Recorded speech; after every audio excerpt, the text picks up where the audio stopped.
All right, folks. Well, good morning and welcome. My name is Chris Winslow. I'm director for both Ohio State University's Stone Laboratory, but also the NOAA-funded Ohio Sea Grant program. I want to thank all of you for coming to what we believe is the 8th Understanding Harmful Algal Blooms State of the Science Conference. So thanks for coming out. Love to see the attendance. We're close to 200 here in person and about 70 that have actually registered and are watching us online. Looking through the registration, I just wanted to give folks kind of a glimpse into who is sitting around the tables and who has joined us online. So for the state agencies, for Ohio, we have EPA, DNR, Ag, Health, and the Lake Erie Commission in the room. We have presence from Illinois, so the Water Resource Center from Illinois. New Jersey's Department of Environmental Protection attending. Michigan has a presence in the Department of Environment, the Association of Conservation Districts, and the Department of Ag and Rural Development. Wisconsin DNR present. Folks from Vermont, the Department of Environmental Conservation, Missouri Department of Natural Resources, and even PA and the Susquehanna River Basin Commission. So just amazing attendance by our state agencies. Presence from our counterparts to the north, so our Canadian group, Ministry of Environment, Conservation and Parks, and also the Clean Water Agency. And from the U.S. federally, we have NOAA, USGS, EPA, Region 5, the National Weather Service is in attendance. We have GLOS, the Great Lakes Commission, and USDA, both in an NRCS and ARS presence, so that's phenomenal.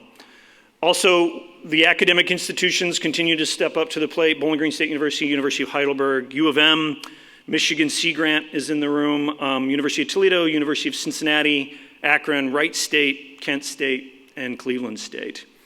I know we have some elected officials that are going to pop in and pop out. I know that we're expecting David Wirt from Congressman Bob Latta's office, and then Senator Paula Hicks Hudson is also here in the back. Great, thank you very much.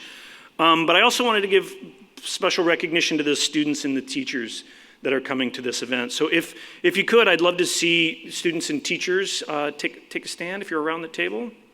Don't be shy. Doug Kane leading the charge. Look at that. Good. It's great to see this next generation show an interest in water quality for the state. Lastly, we definitely have representation from the agriculture groups, businesses, consulting firms, and many NGOs are in the room. To improve water quality for Lake Erie, and I would argue the Great Lakes, it's vital to have all of these groups sitting together in the same room. I also want to thank those that made this event possible. So number one, our speakers. So we have a bunch today, 9 different speakers that you will see today. I definitely want to thank the co-chairs. So Dr. Kristen Fussell, Aaron Monaco, Jill Gentis, Lily Nahar are all here from the Ohio Sea Grant Office. Kevin King played a role with the USDA ARS. Greg Labarge is here from OSU Extension, will also be presenting for us today.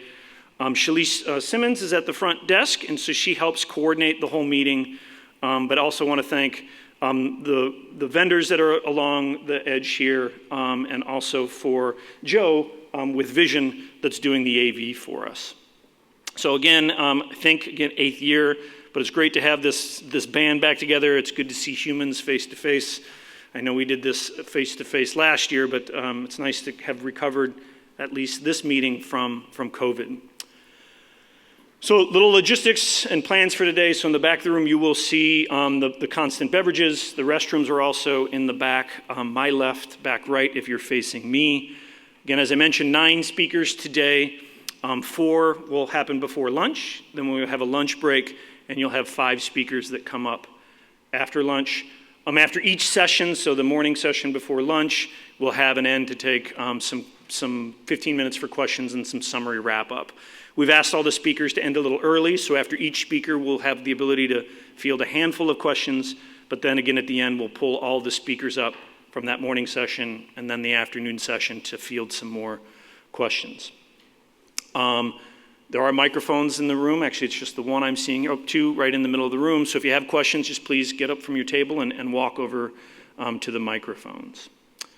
As usual, we'll send around a post-conference survey, so you should get that via email. When you registered, you provided your email. We want to know if this is, again, should we have a 9th year? Is this format where we want it to be with a virtual and in person? We'll even ask for possible suggestions for topics for the next year round so that we make sure we're delivering a product that is relevant and is current with your needs and what information you'd like to know. So with that, I'm actually going to bring up our first speaker, ask Julie Platts to come up. Julie is an Agricultural Conservation Innovation Associate with American Farmland Trust, or AFT. If you don't know of AFT, I encourage you to go to the website, but very much a strong advocate for voluntary conservation programs to not just only preserve the land, but to preserve our soil and water. Julie got her bachelor's in science from Otterbein University in Ohio here.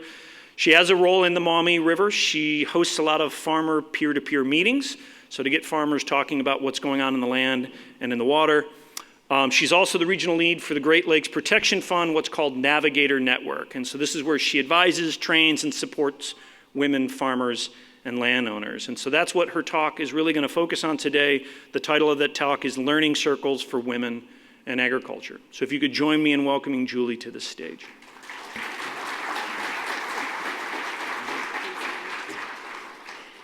Thanks, Chris. Hi again. Good morning, everyone. Thank you for being here today. Really excited to join this conference and talk about how agriculture is impacting water quality in our Great Lakes. So to start, American Farmland Trust is a national leading nonprofit conservation organization dedicated to saving land through protecting farmland, promoting environmentally sound farming practices, and keeping farmers on the land. Since 1980, AFT has helped to permanently protect more than 6.5 million acres of farmland and rangeland throughout the United States and supported adoption of conservation practices on millions more. AFT is broken out into regional and national initiatives, and our Women for the Land is a national initiative focusing on engaging women in peer-to-peer learning, conducting research, and promoting policy. While we know women have been in the agriculture space for decades, as producers, they're entering the space now in unprecedented numbers. However, there's still a long way to go as far as accessing resources available to them in conservation. So showing up to your NRCS office, showing up to your FSA office, and taking part. So they're not using the resources available to them. And that is where the Women for the Land Initiative was born. We were born to address these challenges and to work through these 3 pillars here to engage women landowners and operators in the United States. So I'm going to jump into a brief video that does a great overview of our Women for the Land Initiative, which it should start automatically. Maybe. Try again. Nope. Well, if it doesn't work, that's okay. Oh, now I'm frozen. All right, anyway, we'll skip it. So anyway, I encourage you to go to the Women for the Land website through AFT. You can go through AFT, search Women for the Land, and find all the information as well as the video that I was going to show you today. So as a national initiative, it really takes a diverse team to support the work that we're doing on the ground, serving farmers and landowners, and we've really grown in the last 2 years particularly.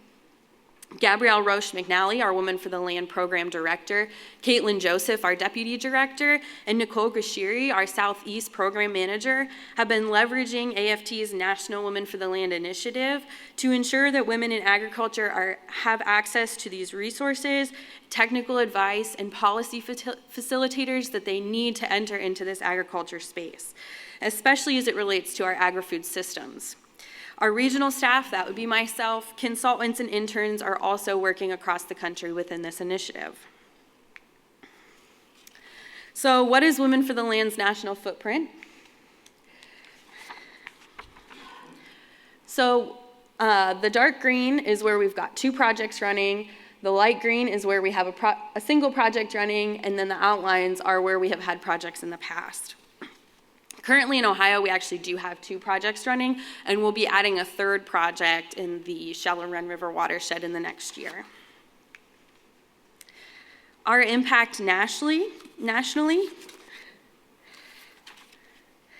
The Women for the Land initiative began 3.5 years ago. We've done our best to track what came before us, track the interactions that came before us, but the data was limited. So we have really focused our efforts on collecting that data so that we can use this research to leverage not only funding, but as it relates to tracking the impact that we have on our water quality and our soil health in Ohio and in states across the country.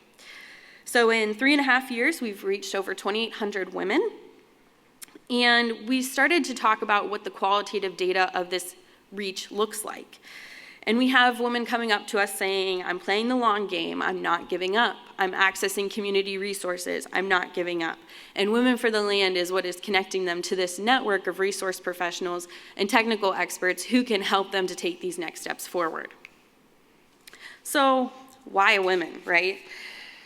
Well, over the past 3 decades, women have entered agriculture in unprecedented numbers. Women own farmland, are new farmers, and have become more involved in all aspects of agriculture. 43% of U.S. ag land is co-farmed by women, and now women and girls are outpacing in 4-H. So we're seeing that women are becoming the key decision makers, not only as it relates to conservation, but also the principal farming decisions. So what are these challenges? So another facet of the Women for the Land program is investment into ag census data research. So if you want, I can share these research links with you, where we've compiled this information. This is from data from 2019, 2020, 2015. So overall, the farm size of women is half of that of men. So if we compare the programs that are out there, it targets large ag, which is important and necessary and needed. But how can we also incorporate programming that targets small ag or specialty ag, which women are finding themselves in more and more? From 2015 to 2020, NRCS awarded just 16% of conservation practice incentive practices contracts to women, and only 2% of those went to BIPOC. Again, I can share this research with you all after this. But what does that look like? Well, we're not playing the blame game here. You know, there's lots of social research out there that talks about how women are less likely to negotiate. They're more likely to fear backlash. So are they the ones not taking the step forward? That's where we're coming in and trying to bring all of these people around the same table to address these disparities and hopefully figure out how we can create a space of equality at the table as it relates to taking advantage of conservation resources. Here are just some of the things that we've heard during the introductions to our learning circles.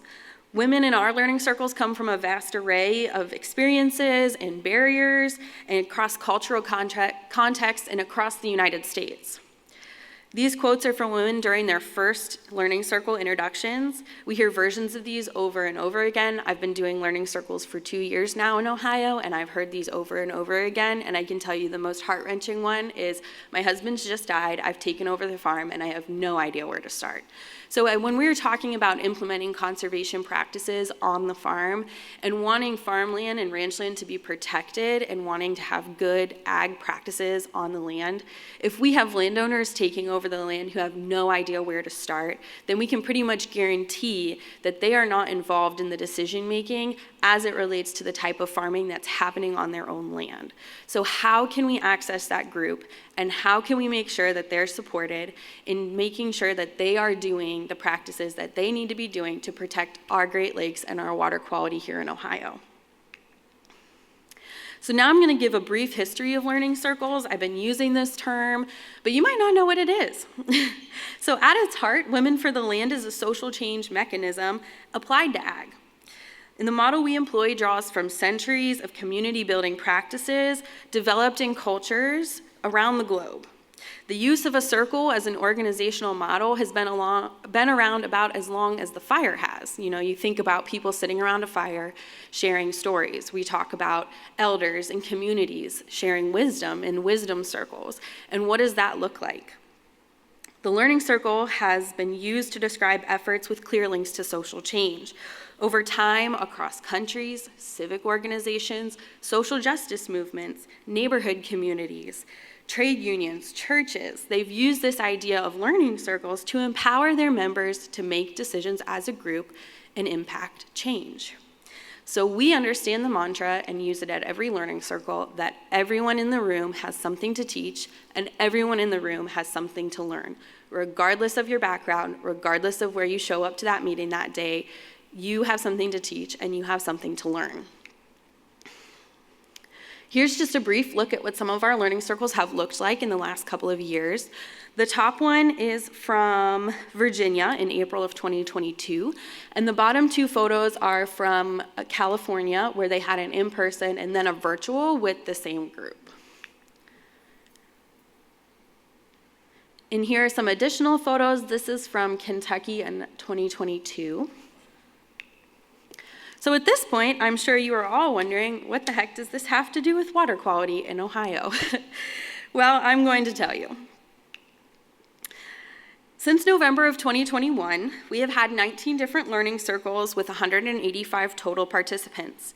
Our meetings have covered topics such as urban ag, soil health, beneficial insects, incorporating pollinator habitats, how to transition plan, how to conservation plan, how do I impact water quality by the practices that I'm doing on my farm, and how do I plan for that better.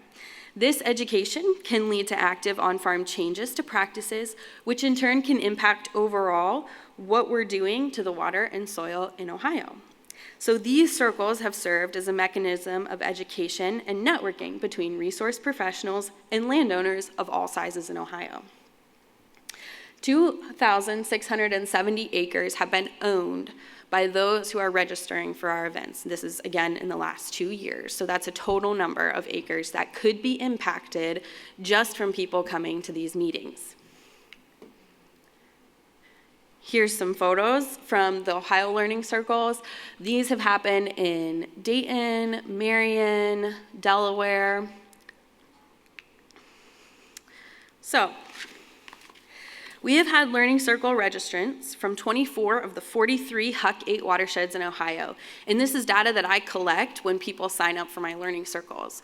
Now, I will say that the funding for our Learning Circles has been through the Upper Scioto River watershed, the Upper Maumee River watershed. We had a small subset of funding for planning activities in any watershed that drained into the Gulf of Mexico. But as you can see, our reach has been far greater than just where we were funded. And I advertise my Learning Circles through AFT's networks, but we've really found that word of mouth is what gets people to show up to our meetings. And in 2024, we'll have additional events hyper-focused in the Shallow Run watershed in Hardin County. So when we talk about conservation, education, and change, so I want to draw your eyes back to the evaluation number. Approximately 93% of Learning Circle participants reported a likelihood to take action after attending these Learning Circles. People come into these meetings with their preconceived ideas around the topics we cover. These attitudes and subjective norms are what we aim to change or challenge through our education, or further support if they show up and they're on the same page. Our goal is to measure an individual's intention to make a change based on the new information or further support of their current beliefs from the education that they receive at our meetings. We aim to see behavior change, such as an implementation of soil health best management practices, which in turn can lead to overall impacts on water quality. So, change. If we consider this 93% in 2020, as it relates to the 185 total participants in Ohio from the last 2 years, then we would have 172 landowners in Ohio taking actions directly related to the education they have received from these meetings. And furthermore, we're creating a network of landowners and resource professionals who can continue to provide support throughout the decision-making process and hopefully work to improve the conditions of water within our state. So if we look at this, 172 landowners taking action, and this is from the last 2 years, in 2 more years, we would have 344 landowners in Ohio, again, making decisions and taking actions directly related to the education that they have received at these meetings as it relates to water quality, soil health, on-farm best management practices, keeping their farmland, protecting it, passing it on, and knowing that the decisions that they have made today are what is going to impact Ohio and our water quality in the future. Thank you very much. Any questions?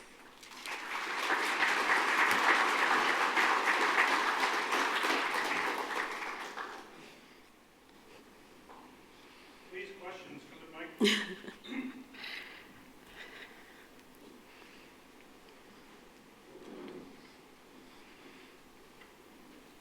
Good morning, Julie. Thanks for the presentation. I wanted to know and kind of look into the idea of if we're encouraging more folks to seek out conservation programs, what, if any, work have you been doing with NRCS to kind of try to figure out how to make sure that those folks who are applying for these programs can get contracts? Just, you know, given that there's such competition for the money, and one of the most discouraging things you can go through if you're just beginning is to try to get a contractor to try to engage in a program and then to be told, oh no, sorry, you didn't make this round of funding. Mm-hmm. Yeah, absolutely. Thank you for the question. And we do experience that. But one of the ways that we have been working to really just make sure these landowners feel supported is anytime I'm approaching a new area to host learning circles, I call the local soil and water conservation district. I call all the local government agencies in the area, and I invite them to come and have a seat at this table, because then the landowner can experience, even if I haven't gotten funding this time, these people care and they're showing up and I can ask them questions in person. So we really work to make sure that they feel supported and continue to network with other individuals who have attended the meetings, specifically if they're not landowners, if they are resource professionals as well. Thank you again for the question.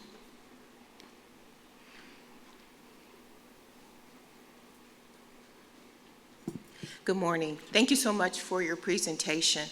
I was wondering, you made a comment about it seems like there might be a gap between the federal and the state in terms of support. Can you talk a little bit about what's needed from, say, your state legislatures to try to fill that gap to deal with this issue of conservation? Thank you. Thank you so much for that question. And I think that that is a big conversation that's happening not just in our state. I'm privileged to do a lot of work in multiple states, and there seems to be a lot of conversation as it relates to the federal and the state level and what's happening. So I would say first and foremost, I always encourage my landowners to take advantage of their state resources, because there is that opportunity to have a more local connection. But I know that individuals in the NRCS office are working really hard to engage on all levels. And so I'm not entirely sure where we can continue to bridge that gap, but I would say just continuing to have the conversations and have all of the faces and all of the bodies actually sitting around the table when we're having these decisions made and these conversations around conservation. Thank you very much. Good morning. Thanks, Julie.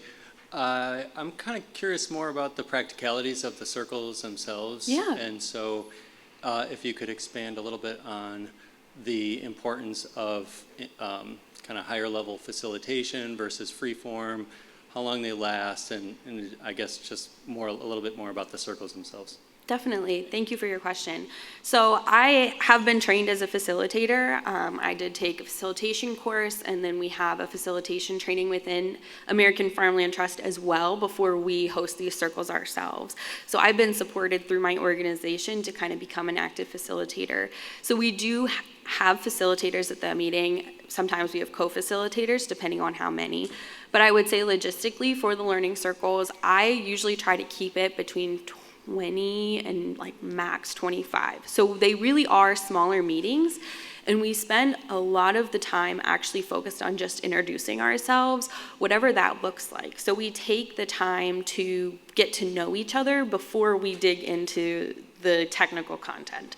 So if I'm looking at having a meeting that's a half a day, probably the first hour to 2 hours of that meeting is just introduction. And we go around the circle, and I usually have a set question. What brought you to this meeting today? What's your connection to agriculture? Why does it matter to you about the water quality on your farm? Why does it matter to you that your farm stays in your family or that it never gets developed? And that really leads to deep conversation and connection between the people at these meetings.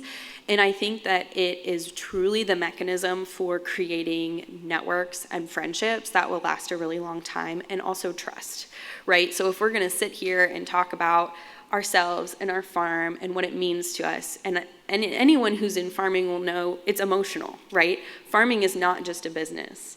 I don't care what anybody says, right? It's emotional. You're attached to your farm, you're attached to that land, and it matters to you. So if you're, as a resource professional, able to sit there and listen to them and then address the technical content, right, as it relates to what it means to that person, that is more what the Learning Circle is about than just disseminating information as quickly as possible. So, and I'll be happy to talk, I'll be happy to talk with you more about what an agenda looks like, or what that day would look like if you would like. I have cards with me. Thank you for the question.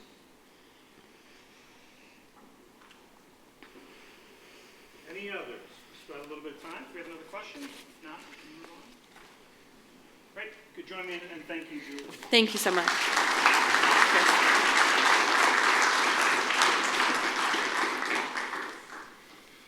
All right, moving on. It's my pleasure to bring up Dr. Jay Martin to the stage. Jay is a distinguished professor within the Food, Ag, and Biological Engineering Department within OSU. Bachelor's from Purdue, master's from University of Florida, PhD from LSU. Sorry they lost this past weekend. It's heartbreaking. He is also a faculty co-lead with OSU's Sustainability Institute. Three grants that I want to highlight that I find really relevant to this group here.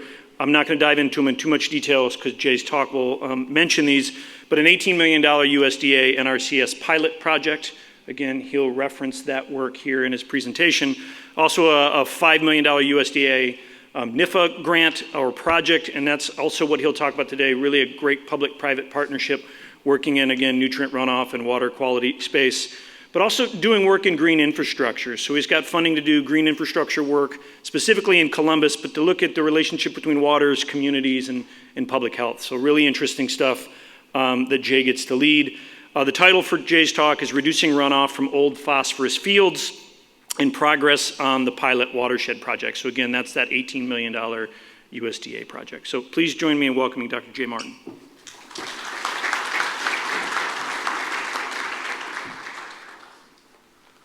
Good morning. It's wonderful to see so many familiar and new faces in the room, and I'm sure there's others online, so thank you for attending the conference today. I'm going to spend most of my time talking about reducing runoff from old phosphorus or legacy phosphorus fields, and then like Chris said, I'm going to cap things off with a brief update about the Pilot Watershed Project. So I'm sure that most people in the room are pretty familiar with the phosphorus reduction targets that were established for Lake Erie almost a decade ago now. A couple of things I want to point out is that these are largely 40% reductions we're talking about here. And then another number I'll refer back to is the 0.05 milligram per liter concentration goal for dissolved reactive phosphorus, which is the most available form of phosphorus and really drives the algal blooms that we're focused on reducing. So with these goals in mind, our group at OSU has been focused on a goal for our research, and that goal has been to identify sites and management practices where the greatest reductions in phosphorus can be realized. And we're doing this to accelerate our gains in water quality, and ideally we'd like to do this while supporting ag production. And so this has been a goal that's been driving us for a while.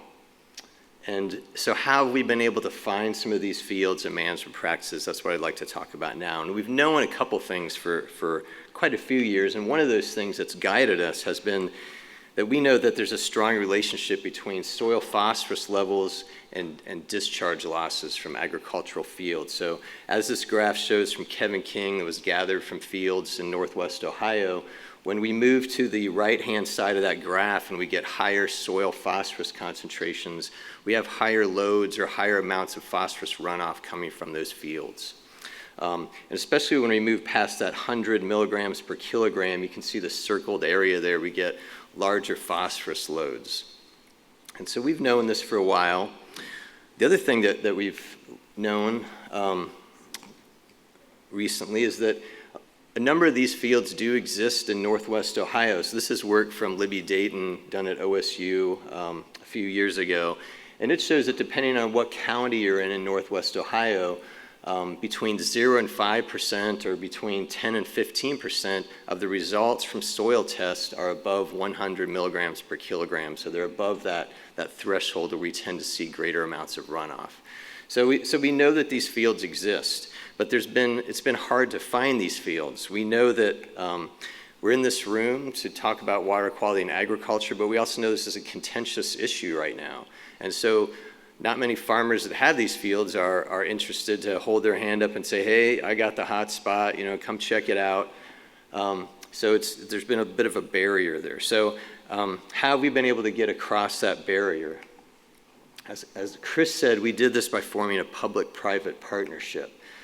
And so we did this by working with nutrient service providers, otherwise known as ag retailers. So between our research group and the farmers, there was a privacy barrier there, if you will, and by working through the ag retailers, we were able to cross this. The ag retailers work with farmers, are trusted by farmers, they know where a lot of these fields are, and they could approach their clients and they could say, well, there's a group out of Ohio State, they'll pay for the research, they'll protect your anonymity, they'll protect the confidentiality of your data.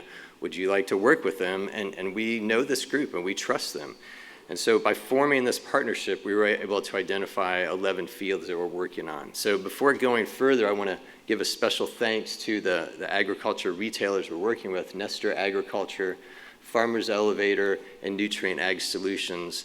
And also a special shout out to the Nature Conservancy and Ohio Agribusiness Association, who are there right at the foundation of this public-private partnership and really helped us link up with the ag retailers. So once we got the partnership formed, we had a few objectives. And one of those objectives was to quantify the loads from these legacy phosphorus fields. See how much phosphorus is actually coming off these fields. Do we get the greater loads that we think we're going to get? Secondly, we wanted to compare the loads from the legacy fields to the loads from agronomic fields. And here we had a collaborator on this project, Dr. Kevin King and his group from USDA ARS. We had 11 legacy phosphorus fields. They had 13 agronomic fields that allowed us to make that comparison.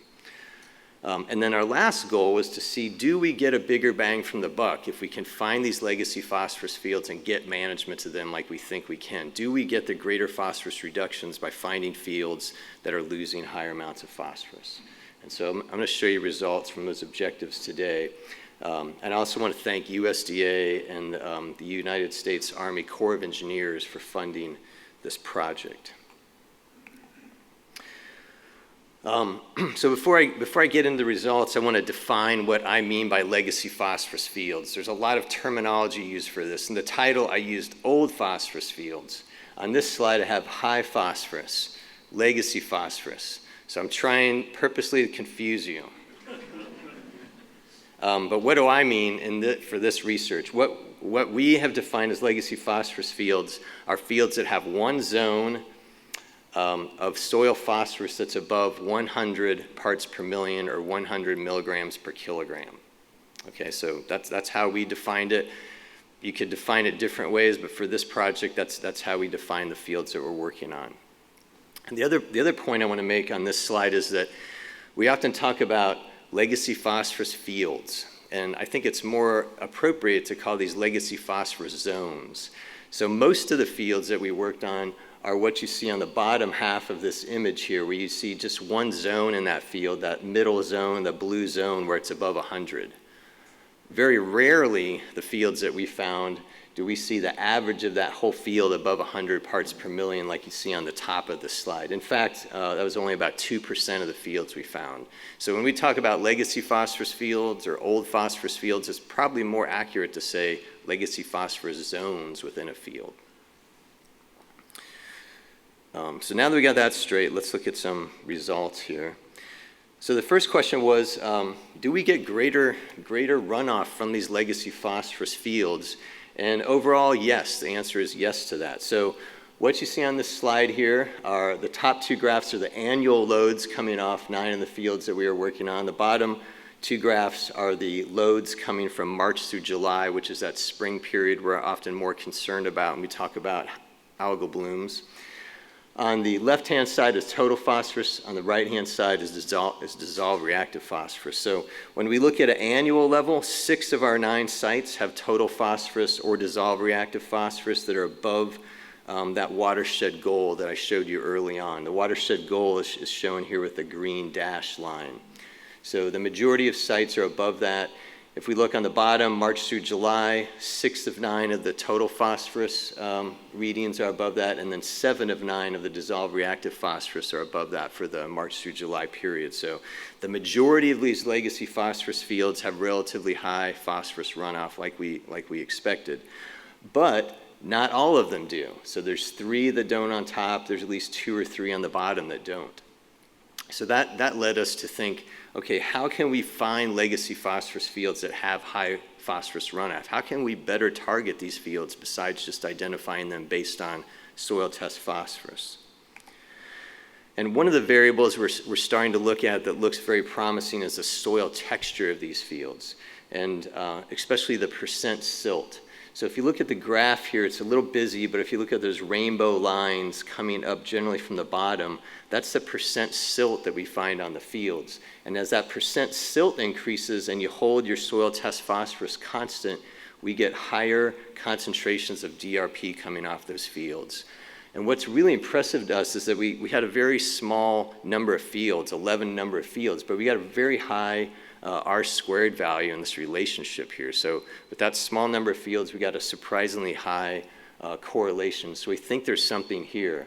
And so the potential outcome of this is that we could target fields not only just by looking at their soil test phosphorus levels, but also by looking at the percent silt and have more confidence that we're going to find fields that have higher amounts of phosphorus runoff.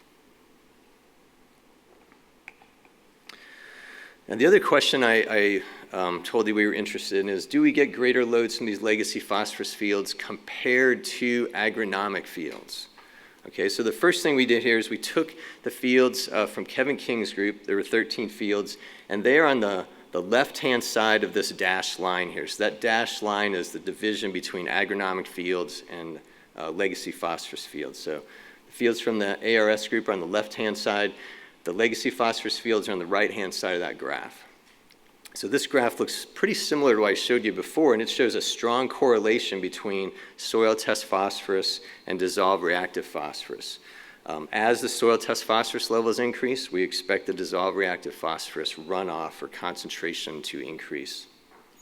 But when we actually put these 2 groups, make 2 groups of these and do a t-test, we did not find a statistically significant difference here. So those of you who know statistics know that the holy grail, the gold standard for statistics is to have a 0.05 value. We have a 0.08, so we're on the threshold of significance, but we're not quite getting there. This wasn't that surprising to us, actually, because there's so much variation in the data there. If we go back, you can see the scatter of those plots, both the agronomic and the legacy phosphorus fields. The agronomic fields are getting fertilizer put on those at least every couple of years, so there's higher runoff that comes from them at times. The legacy phosphorus fields we're working on, some of them only have 1 or 2 zones that have legacy phosphorus, so they could have lower amounts. So getting that non-significant result wasn't that surprising to us, and we're close to getting significant there. So we do see a strong correlation, but when we look at the differences between those 2 groups, we're not getting that statistically significant result. So the next thing, the big question that we wanted to look at was, what happens when we put management on these sites? Do we get the bigger bang for the buck that we're hoping for? So right now we're testing 3 management practices adjacent to legacy phosphorus fields. Those are phosphorus removal structures or phosphorus filters, and I'm going to talk about that in just a second. We're also testing wetlands and drainage water management. We don't have enough data from that yet to have robust results to share with you yet. But we do have good data from phosphorus removal structures. We have 2 years of data from January 2021 to December 2022 that includes roughly 60 rain events. The 2 I'm going to talk about, Site B, the media for those P filters. There's 2 of them in series. Our pea gravel and an iron filing mix. And the media for the second P filter is Alcan 434. Alcan 434 is an engineered material that looks kind of like sand. You can get a little feel for it by looking at the top right there. So how do these phosphorus filters do? You can see here that on the left-hand side is the inflow and the outflow. On the right-hand side, I'll highlight the percent reductions we have. So from site B, we have 38%. From site I, we have 49%. And you can remember back to the first slide, the target that we're looking for all of the Lake Erie Basin is a 40% reduction. So we're either right at that level or above it for site I.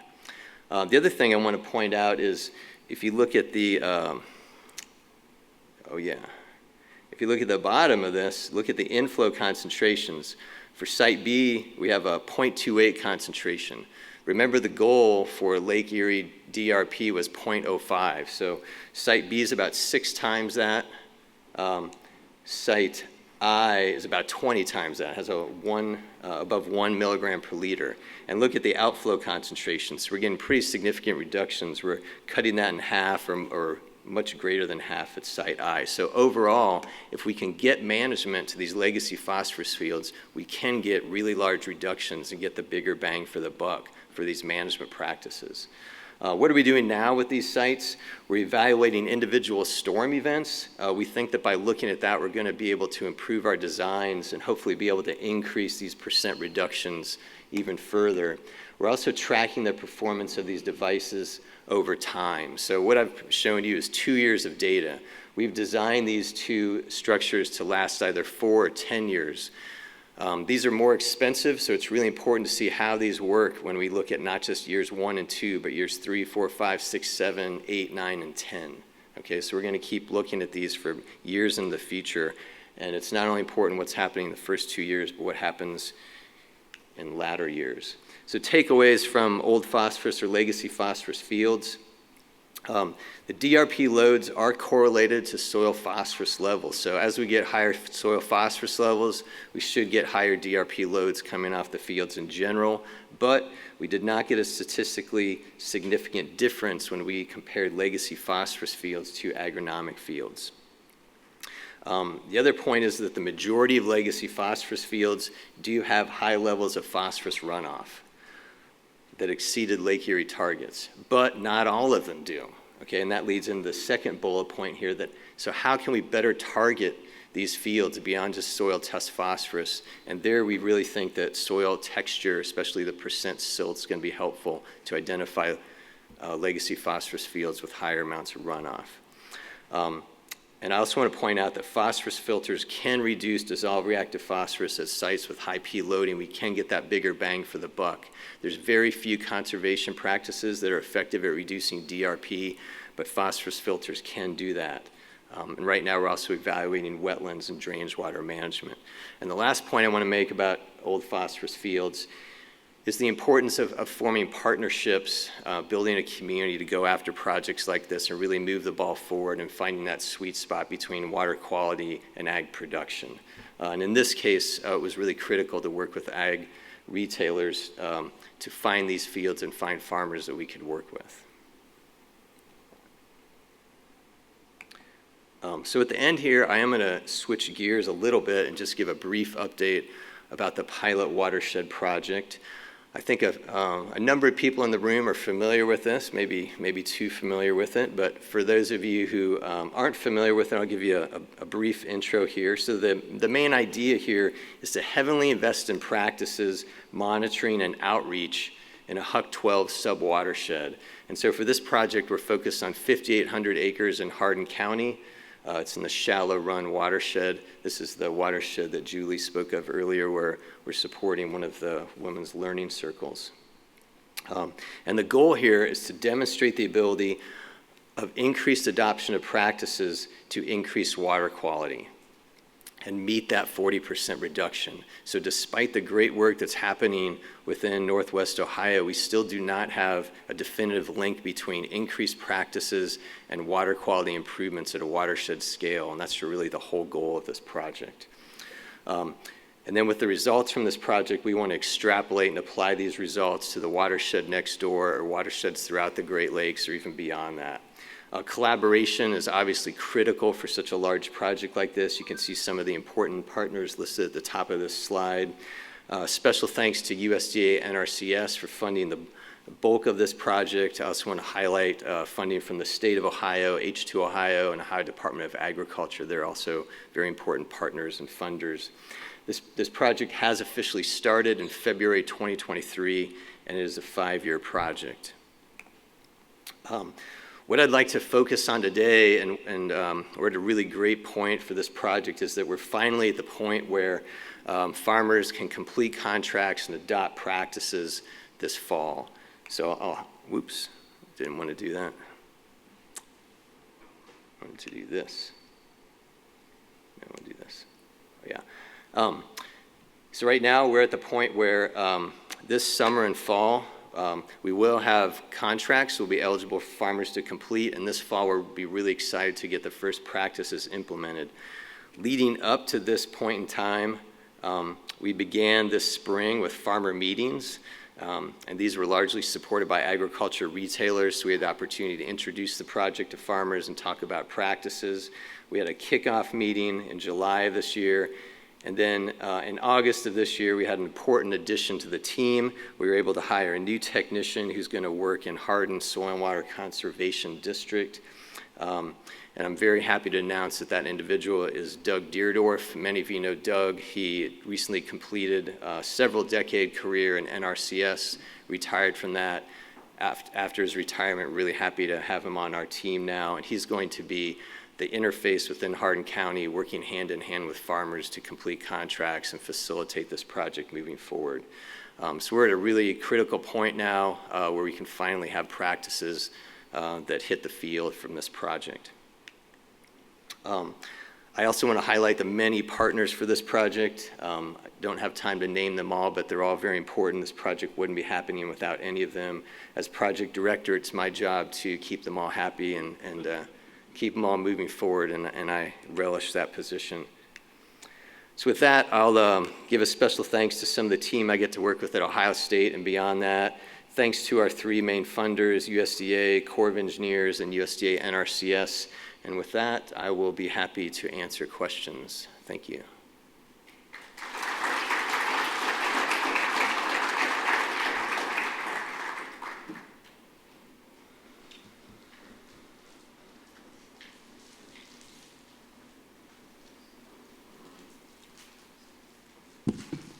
Morning, Jay. Angelica Vasquez from Bowling Green State University.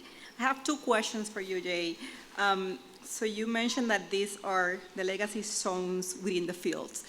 So are among the 11 fields that you have, what about their current best management practices, and are those affecting the export of pea? That's an excellent question. So the practices do range pretty widely what we see. So some of the fields have no-till, some have conventional tillage, and so there's not, we couldn't really control for that. It was hard to find legacy phosphorus fields to start with, and then we also had to find fields that were hydrologically isolated that we could monitor, that weren't influenced by a field next door. So we couldn't control for additional practices. So the answer is I don't know. So I'm sorry. We have talked about that among our groups and tried to think about controlling for tillage and different practices like that, but we just don't have the right mix of fields to do that. Thank you. And then the next question is, you mentioned that as the percentage of silt increases, there's more phosphate that it's being sequestered in the field. So do you have any data regarding the specific minerals? Because I'm wondering what minerals are dominating and if they are responsible for sequestering P so strongly. Yeah, so just to maybe clarify, so the higher percentage of silt we see greater concentrations of DRP in the runoff. So it's not really the sequestering, but as the percent silt goes up, we see higher DRP in the runoff. We do have some data on minerals in the soil beyond kind of agronomic levels, We haven't found any strong correlations there. We did look for correlations between iron levels and things like that. We just didn't see them. The strongest correlation that we found was actually with silt. And so is it silt, or is silt some kind of surrogate for another characteristic of the soil? I don't know the answer to that.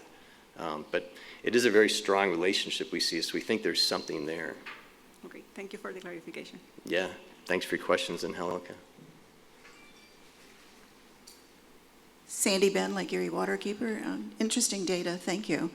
My question's on Shallow Run, and I just want to verify that in the 5,800 acres, there is no active CAFO located in that area. Is that correct? Yes, that is correct. And I'm wondering if you would be willing to ask NRCS USDA to add an area with an active CAFO to address many of the questions many of us have. Yeah, I mean, that's an excellent question. So to select Shallow Run, we looked throughout several watersheds across Northwest Ohio that had historical data. So we had to have a watershed that had 5 years of data so that we had a historical data so we could go in and make changes and compare that to. So that narrowed it down pretty quickly. And then we looked at factors like the supportiveness of the ag community, the supportiveness of SWCDs, the size of the watershed. Could we have a controlled watershed?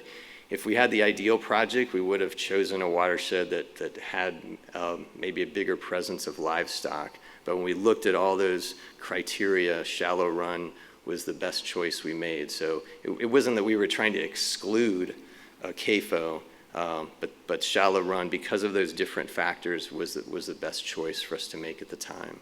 I guess then I would just ask if you can find another area that would, even if, that has criteria that would fit, that would somehow allow that to happen, so we can get some of our questions answered. Thank you. Thank you. Hi, Jay. First question kind of relates to the watershed project, and that is, I don't think you mentioned Potato Run very much as comparison watershed, so you might want to talk about that characteristic. Yeah, thank you. Thank you for that question, Greg. I did kind of give a broad overview of the project. So in addition to having the focus on Shallow Run, we also have a controlled watershed, Potato Run, which is just to the northeast of Shallow Run. It's about the same size. And what's important there is that in Potato Run, we won't be offering the incentives or pushing the practices as much. So we don't think we'll probably have the same level of adoption of practices like subsurface placement of phosphorus. And so that will allow us to have a control. So if we do have a very wet year, let's say, and we actually see an increase of phosphorus coming off a Shallow Run, we should also see an increase of phosphorus coming off a Potato Run, and that would give us an indication that it's not really due to the practices in Shallow Run, it's due more towards the overall climatic influence that we saw. So the Potato Run is the control that we're having, and it does offer an important control and helps us evaluate what's happening in Potato Run, or in Shallow Run. Yeah. And then the original question I came up to ask was related to the P filters and what the cost of those are, and how that practice, we need to put it in the right place because of the expense. Yeah, that's an excellent question. I do have a table here that I didn't have enough time to show, but I'll bring it up. So one of the important costs of the P filters is the media, and you can see for the two filters we looked at here, the media ranged from almost $5,000 to $1,700 for the iron filings. The other big cost of materials was those concrete tanks, so you might have seen in the picture. The dollar value we use for materials for these is probably $8,000 to $10,000 a piece. So they are pretty costly, especially if you add in costs for design and things like that on top of that. So these aren't something that you're going to use next to every field, but if you can find fields with high amounts of phosphorus runoff like we demonstrated here, I think that they're a worthwhile use of the investment. We are doing some economic studies to try to get some better numbers on that, so it's not just my opinion, but they are something that they're one of the only management practices that focuses on DRP and that can give you this big of bang for the buck when you can find fields that have those high DRP concentrations coming off of them. Thanks, Greg, wherever you went to. Yeah, Ed. hi, Jay. Hi, Ed. two really interesting parts to your presentation. I think that targeting part was really unique, and I think trying to identify those, and then this treatment side opens up a whole nother sort of scaling can of worms. I was a little surprised that I'd say the low DRP removal, and maybe I'm just considering higher costs like alum treatment, or once you've constructed a site, I think you're trying to remove as much as you can. So I'm just curious about the trajectory of these two different sites and where you think the largest investment is needed. Do we have enough sites identified to get started on that optimization side, or do we need to still work on this identification? I think the whole thing, I think we've developed a template that can be successful, but I think it can be improved in a lot of ways. One of the hardest things is doing the people work to identify the sites and identify farmers that have the sites, want to work with you. There's a lot of effort there, so don't underappreciate that, I would say, is one thing. Then regarding the filters themselves, I think there's a lot to learn there. So those of you who've been aware of this for a while know that for a while these filters had a reputation for clogging. Not a reputation, they did clog. That was a big problem with them. So we have moved beyond that. With the iron filings I have here, one of the key parts of that, there's a lot of porosity in the iron filings. And so you want the water to flow through there. You don't want to capture the solids. You want the DRP to sorb onto this media. So what we found is we want media with more porosity. The Alcan itself, I don't know if you noticed that, but there was quite a few events where we had overflow. When we had a large storm event in the Alcan, we had bypass, so not all the water could go through the filter. So the Alcan didn't have enough porosity. It was more like sand. So what we're finding is the right mix, the right type of material is really vital there. So I think there's more things to learn there. And then the sizing of them, based on the size of the field, the amount of water you want to flow through there, the residence time, those are all key variables. So I think we've learned a lot, and we've really turned a corner to move past the clogging issue. And now it's issue, what's the best media? How much do we want to spend on the media? Those are some questions that we're grappling with now. I hope that kind of answered your question.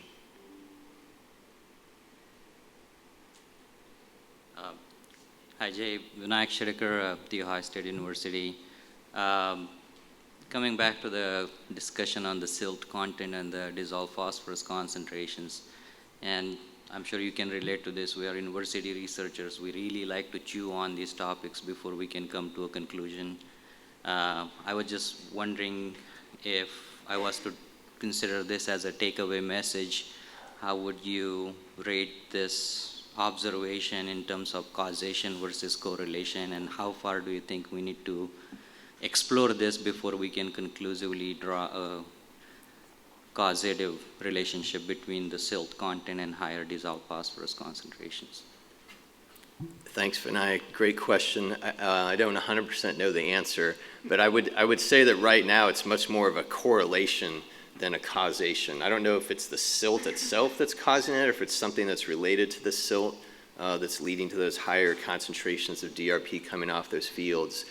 I do think we need to gather more data from legacy phosphorus fields and see if this correlation bears out. Right now we're looking at 11 fields. That's a pretty small sample size.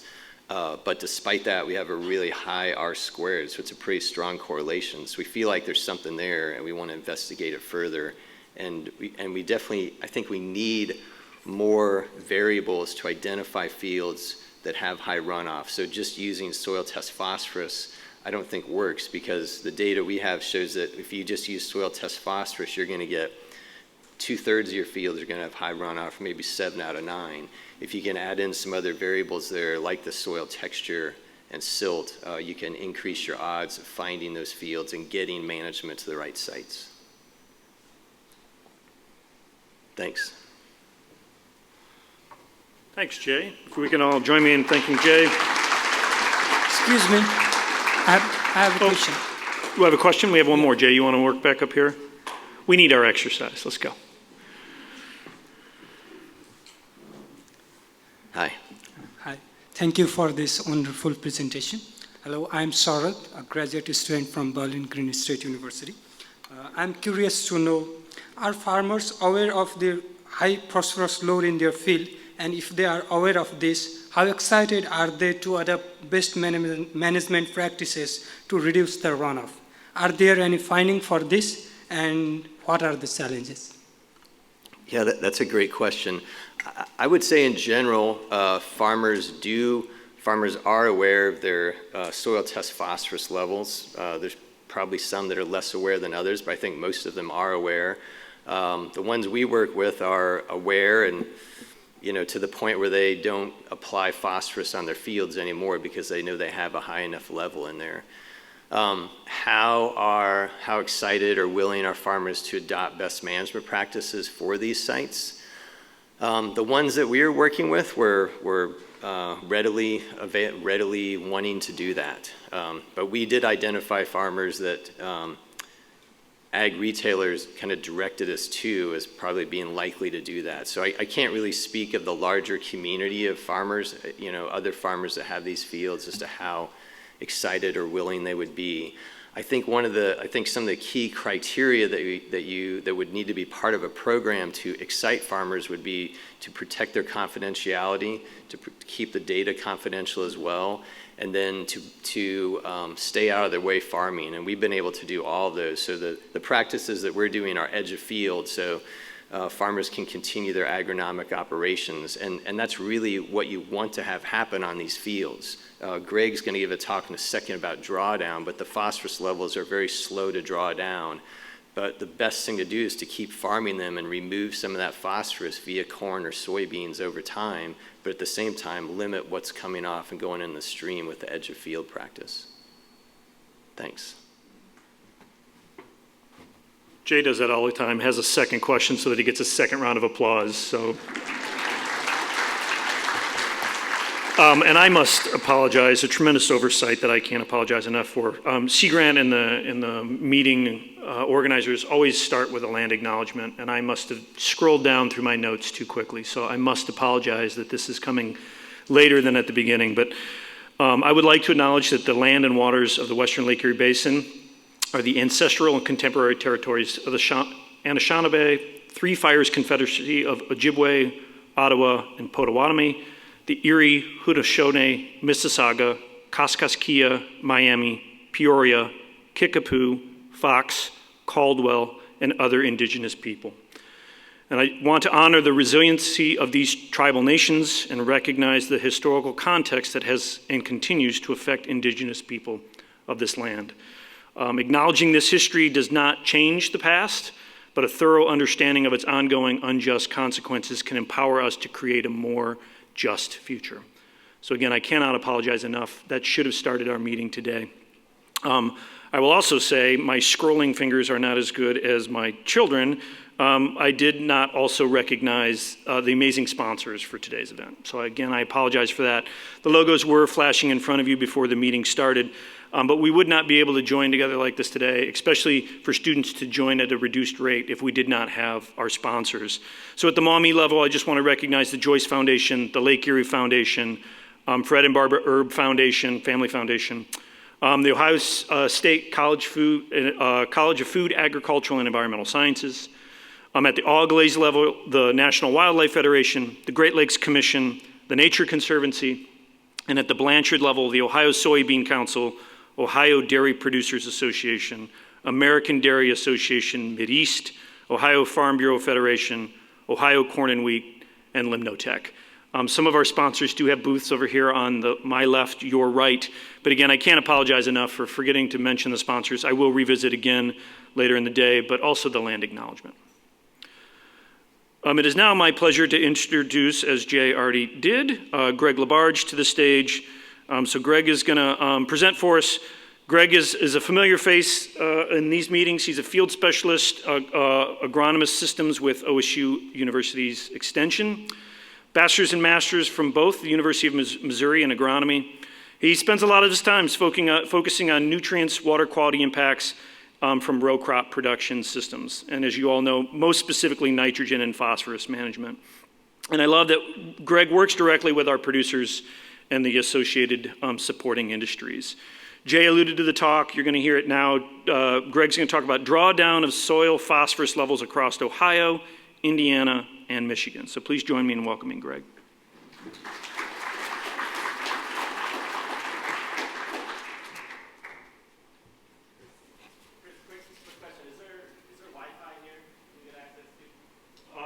There is, and I have, let me get you, all right, sorry.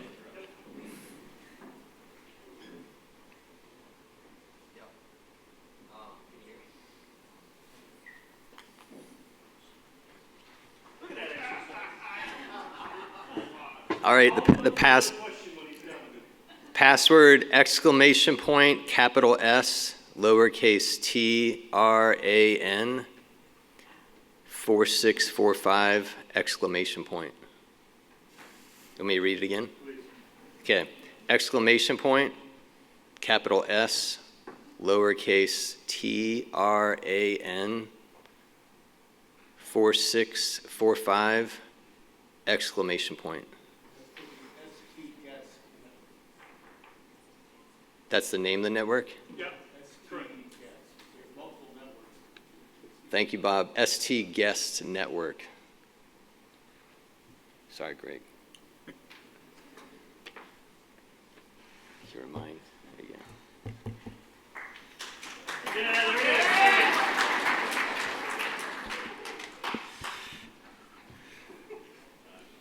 Just checking the audience, see if there's any other pressing issues and burning questions that we need to answer here before I get started.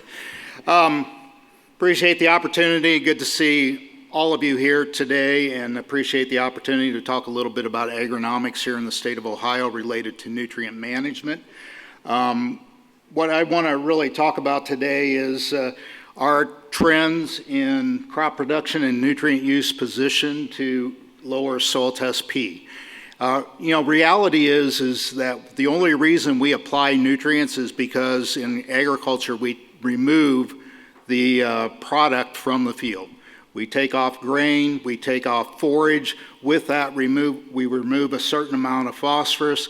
Over time, we'll deplete the soil system, and with that, then we'll reduce production if we don't increase or add to the amount of nutrient that's in the soil and available to the crop. So this question of are we affecting soil test is really a production question and an application question together. So we'll look at some of the information and trends that are there in both of those areas. What do some of the long-term studies show us about soil test phosphorus and how it changes over time and how quickly it changes is another thing that we'll answer through here, this presentation here today. And then Indiana and Michigan, I don't spend much time looking at those two states, but I found a little bit of data so I could fulfill the title that was given to me here. But we'll talk a little bit about how those states, and because they share this watershed that we talk about with us, how those states are maybe trending in relationship to nutrient management. So to get started, I didn't know what Jay was going to cover. I thought maybe he would cover the issue of soil test phosphorus and its relationship to water quality. This is a similar data set from Kevin King. Will Osterholz had put this together as a graphic. Maybe simplifies the data that Jay was showing earlier. You can see the trend line there of how as soil test increases that we see an increasing amount of loss of DRP at the edge of field. And when we get those really high soil test levels, we do see that really higher loss in those fields. And there's a number of data sets out there that look at soil tests in the same way, and they all show that inflection point. There's a point out there as far as soil test is concerned where it gets high enough that we see an increasing loss at the edge of field. For this graphic, I think it's around 220, 225.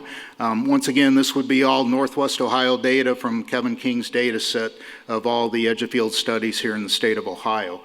Some other studies show that inflection point happens somewhere maybe between 150 parts per million up to about 200 parts per million. So somewhere in that range, we see that increasing amount of loss at edge of field.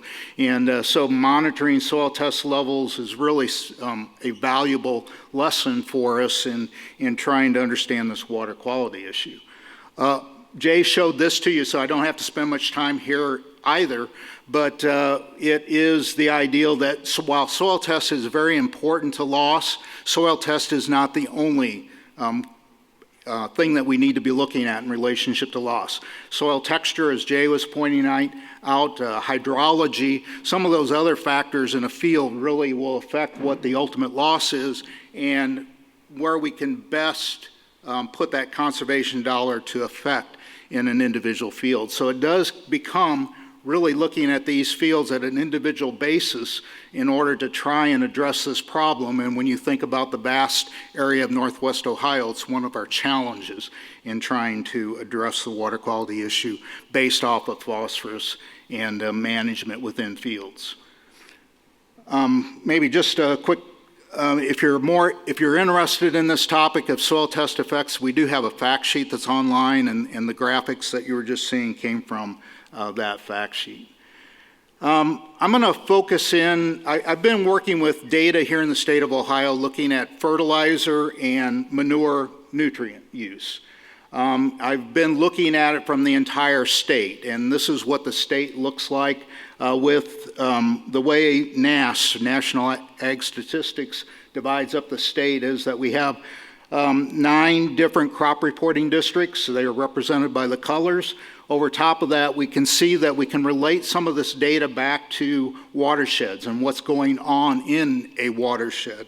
And we're going to focus today on some data that is coming from the Western Lake Erie Basin.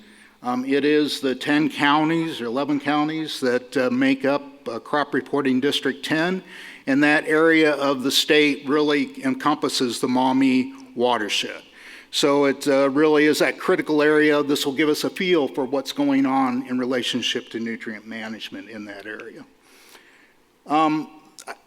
When you start seeing these numbers, they're going to look a little bit different because we typically talk about nutrients on a per pound per acre basis. But when we start talking about a watershed, we have a lot of acres, and so we start talking about tons of removal. And what you have up here, and oops,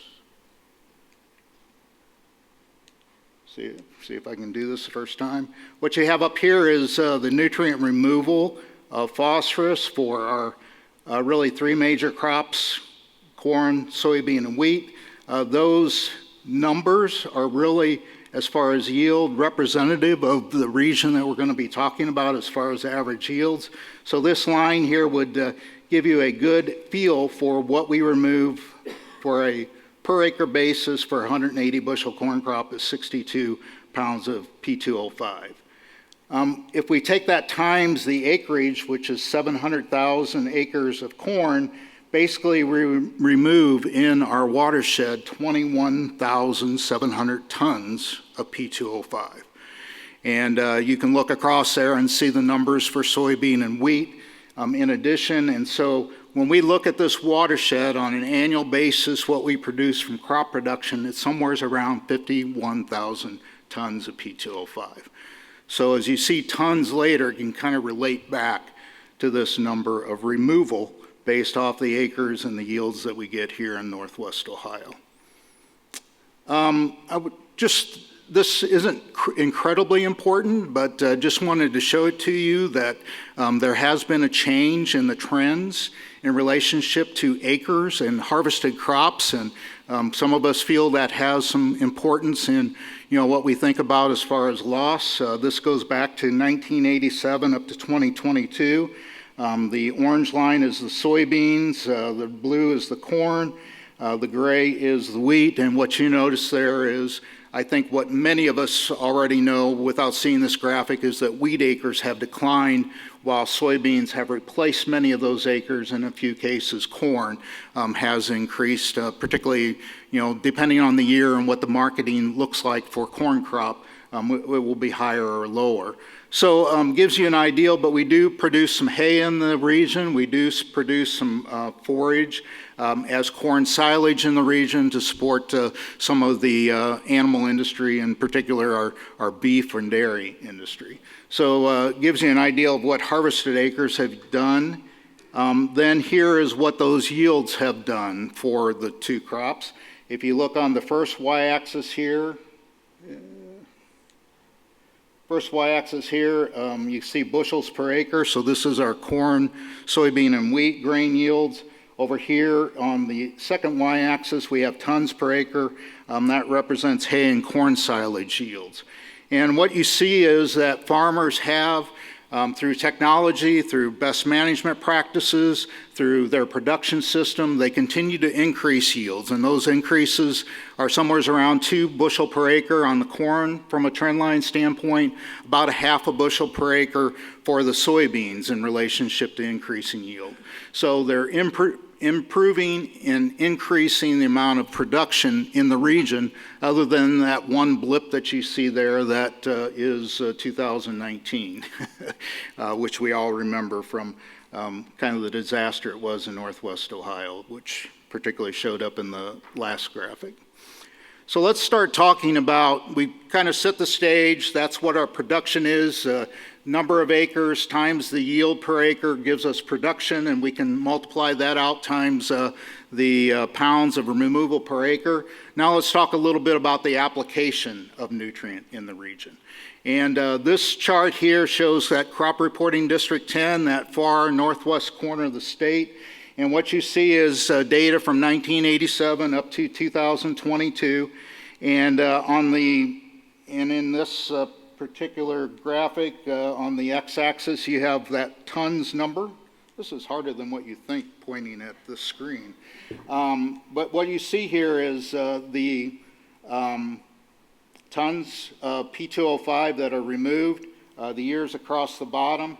And what you see is from really 1987 to about 1996, we see in state data and we see in this region that there was an increasing use of phosphorus, increasing application of phosphorus. And that increase here in the Northwest region was about 1,566 tons that was being applied, increasing each year in that time period with that yellow portion of the graphic. What you see since that time, really looking from 1994 to current, is that we've been decreasing the amount of phosphorus used and decreasing that at about 900 tons per year is what that decrease has looked like. When we think about nutrients, we also need to consider manure nutrients, a very important part of livestock agriculture, and we like to we have made tremendous inroads in people looking at the nutrients from manure as an equivalent to the nutrients from a fertilizer standpoint, and that's particularly true with phosphorus and potassium. We're talking about phosphorus today, but really we've made tremendous inroads in seeing that. And what you see in that gray line, or excuse me, the gold line, if I can point here, across the bottom, is the tons of P2O5 that are available from manure. This is the excreted manure. That means it's coming out the back end of the animal, but we don't directly land apply that. It goes into storage. And with storage, we won't apply all of what we're seeing represented here, because in storage, we pump out of that storage at some point in time, but it's not like you do with a cake batter in a bowl where you scrape it out with a spatula. It's whatever we can get mixed up that isn't stuck to the bottom, in essence, of that storage, is what we land apply. So there's nutrient that is left in the storage.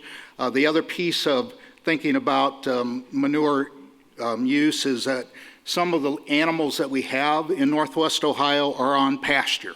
Not many of them, but they are out, and so that doesn't get deposited into storage and isn't available for us to land apply. So the number you're seeing here represents the amount that is excreted from the animal. You can see that trend line there, and you can see that the trend line in recent years we're above that with actual application, or excuse me, in this case, excreted amount of manure, because we are increasing numbers. So gives you an idea of what nutrient we have available from these two sources of fertilizer and manure.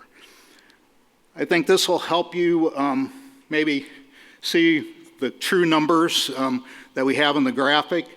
Basically, from 1994 to 1998, we were using on average basically 47,000 tons of P2O5. In most recent years, 5-year period, we were using somewhere around 24,000 tons of nutrient from manure. In those most recent 5 years, we've had about 8,500 tons of P2O5 available to us as excreted from the back end of the animal to apply. I think that number up above change in fertilizer use is pretty significant. In essence, we've been cut in half the amount of fertilizer that we have applied from that earliest, highest use period to our most current period. So I think one thing that we can take away from today is that farmers are managing phosphorus from a fertilizer perspective very judiciously in the landscape, and we are seeing improvement in that nutrient use from a variety of different things that we are doing and they are implementing on their farm. So let's talk about the mass balance. How are we doing from a nutrient utilization and actually, let me say it this way, how are we doing from a nutrient applied versus what is being removed standpoint? So a mass balance. And once again, mass balance is going to be where we talk about the pounds of fertilizer and manure, P2O5, that are being applied in a pound per acre basis. And then we're going to consider what the removal is from our corn, soybean, wheat, corn silage, and hay crops that are grown in the region. And what we do is we take the pounds of P2O applied minus that being removed, and we have our net P2O5. If we are applying more than what we are taking off, then we're going to see, I think, soil test increase is going to be the trend. If we see a negative number, we should see soil test numbers going down. This is what that mass balance looks like for the Crop Reporting District 10. You can see some earlier years, and once again, this is 1987 to 2022. You can see where we were increases generally up to about 2002, and since 2003, we've been removing more phosphorus than we've been applying. Once again, this is from both fertilizer and manure being applied in the region. If you simplify that number, really since 2003 on average, we've been pulling down, we've been removing 11 pounds of P2O5 per acre more than what we've been applying. So a net reduction in the amount of nutrient that we are applying, better utilization. This is some actually new dissertation that was completed in the past couple of weeks here. When we think about pounds of phosphorus it takes to change soil tests, we just established that it was 11 pounds of P2O5 that we're removing. So that should be a decrease in soil test phosphorus over time. What does that look like as far as how long can we expect that to take to reduce the amount of soil test level? The thesis that was just completed did a calibration or an equivalent, they did a equilibration study where they put into low soil testing soils amount of phosphorus and calculated then what it took to change soil test level. The tri-state fertilizer recommendations, if any farmers are in the room, we talk about it all the time. In the old tri-state fertilizer recommendations, and actually the new tri-state as well, we maintain that it takes about 20 pounds of P2O5 to change soil test level 1 part per million. This new study that was a part of a dissertation shows us that maybe that is higher than what we need to think about. It is around 14 to 15 is what we think about as far as changing soil test level 1 part per million. This is increasing soil test. Does it work the same way decreasing? We kind of think so. So when we think about that minus 11 parts per million, or excuse me, minus 11 pounds per acre in the mass balance, what are we going to change soil test level per acre in a single year? About a half a part per million, right? So it's very slow to change soil test level when we think about managing phosphorus out on the landscape. We'll probably be working with the tri-state recommendations to update those buildup equations within that. Reality is most people are not in the buildup range anyway, so I don't know how important that is. But we do have a new state soil fertility specialist. Dr. Mambir Ricard started with us August 15th, and we'll be working with her on some of that information and data. Okay, so how have soil test levels been affected here in the state? This is a study that Jay referred to. This is looking at the average soil test level by county, thinking of it from 1993 to 2015. If you look at that far northwest corner of the state, what you'll find is the average is less than 50 parts per million in all cases. And when we think about managing wheat in Ohio, that would be the maintenance limit for wheat production here in the state. Critical level, and critical level is the place where we talk about if it's below the critical level, what we would expect is a increasing risk of yield loss. As long as we're above the critical level, we would be thinking of not needing to apply nutrients. In other words, very little risk of yield loss in that given growing season. The critical level in the state of Ohio for corn and soybeans is 20 parts per million as you look at this. So kind of a range between 20 and 50 is a good place to be managing here in the state. And you can see on average, really all those northwest Ohio counties are in that range.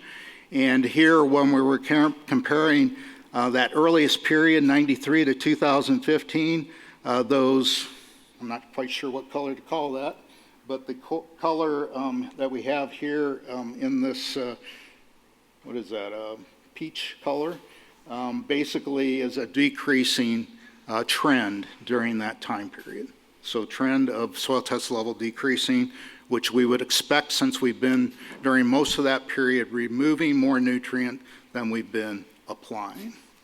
Okay, that's 2015. That gives us at least some feel for where we're at, but what are we doing more currently? This is some data from the Fertilizer Institute. Looks at the distribution of soil test phosphorus here in the state of Ohio. You can see the numbers that I was just talking about represented here. This first category is less than 20 parts per million, so that'd be less than the critical level. 21 to 54, the way TFI did their data, that's the way we maintained it here, so it's a little higher, but this would be that kind of ideal agronomic range. And then we start getting into the ranges that Jay was talking about, 55 to 100, 100 to 203, and greater than 203. And what you see is some numbers that have been increasing as far as the frequency of our low testing soils.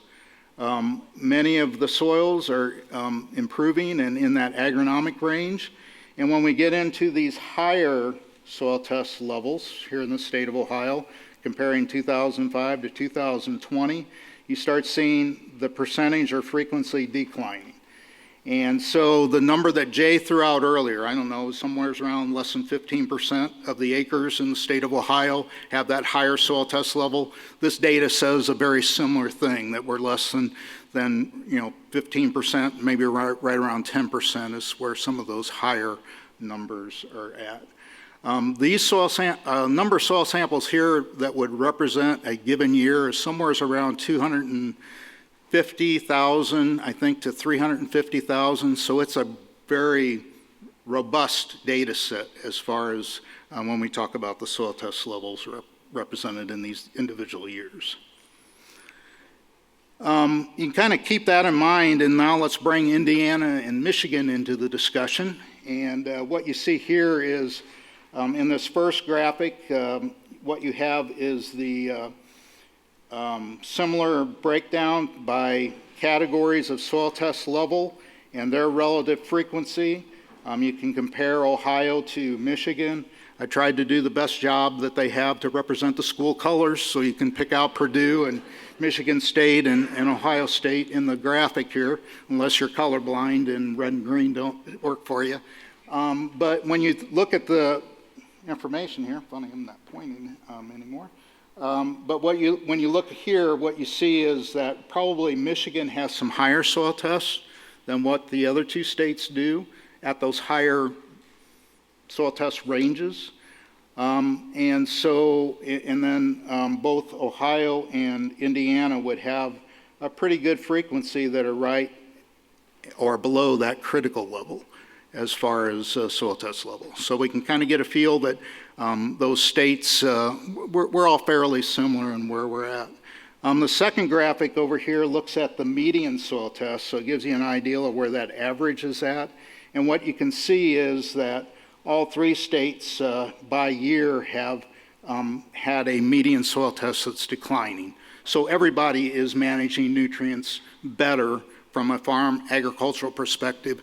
And reality is that the cost of those nutrients have increased, which helps send that or sell that message that we need to use less. Kind of finish up talking about soil test levels, how it changes over time. Steve Coleman did a presentation, I don't know, 4 or 5 years ago. How COVID fits into that, I don't quite remember. But we have had these plots at our 3 branch stations where we've done really 3 different management strategies. What we've done is we've applied a 0 phosphorus rate with the red, a blue with the 1X, or basically our tri-state recommendation, and then the green is a 2 to 3X time application of crop removal. So what you see there, and what I like to point out to farmers, which I share this graphic with them all the time because they're amazed by that 0 number. And we're talking about our 3 branch stations of Northwest, Western, and Worcester. Northwest is our Hoytville soil type that's very common for us to manage here in Northwest Ohio. And what do you see with that 0 for that particular soil type? Great resiliency to reduction. We had a higher soil test at the beginning, and that beginning was 2006. It actually increased a couple times without fertilizer application, so we know that nutrients, particularly phosphorus, become available from the soil, and we see that represented here. But what you see is it was really that critical level is that lower line of the dotted lines that we have here. But as you look at that relationship of soil test to that critical level, basically we've skated along that for most of the period. It is just within the last 2 years that we dropped below that, where we would expect some kind of yield response to added fertilizer. These are the grain yields because farmers are interested in that outcome. You can kind of concentrate on that left-hand side, which speaks to the soybean yield and the corn yield for Northwest. And basically what we see is not a whole lot of difference from a yield perspective.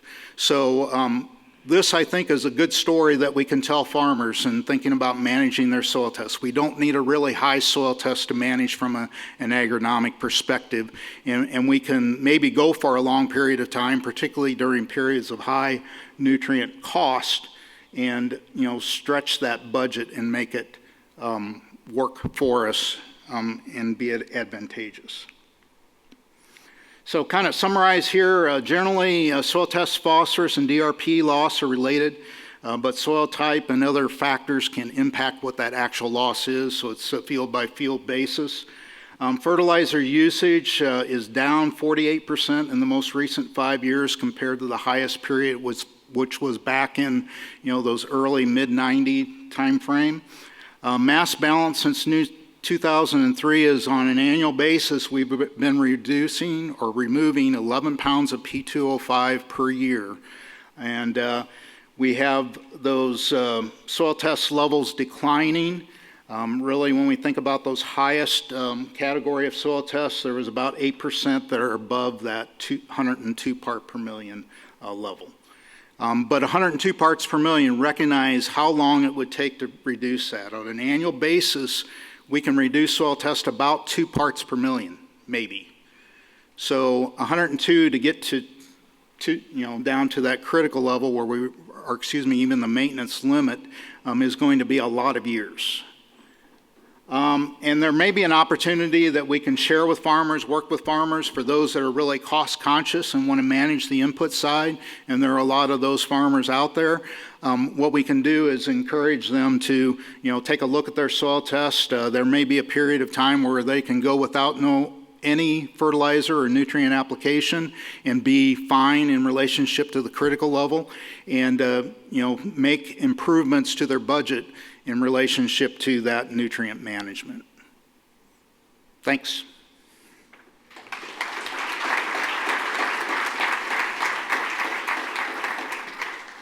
Doug, question, please.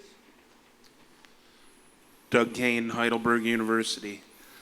So I love to blame a lot of things on that state up north, and this is a fitting place since we could have been in that state up north if things would have ended up differently.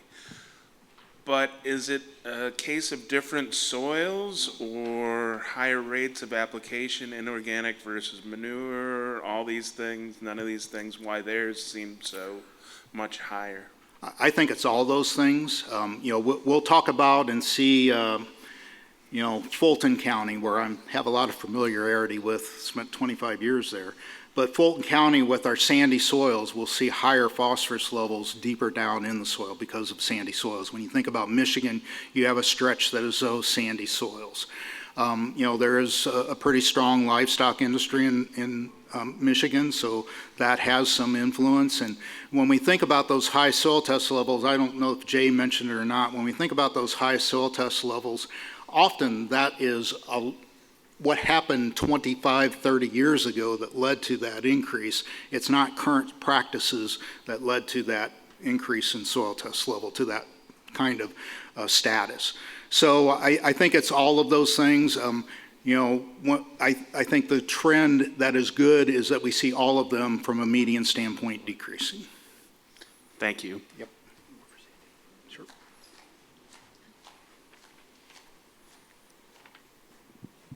Sandy Ben, Lake Erie Waterkeeper. In one of your earlier slides, you showed the manure application is pretty flat from '87 to the present. And I find that confusing because the Ohio Department of Agriculture has made, there's a presentation I have that shows an 88% increase between 2002 and I think 2015 in the number of animal units in the Western Lake Erie or the Maumee watershed. So the amount of manure has been going up, produced by an increased number of animals. And I don't know why that's not reflected in that chart. I'm confused. Well, let me take a shot at it. When you look at that time period, there are a lot of things that have happened, one of those being certainly increased animal numbers. The other thing that has happened is better management of diets that have resulted in lower amounts of phosphorus per unit of manure. We've also seen some switches in animal unit numbers. Dairy have gone down versus poultry, or primarily broilers and hogs that have increased. So there's a variety of things, and then there's just the reality that trying to estimate manure nutrient values is very difficult because there's a lot of room for error and change. But what we do see in those recent years is we do see the amount of manure available is above that trend line. So I think we're starting to represent some of those increased numbers. Thanks, Greg. If you could join me in thanking Greg.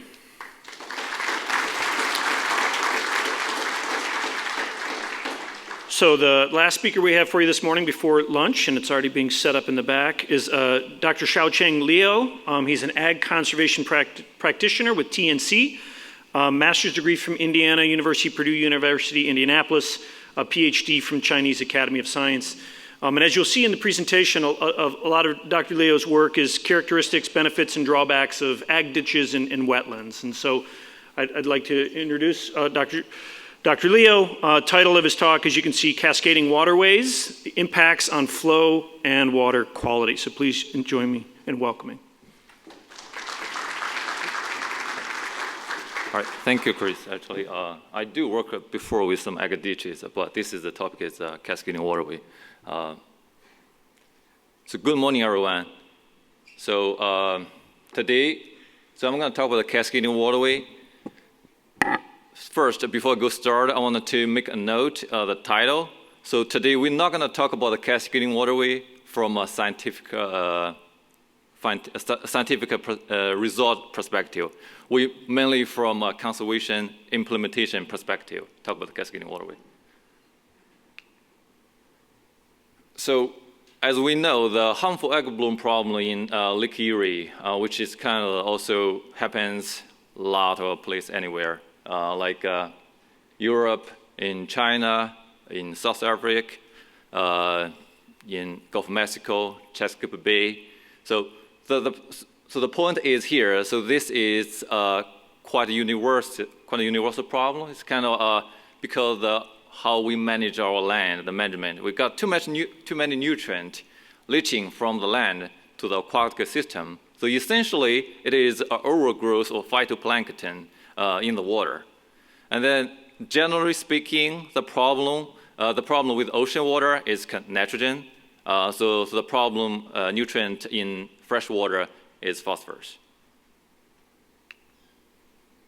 As you already hear a lot of those phosphate problem in West Lake Erie Basin, we know that's the major loading from Maumee River watershed, and because that's a majority of the agricultural land over there, a lot of nutrients loading to the West Lake Erie Basin.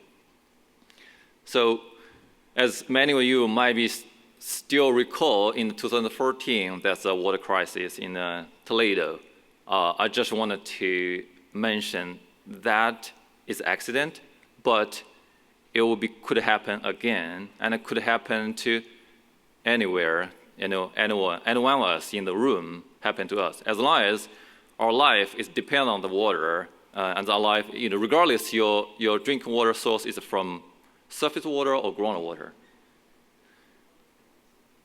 We also know there's some variability for those severity of the algal blooms. And then, so now another driver for this process is climate. So the bad news in the future, the climate is not going to help us. We will have more wetter springs. We have larger rain event, which likely will generate a more large runoffs, and then which is carrying more nutrients or loading to the lake. And that's not gonna easy for the farmer as well. So for the farming operations, they were hard to find the time window in the spring to do the operation.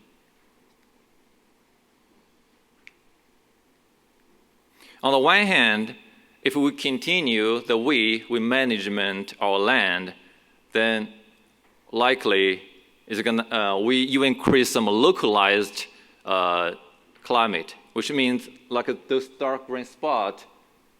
I'm not sure where I'm supposed to put, but anyhow, the dark green spot, there's like because of intensive agriculture, we have an even larger rainfall event in those areas. On the other hand, I guess many of you here sitting in this room, you concerned about the water quality. And then many of you ask, like, we do a lot of conservation practice, in-field, edge-field practice. At the end of the day, whether or not our effort will make some difference. So many of you might be curious that question. And then some results shows actually we do make some difference at a large spatial scale. On the left, so one study shows in the Mississippi River Basin, so there's some nitrogen and phosphate reduction over the years. On the right hand, if we increase adoption, those ag BMP practice on the ground, it'll actually to offset some climate impact in terms of the severity of the algal blooms in Lake Erie. So as you may know, the Nature Conservancy, we are a non-profit organization, and our mission is to conserve land and water, which our life depends on. TNC, from early on, recognized the importance of the conservation work on the ground. So we know that both in-field and edge-field practice are important. But also, I wanted to just see the edge-field practice is even challenging because not all of the farmers willing to adopt those edge-field practice, because edge-field practice is, unlike in-field practice, it's easy to see the economic benefit or return. But for the edge-field practice, basically you're doing something good for your own farm, but the majority of them you're doing something good for others, for the public, for the general interest of the public people. So we developed some roadmap and key elements to increase adoption of those edge-field practice through build the economic case, increase capacity to implement, and elevate cultural conservation. For the talk itself today, I will focus on just increase the capacity to implement.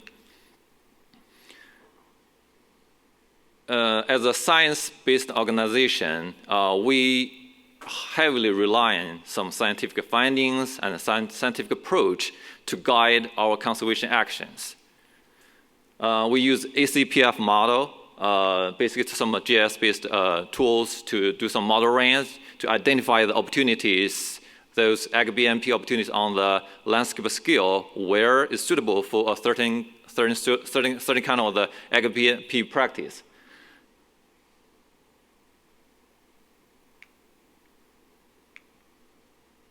So this is a kind of a case study. So also ACPF is not just a technical tool, but also it kind of also serve as a communication tools, as a common language between the conservation organization, between the academic people, also between the local resource professional.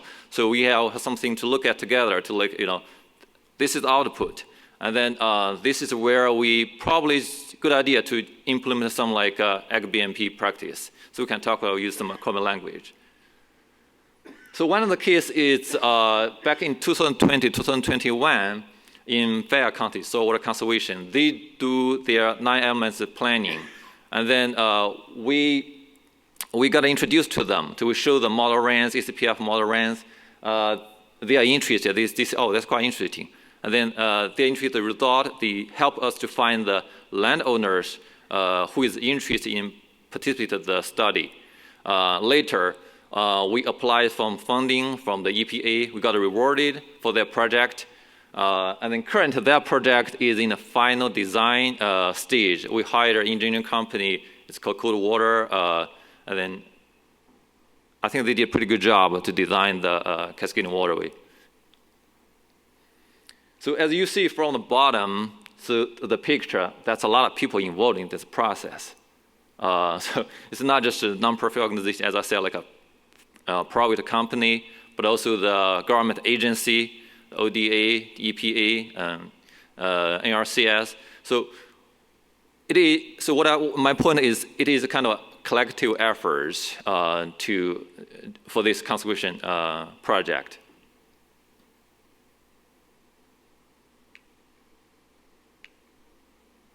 So what is gross waterway? So gross waterway is basically a constructed, a graded, vegetated channel, try to facilitate the concentrated flow and then to address the concern of the gully erosion. But over the years, those gross waterway need maintenance, and then even they have a lifespan, like maybe 20 years, 30 years, it will be getting bad. So some of them even have gully erosion on the gross waterway. So how we address those issues? So, and also think back, I pointed at the climate change, the projected more precipitation, large rainfall event. We need some practice to address those additional runoff.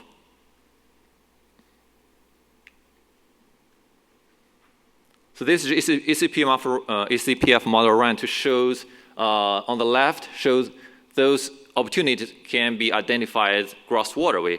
But if you add a layer of high runoff risk, so those overlap area will be the opportunity for cascading waterway. So this is like what it looks like, a cascading waterway. So this is pretty new practice.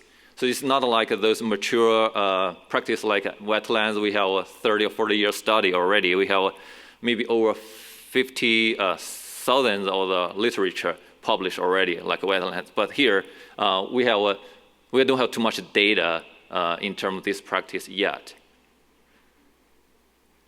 But one of the study in Maryland, actually, the gentleman is called Sam Owens. He's a farmer. He actually originally kind of developed this prototype cascading waterway. He see like a lot of problem in his hometown, Chesapeake Bay. He's like, okay, why we don't like on the waterway to build some kind of similar like a wetland things, like additional to those gross waterway to address additional this volume reduction or nutrient issues. So they collaborated with University of Maryland and did a study to find it's pretty significant in terms of nutrient reduction and volume reduction. So it had 56% of the volume reduction in terms of runoff.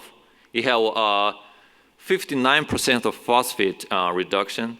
It had 64% of the nitrogen reduction. So nitrogen reduction is a little bit higher than the volume reduction. So they suspect some denitrification happening in the retention cells, just acting like a little wetlands.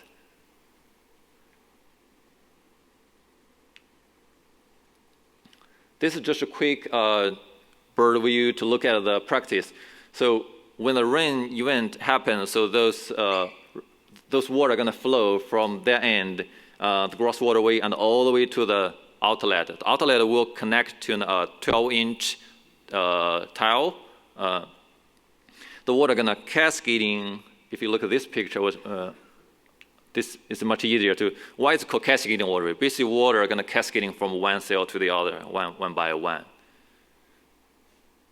If you look back this one, so it's how between the cells, it's pretty large distance. So it's not going to affect the farmer operation. Farming, they can still, the big equipment still come across. So this is just a close look at the cells itself, so dimension. So on the top, it's usually 30 or 40 feet on the top, and the bottom is 20 or 30 feet at the bottom. It's like a trapezoid shape of the cells. It flows from the inlet over here. It doesn't work, but anyhow. So it needed some rock structure to stabilize before prevent some erosion from the over the time. The lengthwise usually depend on the site condition. Sometimes it's ranging from 140 feet to 180 feet of the length. It's quite a large cell, actually. This is two different perspectives to look at it. The slope on the inlet is a little bit slower, so let the water slowly down into the cell, and then slowly get out from the outlet. The depth is usually 2 and 2.5 feet. That's kind of very shallow. It's kind of surprising. A lot of people, the farmer always ask questions. I was going to too deep? Is it safe? My kids are going to walk around over there?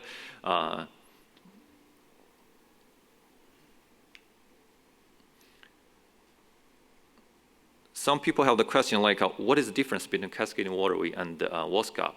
So the WASCOP usually on the landscape, both of them deal with gully erosion, but the WASCOP will more applicable for some landscape like irregular topography.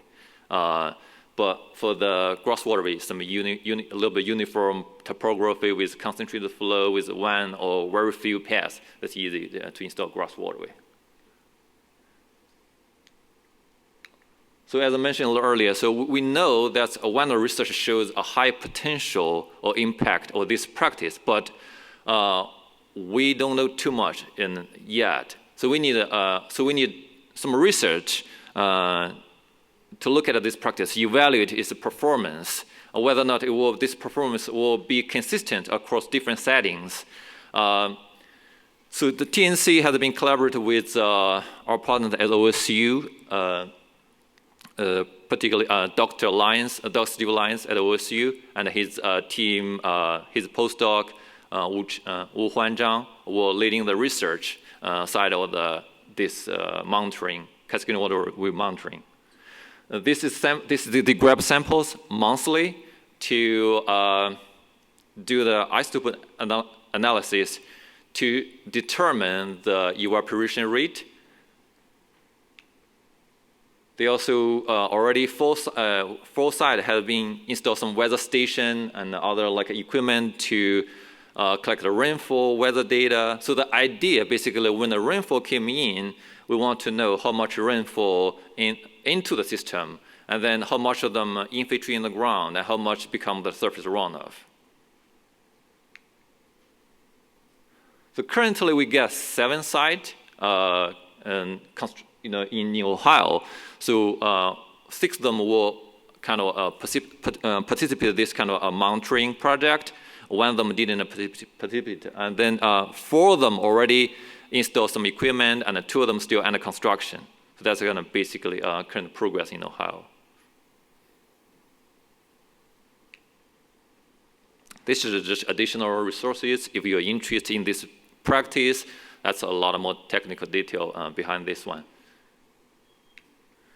Last, I want to thank Joyce Foundation to basically with some unrestricted funding for us to be able to have the flexibility to develop a partnership with our OSU partners for the Hebron grant and the Hebron Conservation Ditch with Dr. John Witter, and the Hebron Cascading Water Project with Dr. Stuart Lyons, and also thanks the EPA for the implementation funding. Secondly, I want to thank our partner at OSU, Central State, and also the ODA, particularly the one name I want to mention is Tim Fuchs. He has been instrumental for a lot of our project. LWCD people, they are really awesome to help us to, with site visiting, site identification. They work closely with the local farmers. Lastly, I wanted to thank my colleagues at TNC. So this, as a conservation work, as a TNC organization, we do need a lot of experts from different fields. We have our GIS specialist, we have a development team, we have our grant specialist, we have a communication team, natural infrastructure team, government relationships. So we got a lot of people working together. So go TNC. All right, with that, I will take questions. Thank you.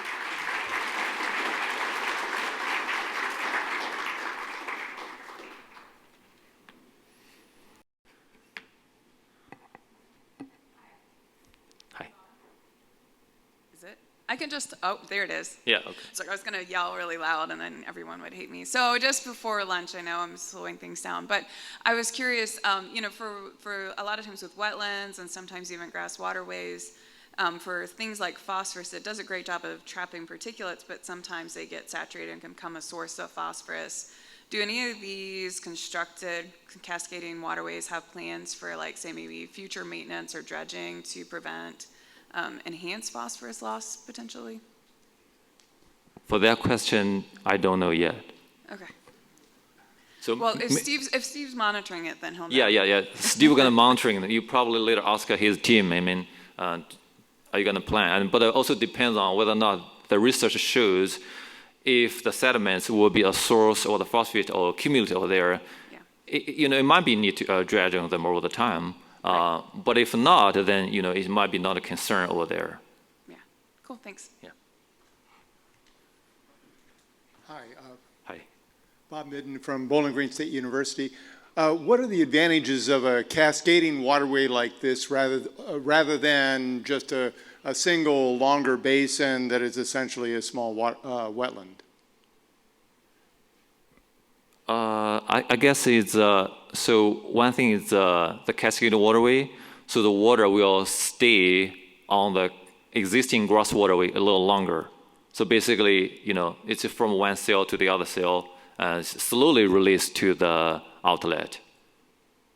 But you could have a barrier at the end, just at the same height as the last cascading waterway, right? And still have the same rate of flow through the system, but even a greater area for retaining water and nutrients. Well, that's also probably, and the other thing is the wetlands. Wetlands is good. The other thing is farmers not really willing to take the land from production. So one of the advantages for the existing gross waterways, for the cascading waterway, is mostly built on the existing gross waterway. So one advantage is, it's already meet the criteria, the NRCS criteria, and NRCS standard.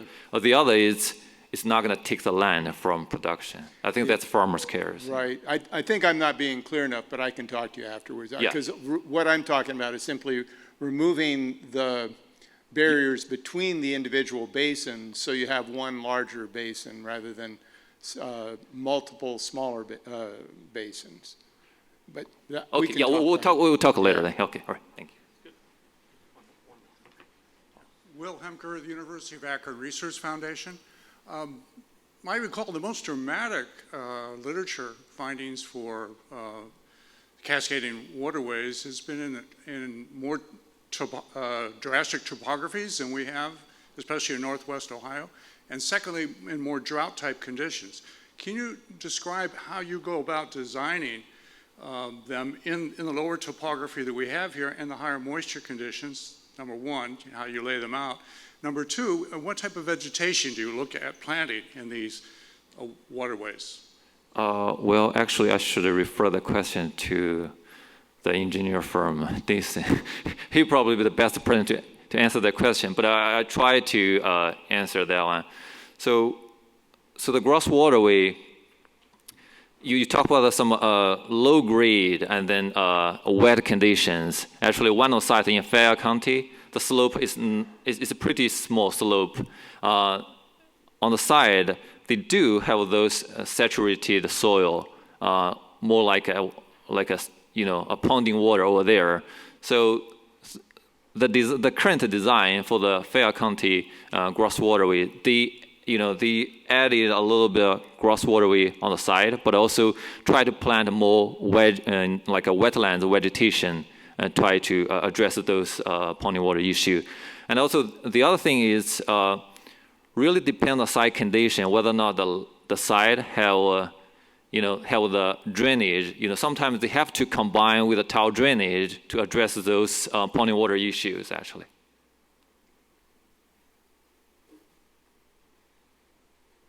Okay, I'm going to actually call the speakers up one last time to see if there's a last set of questions. Any other further questions? So if the speakers could come back up again and we'll field some questions. And while we're waiting on that, just wanted to reiterate, the sponsorships again. So at the Maumee level, the Joyce Foundation, Lake Erie Foundation, the Herb Family Foundation, OSU's College of Food, Ag, and Environmental Sciences, at the Auglaize level, the National Wildlife Federation, Great Lakes Commission, the Nature Conservancy, and at the Blanchard level, Ohio Soybean Council, Ohio Dairy Producers, American Dairy Association Midwest, Ohio Farm Bureau, Ohio Corn and Wheat, and Limnotech. Again, thank you for your engagement and sponsorship with the meeting. So we have our speakers up here. Maybe you're just smelling lunch and you don't have any other questions, but they're here. If you have any final burning questions that came up, we encourage you to stick around too. We've got 4 other great speakers coming up talking about hypoxia, 2-stage ditches, some of our watershed modeling efforts, and then a look into the H2 Ohio dashboard presented to us by Terry Mesher with ODA today. So I'm looking at the microphones and seeing if we have anything. Bob, come on up, please. Yeah, a question for Jay. So in order to use a phosphorus filter, all of the drainage has to be directed into a single location. How many fields in legacy fields have already that type of drainage system, and what would be the additional expense of creating that for a field that simply has drainage tiles directly into a ditch, for instance? Excellent question, Bob. Yeah, that was a criteria earlier to some of the questions I mentioned. We had to down select a lot from fields because we had to have them hydrologically isolated. And then, like you said, we had to have all the drainage from at least a large part of the field coming to one point. A number of the fields that we worked on already had that. So a lot of drainage networks are designed to have one pour point. Some of them, if they're along a ditch, they could just have lines going right out to that ditch. And so there were a couple fields where we did put in some connections to make that common pour point. So I think that would be, as you're trying to select these fields and find some with high STPs and maybe high silt percentages and things like that, that would have to be something to look at as well. I don't know how much that would force us to eliminate some and find others, but that would be something to be aware of. The other thing I didn't really point out so much in my talk is that we focused a lot on drainage, what's coming out of the drainage network, as opposed to what's coming off the surface from fields.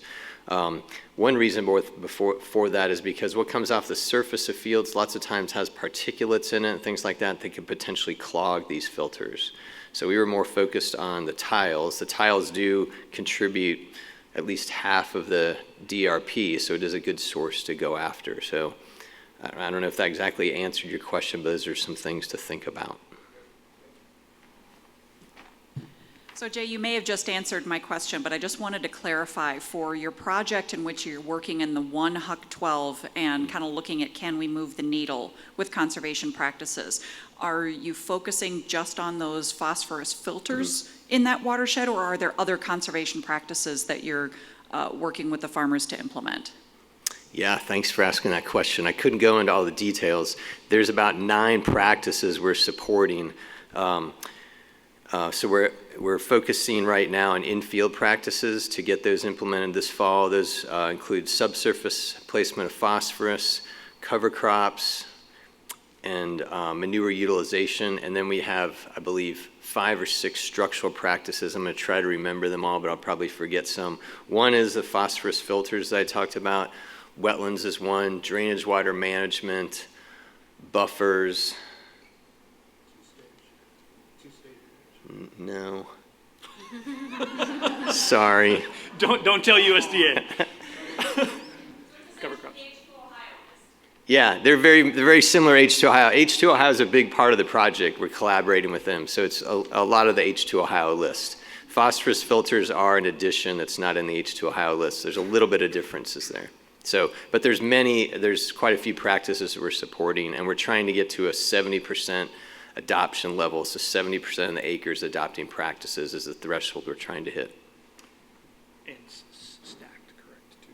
Yeah, and these could be stacked. So you could have an infield practice and then have a phosphorus filter or a wetland at the edge of that. So you could have stacked practices. Thank you, Chris. Not a question for Jay. Thanks. We got to get him away from the podium. He moderates the second session. This is going to be awful. A question for Greg, a little bit of agronomy 101, I guess, just for my clarification here.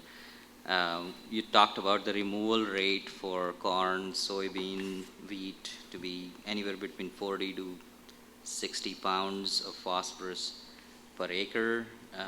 If there's farmers, are they actually applying that amount based on the removal rates every year? Do you have to apply phosphorus? Do you have to apply phosphorus? The answer is no. If you're above the critical level, you do not need to make an annual application.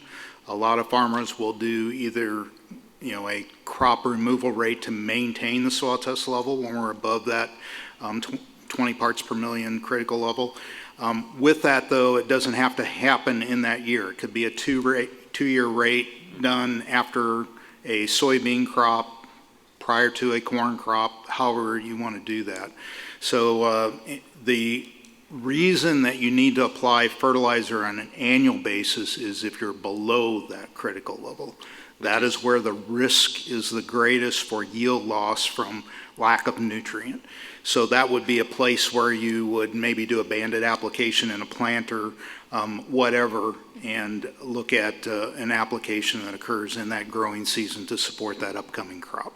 So soil test level is critical in how we manage phosphorus in the state. And just based on the rate of increase that you mentioned for 1 ppm of phosphorus equivalent to 20 pounds of phosphorus addition, that agronomic range is about 20 to 40 ppm, which if you just take that equation into account, we're talking about 400 to 800 pounds of phosphorus stored in the soil if you already have the soil test phosphorus at 20 to 40 ppm. Yeah. And is that right? Yeah, that would be correct. The thing that you need to think about there, though, is what we measure in the soil test is the available phosphorus. Exactly. In other words, what's already in the soil solution or what can resupply that soil solution. We're not measuring the total phosphorus in the soil, which will be much greater than that. And then just the last question on clarification is, we have such a huge amount of phosphorus, but when we are looking at the edge of field monitoring data, we're losing anywhere between half to 1 pound of phosphorus at the edge of field per acre. Correct. And I don't really have a question. I just wanted to add it to the conversation how complicated this issue is in terms of trying to reduce that amount further down. I don't know if you have a comment on that or not, but. You hit the nail on the head. It's a toughie. I mean, it's tough when we're thinking about managing it for crop production and water quality. It gets very complicated. Reality is we actually need that like 0.01, 0.02 solution level of phosphorus in the soil. And you see how close that is to our 0.05 target. So it's a tough one because we're managing right on the edge of our agronomic production needs. Thank you. Well, that was basically where I was going with that, but I wish I had my calculator with me. Yeah, like at Hoytville, on the fields where you're not putting any new phosphorus on, can you do a soil test in the fall and then in the spring after a bunch of runoff, and can you see a difference from the loss in the soil? Well, those particular plots, we aren't set up to measure water quality at the edge of those plots. It's kind of developing that relationship, and I guess we have really two sources of loss. One would be that, and we've kind of put the term acute to it, at the time of application or near application, where we would have a rainfall event that would happen. That would be, a fairly high risk, but even when we look at that, we're only losing about, maybe 1 to 5% of the application that's occurring. What would happen over the long term is that legacy or what is already in the soil and losing that over time. Not sure that really answers your question, but I just want to, we aren't monitoring those particular plots, so I can't really address that change. But certainly from a farm management standpoint, we can take a fall soil test, make a spring application, and do that from a crop management perspective. I mean, if you had an edge of field box set up like Jay's talking about, could we accelerate phosphorus loss and to draw down these high P fields? You really can't accelerate it because it's whatever water is moving through the soil is what's carrying it off. Sure. So I'm not sure that we can accelerate it. The best way to accelerate removing or reducing soil test level is by increasing crop production. Maybe 3 crops using forage crops will have a higher removal than our grain crops. So crop mixes and those kind of things are where we would look to. Cool. Thank you. We'll have this last question, then we'll go to lunch. My question is about the cascading basins. To start, were the basins meant to work as a wetland or simply like a retention ponds in cascading order?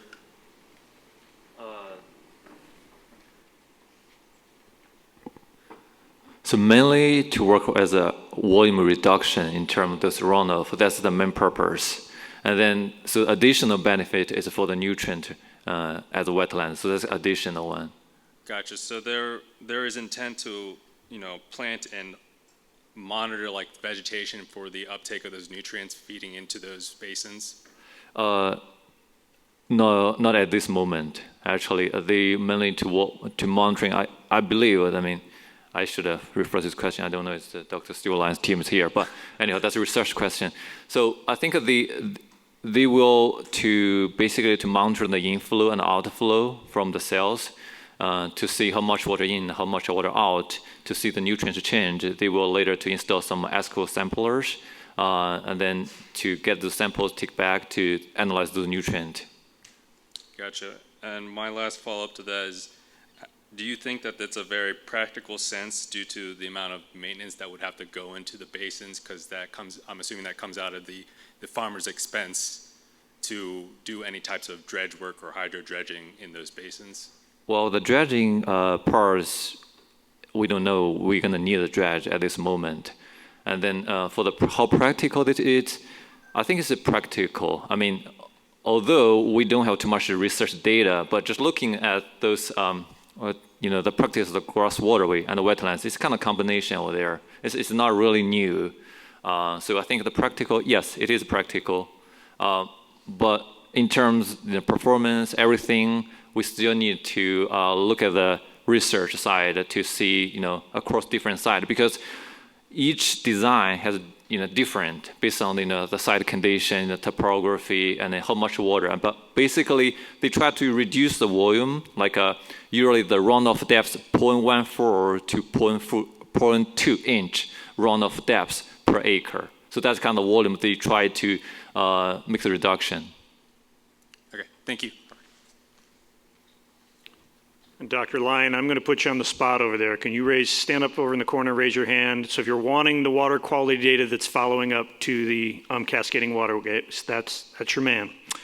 All right, folks, we're going to open it up for lunch. We will reconvene at just before 1, so at 12:55. And again, Jay will be your moderator for the second session. So please help yourself. And the beauty of these conferences is to mingle. So make sure you have those conversations that you don't get to have very often. Enjoy lunch.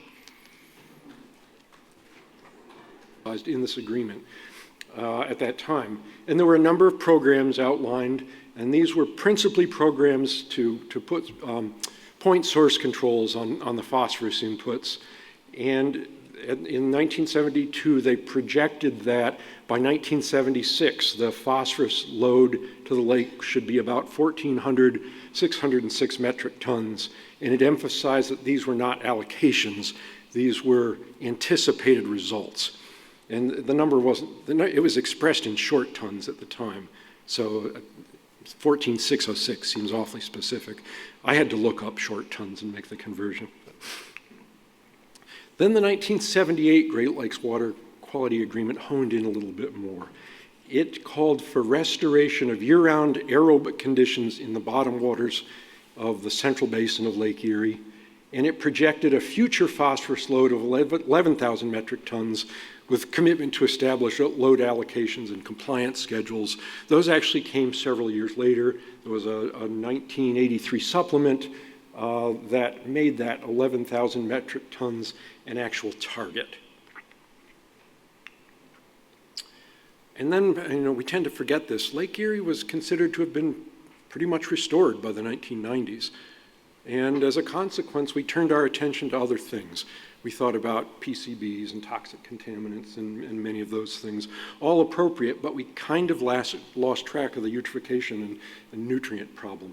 And then in 2011, we had the huge bloom. It wasn't exactly out of nowhere. There was some foreshadowing that there were problems brewing there, but it was a massive bloom like we hadn't seen in quite some time. So with the 2012 Great Lakes Water Quality Agreement, it was somewhat less specific in terms of pointing to a target load, but the language in there was minimize the extent of hypoxic zones in the waters of the Great Lakes associated with excessive phosphorus loading, with particular emphasis on Lake Erie. And I was on the working group that established the new phosphorus loads. You'd be surprised at how long we sat and tried to parse this language apart. I'm looking around, I see a few other folks that were in the room too. We debated this. Well, what does that mean? Minimize the extent? What's the basis? You know, is there a good basis for saying there's an optimal extent of hypoxia? Anyway, we batted that around for a long time. And the 2012 agreement also then called to update the phosphorus load targets and do this for Lake Erie within 3 years, which would have been about February 2016. So we produced a report with the recommended phosphorus loading targets. This report came out in 2015, and the targets were adopted in 2016. Now this is probably really hard to see. This is actually a table from that report, and it details the phosphorus load targets for different areas of the lake. Probably what everybody is most familiar with. We'll see if this really works like I was told it would. Nope. Oh well. There's reference, if you can't see it or not, there's reference to the 40% reduction number that you're probably all familiar with. And the arrow points to the goal for Central Basin hypoxia was to achieve a dissolved oxygen concentration of 2 milligrams per liter or more in the hypoxic season, which is principally August and September. And the actual target then, which is underlined in red in the bottom right corner, was 6,000 metric tons. So we've gone over the course of time from about 14,000 metric tons to 11,000 metric tons to 6,000. Having said that, this wasn't for the whole lake. This was for all of the tributaries upstream of the Central Basin, but that's a large proportion of the input to the lake. So how are we doing? Okay, we're now in the adaptive management phase, and I emphasize this because I made the point a couple minutes ago that in the early 1990s, we declared Lake Erie to be restored, and we said, we're done. This is good. We'll now think about other things. At the time, the mentality was sort of the lake was either broken or fixed, and once we fixed it, we were in good shape. I think we've learned better than that at this point, and now we're much more aware of the fact that we're kind of in the management business forever if we care about the condition of the lake. And we're going to have to monitor it regularly and assess how well we're doing with respect to meeting the targets. And when it comes down to it, the phosphorus load targets aren't really that important. It's a means to get towards better conditions in the lake. So I've got, as we speak, there is a draft document being prepared. That'll be the first 5-year assessment covering the period from 2017 through 2021 of progress to date in the lake since the new targets became effective. And this is a foreshadowing or a prelude of a couple things that'll be in that report. This is a figure of phosphorus loads to the Central Basin. And the loads themselves are the bars in this bar chart. There's a color coding for different sources, different tributaries. And the period of assessment is the blue shaded area to the right. The target is the red line, the 6,000 metric ton target is the red line across this graph. And the blue line that goes up and down is the influent flow of all of the combined tributaries. And what you see during this period is things have been relatively stable. We haven't seen any really big increases. We've had some bad years. We've had some good years. And load is principally related to the tributary flow. You see it goes up and down with that blue line. When we have high flow years, we have high loads. And this is a figure then of the conditions in the bottom, the dissolved oxygen conditions. Again, the period of assessment is the shaded blue area to the right. The line is the 2 milligram per liter goal. And you can see we've bounced up and down. No obvious pattern. I guess maybe one thing I'll draw to your attention, what might look like the really good year, the high point, is not the same as the low load. In fact, it corresponds to one of the bad years in terms of harmful algal blooms in the lake. So the relationship, the direct relationship between phosphorus load and hypoxia, well, there really isn't one. There are a lot more physics involved in establishing low oxygen conditions than just the load inputs in any one given year. As I say, this is from the draft 5-year binational adaptive management of Lake Erie, and that should be released sometime later this year. Well, what are we doing to combat, what else are we doing? And I'll point out a project that we received funding for, I believe it was in 2016 under NOAA's Coastal Hypoxia Research Program. I mentioned earlier that one of the problems we see in Lake Erie is with respect to drinking water. And when the drinking water intakes encounter hypoxic water, the chemistry is somewhat different than it is routinely day in and day out, and they have to change their treatment. And sometimes they have to do that quickly. Otherwise, you can get yellow, odorous water that may contain higher levels of manganese released into the distribution system. So we received funding several years ago to develop an early warning system for the drinking water intakes, to let them know when a hypoxic event might be imminent. And if you go to our website, you can see there'll be several figures like this. I believe this is something I pulled, it was about 2 weeks ago. The top row depicts temperature on the left and projected change in temperature on the right. The bottom row then is hypoxic conditions or dissolved oxygen conditions on the bottom and projected changes in dissolved oxygen conditions.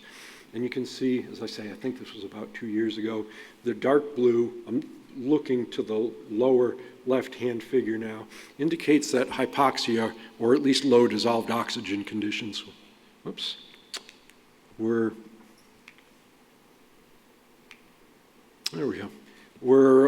widespread in the Central Basin at about that time. The bottom part of the page you'll see there is a windrose on the upper left, and what this depicts are the projected wind directions over the next 4 days. I suspect that's a little hard to pick out. It's kind of a busy figure. But if there's hypoxia present along the coast, which we can tell from these maps, and there's a projected wind out of the northeast, or approximately out of the northeast, then we are likely to experience an upwelling event. And the two figures now on the upper right are cross sections of Lake Erie, running from Cleveland to Port Stanley. The top one represents the temperature throughout the water column. The bottom one represents the dissolved oxygen conditions. And you can see that the dissolved oxygen conditions on the bottom are relatively low at this date in this depiction. And again, we're standing to the east and looking to the west. In an upwelling event, what's going to happen is that dissolved oxygen is going to be pushed up along the shoreline, or the low dissolved oxygen, the hypoxic water, is going to be pushed up along the shoreline, and it's going to move into the vicinity of the drinking water intakes. And by letting them know that several days in advance, then they can prepare and have a change in treatment ready so they don't put a lot of yellow odoriferous water into the distribution system. We've been doing this for, 4 or 5 years now, I guess. One of the things we've learned is these hypoxic upwelling events almost always occur on the weekend when everybody is low staffed. But this gives them a little bit of a heads up that something's about to happen, and they should be looking for it. And if you're on our email list, when one of these upwelling events is imminent, you get an email that looks something like this, that says conditions are such that we're likely to see this kind of event, and you should be prepared. Now, I mentioned early on that you can't really see hypoxia, but sometimes you can smell it. And there was an incident just over 2 years ago, what was it, September 2nd, 2021, in the Mentor area where they thought they had a natural gas leak. Well, it turns out it was an upwelling event that released gases from the bottom of the lake into the area around the coast. They evacuated a school. There was real concern that there was this unidentified gas leak. Gases that are produced under low oxygen conditions sometimes smell bad. And that's essentially what happens. There was this upwelling event. The lake effectively burped, if you want to think of it like that, and it caused this bad odor. It turns out that we had forecast this upwelling event, and it helped help the local authorities figure out what had really happened. They knew the upwelling event had been forecast, and about that time there was the bad odor, and it turned out to be just the lake off-gassing, if you will. What have we learned in the recent past? Well, one of the things we've learned is that hypoxia forms up very differently than we used to think. The prevailing wisdom was that hypoxia formed up in the deeper waters and kind of spread outward into the shallower areas. And we now have good evidence that that's not really the way it happens. In fact, well, this was a 2016 paper that said, no, hypoxia doesn't work like that. It forms up first in the shallow areas. And that's because in the shallow areas, the thickness of the hypolimnion, well, the hypolimnion is not very thick. And so the oxygen depletion occurs more quickly just because there's a lower volume of water. In fact, what we now have data to support, as well as a lot of other modeling evidence, is that it forms up sort of as a bathtub ring and then eventually fills into the deeper areas. And so a kind of a follow-on to that is that we now know that hypoxia is more extensive than had probably been captured by historical monitoring. Monitoring up until recently focused on only the very deepest areas, and there'd been periodic reports of hypoxia in some of the shallower areas. We now have, well, 6 years of data since we began this kind of monitoring to document that that's a regular occurrence every year. It forms up in the shallow areas first. It doesn't always stay there. Sometimes the water gets mixed in the shallow areas where it's more turbulent, but it moves from the shallow areas into the deeper areas. And this is just a figure of the planned monitoring, well, the monitoring that's going on now in 2023 to try and capture the full extent of hypoxia. There's a lot of different agencies involved here. The green pluses that you see the most of are USGS stations, where they have a monitoring network to measure, it's set up to measure the movement of fishes, but now they've put dissolved oxygen sensors on 75 different stations. So our data are going to be pretty extensive. The limitation is it only measures it at one depth. They measure it at the bottom. We now have 10, we meaning NOAA, plural, now has 10 different stations that, and this was originally funded under this Coastal Hypoxia Research Program project I mentioned. It's been picked up by the Great Lakes Restoration Initiative the last couple of years. But we're measuring now at 10 different stations where we're measuring surface to bottom. We have sensors from the very bottom to as near as we can place them to the surface without interfering with ship traffic. And then there's a lot of other activities going on as well. Environment Climate Change Canada has a monitoring program. The state of Ohio is running these transects that you see in the black lines. There's the RAYON program out of the University of Windsor. So there's going to be the most extensive data we've ever had at the close of this season. And one of the priorities will be in the spring when we actually have all the data available is to get together and see what we're learning about the full extent of hypoxia and how it forms and its evolution. So I've got a summary, and then if I have time, I have an animation that might take about 2 minutes. So is there someone in charge of this operation? Okay. So hypoxia is a long-standing problem in Lake Erie. This isn't something recent. It may not be what you hear about the most, again, because you can't see it very easily. Phosphorus reduction strategies to manage the problem have existed since the early 1970s, and there are actions in place to at least help manage the drinking water situation. That's not a cure. It's kind of a Band-Aid, but it's something that we've put in place to try and help mitigate the problem. Ongoing studies show hypoxia is more extensive and develops differently than we previously realized. As I said, it forms kind of the bathtub ring and then fills in. That's very different than what we might have believed 10 years ago. And we've got some really extensive monitoring. It was fairly extensive last year as well, but this year will exceed that, and as well as ongoing modeling efforts. That's going to help us predict and measure the response of hypoxia to phosphorus changes as they occur with continuing management efforts. And word is I have time for an animation. All right. Okay, this is now the year 2021 as simulated by a model. The top figure is bottom water temperature over time. You can see there's a timer going on Tuesday, Wednesday, 16th, 17th of June. And the bottom now is bottom water hypoxia conditions. And you can, the dark blue is low dissolved oxygen. That's probably what you should focus on. And at this point, it's the end of June, and you begin to see hypoxia forming up along the Ohio shore. You also see a little bit in the western basin to the north. We're unsure if that's an artifact of the model or if that is something that occurs very strongly. There's some evidence that it occurs at least to some degree. After this year, we should have really good data to document it much better. But you can see along the shoreline, hypoxia, or at least low dissolved oxygen, tends to come and go a little bit. We're now well into July. We're at the end of July at this point, and the area is becoming bigger. And you can see it slowly spilling into the deeper area of the Central Basin.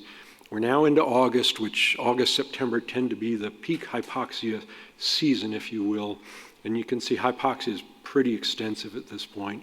It's about the middle of August, and it moves around a little bit. It will ebb and flow just a little bit, but as a general rule, at this point, the dissolved oxygen conditions in the middle of the lake are low and quite extensive. We're now approaching the end of August. Again, you can see it's like a big amoeba, I guess, kind of moving around down there. We're now into September. It's now right about September 6th. And if this year is anything like 2021, at this point there's a pretty extensive hypoxic zone sitting in the bottom of the Central Basin. As we move into the middle of September, you're going to see that some of the closer areas along the Ohio shoreline are starting to clear up just a little bit. There we go. That was probably a wind event that caused some mixing. This is driven by ambient atmospheric data, just so it captures those events from that year. We're now into October. You can see it's starting to break up. And in just a minute here, you're going to see it breaks up very quickly. That's the very deep area now that remaining that's got the hypoxic conditions. Then it goes very quickly. This may have extended hypoxia a little longer than we tend to see it, but it gives a general idea of how this situation moves around and evolves in a given year. No 2 years are the same, but this gives some sense. That's the very deepest area, okay, and it's starting again, and we probably don't want to see it again. So anyway, I appreciate your attention, and if I have time for questions, I'll be glad to take some.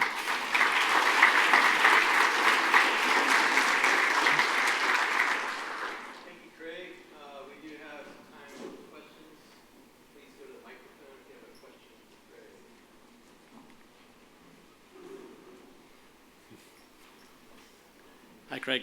Question about the drinking water. You sort of talked about the two phenomenon of the deep offshore and the nearshore water. Is there a particular nearshore or offshore hypoxia that's worse for drinking water? And just curious about you connecting back to that drinking water. Yeah, I don't know. So we have data to support whether there's a real difference in the offshore versus the nearshore. You know, obviously the substrate's going to be a little bit different in the nearshore versus the offshore. One thing we found is that a fair amount of manganese can be released during hypoxic conditions. That's not something you want in your drinking water in particular.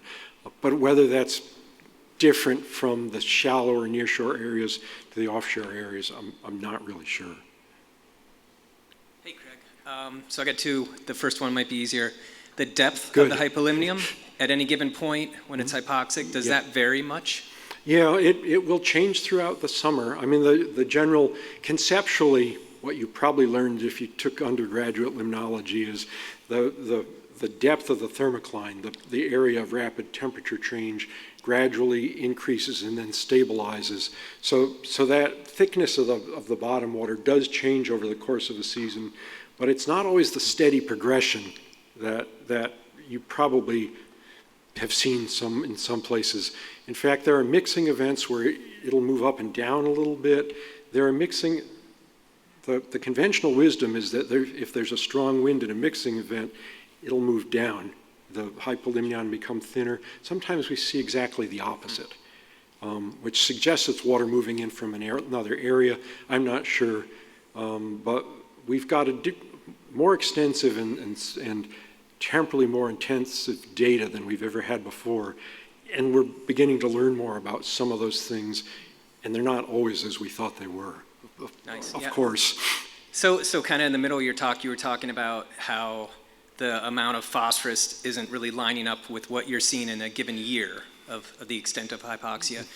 What do you think the future looks like as far as humans being able to manage Lake Erie phosphorus with pollutant reductions or any other type of goals? It's going to take a while. The main oxygen consumption occurs at the sediment-water interface. And so the ability to consume oxygen comes mostly from the sediment, and that can accumulate over time. There's a memory there, and that's why it's not closely associated with the phosphorus load in any given year. It's because there's sort of a stored demand in the sediments. And we've also, something we've recently realized is the source of the sediment oxygen demand isn't entirely clear.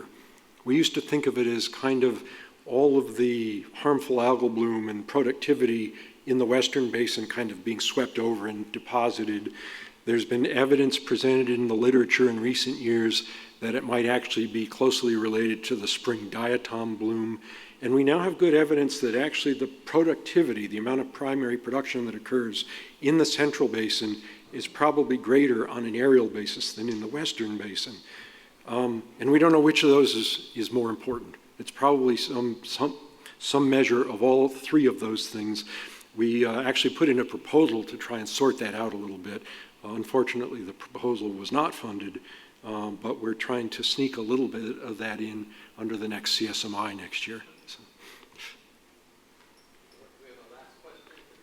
Yeah, I'm just curious, are any of your folks looking at the effects of hypoxia on microcystinase ACE? Not that I'm aware of. There are certainly different groups looking at hypoxia for different reasons. The fisheries people in particular are very interested in how it affects the fish populations. But I don't know as though there's any active work on the effect of hypoxia with respect to some of the other things that we discussed a little bit earlier. All righty.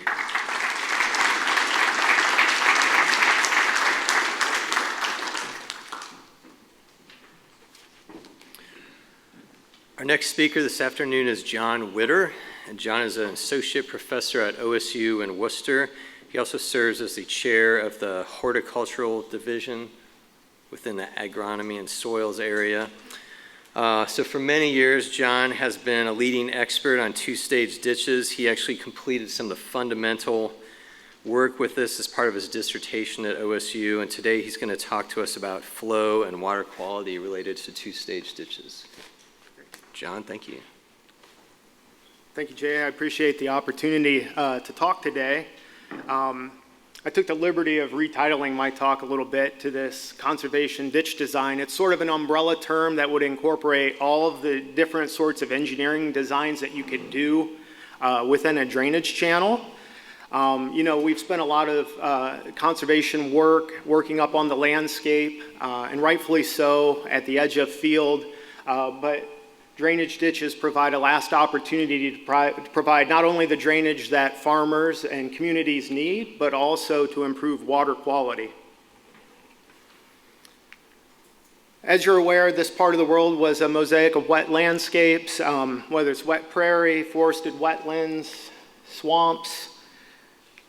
And in the mid-1800s, these areas were cleared, surface drainage was brought in. Largely, the impetus for that was, to reduce malaria. So we have passage to the west so the area could be settled and developed.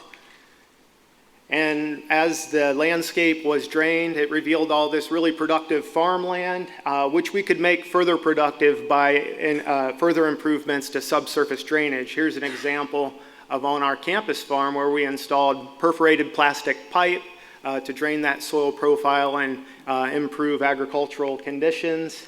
And here I am sitting in the hole where we made a connection to a main, so they're buried about 2.5 to 4 feet below the soil profile. And in a very systematic way, spaced anywhere from maybe 15 to 50 or 60 feet at the most in a pattern. So we really changed the hydrology, the way that water runs over and through the soil in this productive landscape. And I'm sorry, this is an old photo. Dr. Norman Fauzi, who's kind of a legend in the drainage research arena, provided this photo for me a long time ago, and it's a picture of a research plot. The plot in the foreground and the background were planted on the same date with the same hybrid, with the same fertilizer, and they were prepared in the same way. The only difference is that one was drained, had improved drainage, and the other did not. And that's a fairly dramatic example. It's not always that important, but farmers might argue in any given year what's more important, fertilizer or drainage. And all of these subsurface drainage systems need an outlet, and that outlet is in the form of the trapezoidal drainage ditches that you see across the landscape. Here's an example, typical trapezoidal agricultural ditch. From a civil engineering perspective, it's brilliant. It really maximizes the capacity, our ability to convey that water downstream in a minimum amount of space. And if done well, they don't aggrade, they don't silt up, they don't fall apart, and they're very stable. But from an ecological engineering perspective, this is not what nature would create. It doesn't, natural stream systems have a channel, a floodplain system, and oftentimes trapezoidal ditches will try to heal themselves, and they respond often in one of two ways. The first way would be through better bank erosion. So we may get a bank failure or a sediment deposition which forms a bar, redirects the flow, and then we often get bank erosion. And the remedy for that is typically by reconstructing the banks. The other way that channels will often respond is through sedimentation or aggradation. So a low energy system, it can't transport its sediment load. The silt can't be passed downstream, so it starts to build up, and this becomes an issue for subsurface drainage systems because there's no longer an outlet for the water from the soil profile to be drained, and typically the remedy for that is to go in and dredge or dip or clean, whatever term you like to use, to reestablish that freeboard, that outlet for the subsurface drainage systems. And lots of counties, particularly in Northwest Ohio, have drainage boards at the county level to make these sorts of projects happen. Oftentimes, as they're dipping out those sediments, they're just the cheapest way to spoil those is in the buffer strips right next, next to the ditch. Oftentimes, they're not stabilized. They can get back in fairly easily. But that's typically how spoil management of dredged ditch sediments are handled. So years and years ago, my graduate advisor, Andy Ward, and Dan Mecklenburg from the Ohio Department of Natural Resources started to look into drainage ditches where, let me see if I can get this to work.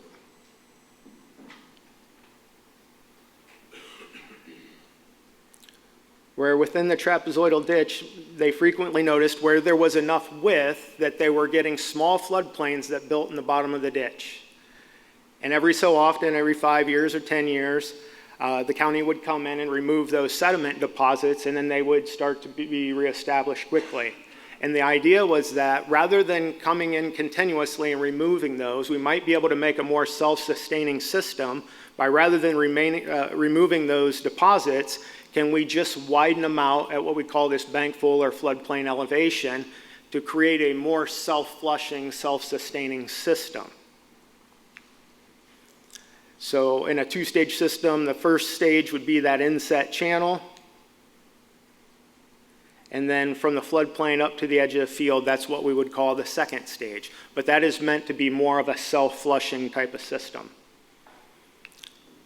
Kind of an alternative to that is what we call self-forming channel design. And rather than leaving those floodplains in place, the idea is that we create a wider area where over time nature can take sediments from the watershed, work through the water, vegetation stabilizing them in place to create its own two-stage system. This is an example in northeast Columbus. It was a developer had purchased the property. A lot of these projects were done early on through development projects. So there was a ditch down the center of the property where they wanted to put their strip mall. So the project allowed them to move the drainage channel to the edge of the property. They actually wanted to get as much space as they possibly could because there was a flooding issue in this part of town. So the more storage or in-stream storage that they could provide to reduce downstream flooding, they got as much space. And they redirected the water and sediment started to come in and deposit. And when you have sediment and water, you often get and nutrients, you often get vegetation coming in, and very quickly the vegetation became very vigorous and it starts to form a channel about the width we would expect for the drainage area that was draining to that area. We have methods to predict how wide and how deep a stream might be, so that narrow width within the channel established very quickly, but we just had a very low floodplain that essentially every rain event, the water would spread out, and now you have a buffer in the bottom of the channel, trapping nutrients, processing nitrogen, those sorts of processes.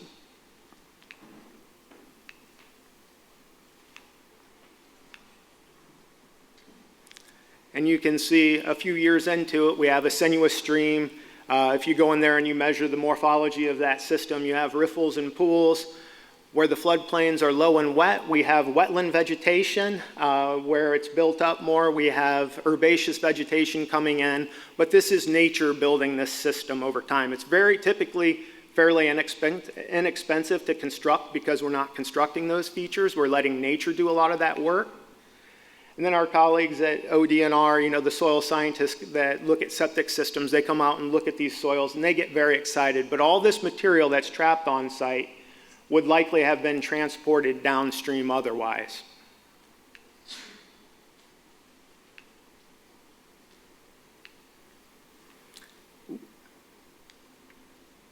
So this is what the in my opinion, what a good example of a self-forming channel design in an agricultural setting would look like. In the bottom left, the foreground, you see the original trapezoidal ditch.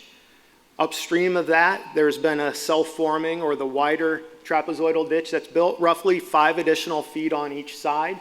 So it's not taking huge areas out of production.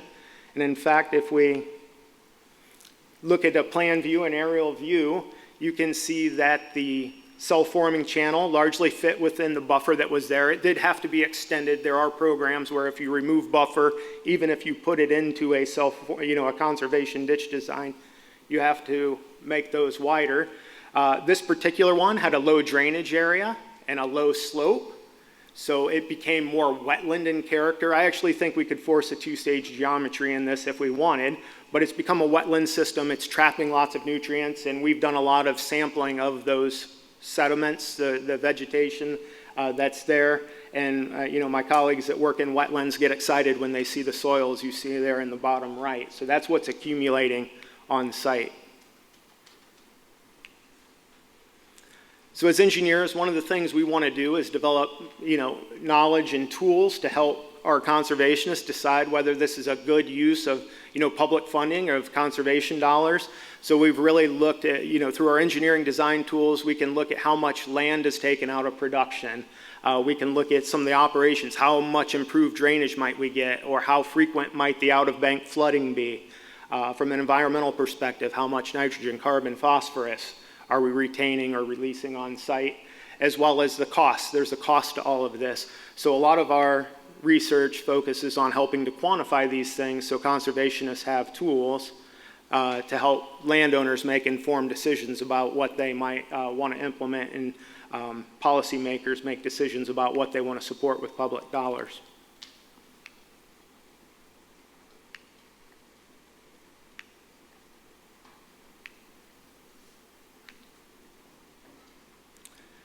And I like to tell everybody, I don't think that every ditch mile that we have out there should be converted to a conservation ditch design. In fact, we have many, even the majority of the ditch miles out there might be functioning perfectly fine and not causing an environmental issue. But where landowners do have problems, I think this is one of the tools in our toolbox, just like we would put a grassed waterway where a grassed waterway belongs, and we're addressing an erosion issue. This where landowners are having issues, and we might also provide a conservation benefit. So these are just one tool in the toolbox that can be used where they make sense. I want to share a little bit of the data from our research over the years.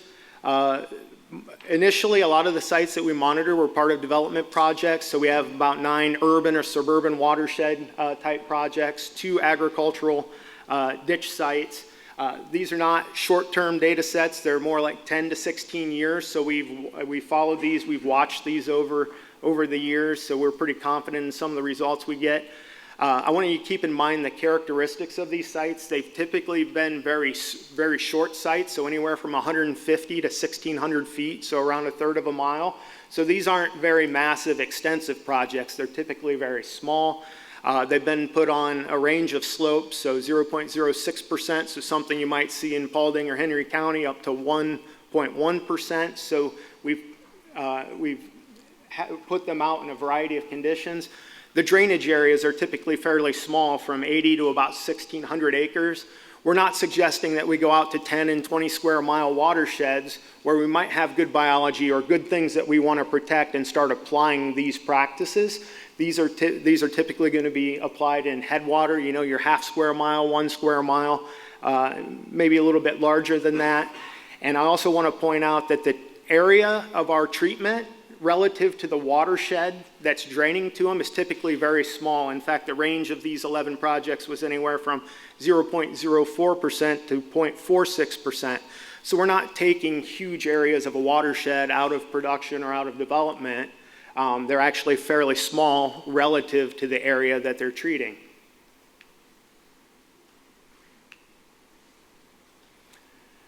Kind of the basis for a lot of the research we do a lot of geomorphology measurements, or looking at how channel form and how it changes over time. On the top, you'll see this is our surveys. The green dashed line is what we measured or what we surveyed after the projects were constructed. The black line is as of our most recent survey, which I think was 2021 or 2022. So we've monitored how the bed changes, and you can see early on they were very linear, and now we've created some riffles and pool type features. We also established cross sections with monuments, so we would go back to those exact places and measure those cross sections over time to see how they changed. And you can see where we have the green dash constructed line, and then our most recent survey, the black. That's how much deposition has occurred over that period of time. We do have a few areas where the black line, our most recent survey, was below the constructed line. So there are some areas where we've had erosion or down cutting, and that would be, a detriment to the downstream watershed.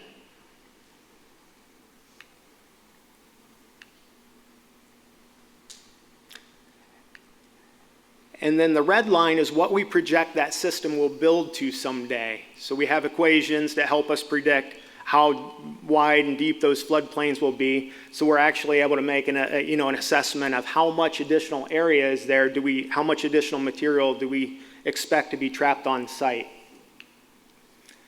So let's look at those sediment material accumulation rates. If you look in the left-hand column, in the very left-hand column is our site names. And on average, these sites are growing at about 2 centimeters or slightly less than an inch a year. So the floodplains are building up. The material from the watershed is building up on those floodplains at about an inch a year. We've taken samples of that sediment and had them analyzed. The bulk density is about 0.83 grams per centimeter cubed. And to put this in perspective, the average across our sites, flour actually has about that density, that 0.8 grams per centimeter cube. And the average amount that's being deposited on our floodplains that we've created is roughly equal to a 5-pound bag of flour on 2 sheets of legal paper. So just to put that in perspective. Now, the nice thing about these is you're not just going to get a 1-year benefit. We've actually predicted how long those will continue to be sediment sinks for. And it looks like the range for our project sites were anywhere from 12 to 118 years, depending upon the site. So they will continue to be, have conservation benefits for quite a long period of time. All right, if we want to look at the nutrient accumulation by site, remember these are fairly small, 150 to 1,600 feet. It looks like on average we're collecting about 50 pounds of phosphorus per year. If we look over their lifetime to date, on average they've collected about 800 pounds of phosphorus per year. And we've done this for nitrogen and carbon as well. And if you project out when they're finally built, when their sediment sinks are filled up and they've created this compound channel system, somewhere around, they might retain around 3,000 pounds on average across these sites. We wanted to compare our system to other published literature about ecosystems that we view as valuable, our natural and constructed, our forested wetlands. So if you compare what's in the sediments that are accumulating on site, our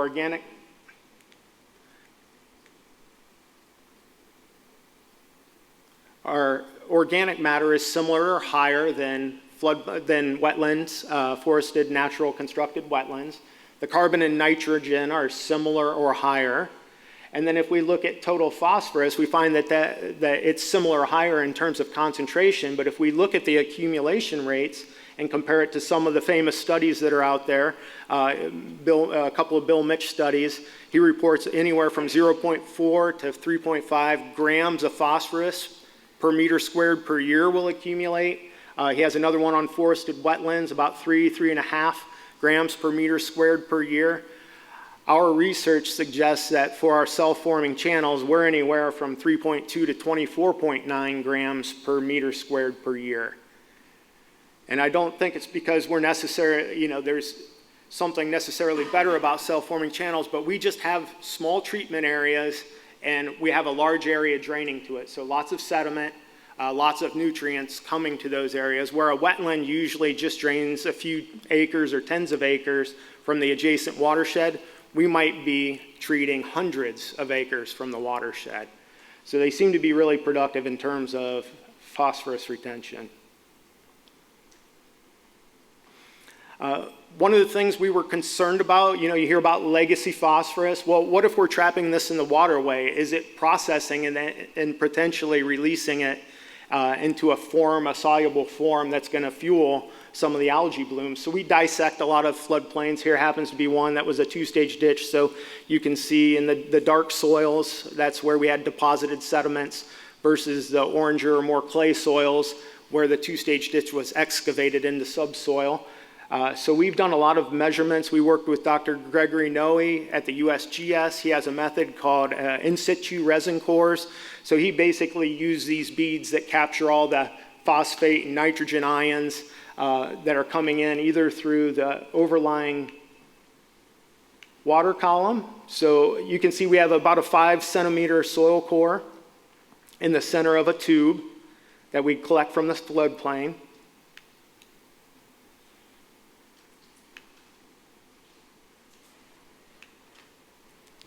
if I can get it to advance. So what we have is on top of our soil core, we have 3 bags of these ion exchange resin beads. And the top bag will capture any nitrogen or phosphorus, soluble phosphorus or nitrogen coming in from the overlying water column. The very bottom bag of beads actually captures what's coming in from the floodplain and the groundwater. The 2 dark bags next to our soil core are actually capturing what's been mineralized and potentially re-released into the surface water or the groundwater. And then the 2 bags in the middle are actually our check bags. We're hopefully not measuring any nitrogen and phosphorus in the center. That's our check bag to make sure there's no cross-contamination. To make a long story short, we measured this at 1 site for 2 years and 2 sites for 1 year. And what we found is that on average, depending on how we analyze it, we're releasing anywhere from 0.3, potentially releasing anywhere from 0.3 to 1 gram per meter squared per year. So we're capturing 3 to 25, and we're potentially releasing 0.3 to 1.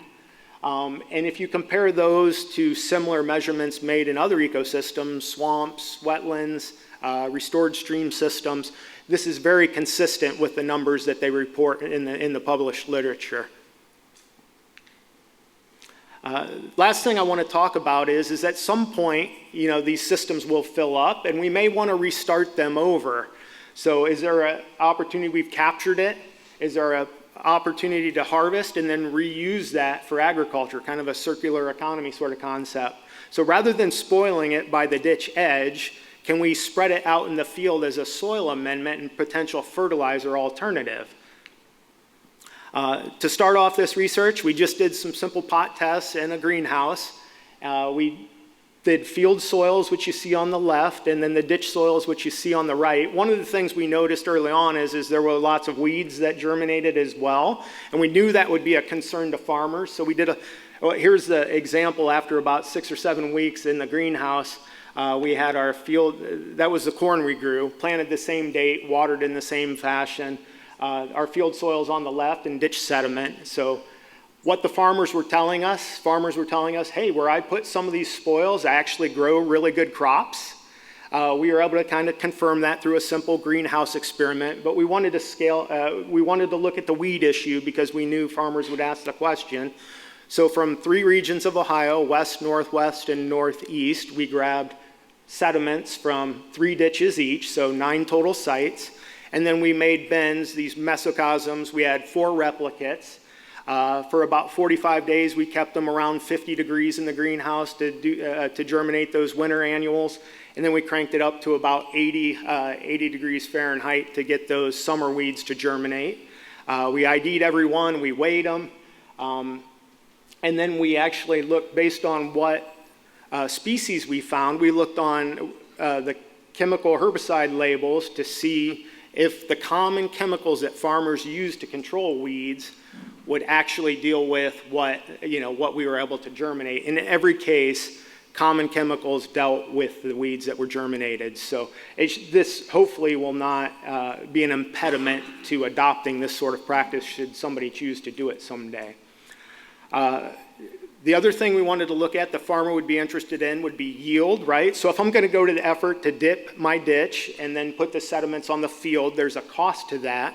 So what would be the yield benefit potentially from doing it? So we did small plot research, 40-foot long plots, 4-row planter, and we did 8 different treatments: the field with chemical fertilizers, sediment with fertilizers. We also did some treatments with subsoil and with manure as well. I'm not going to share those today, but we applied those amendments to the field.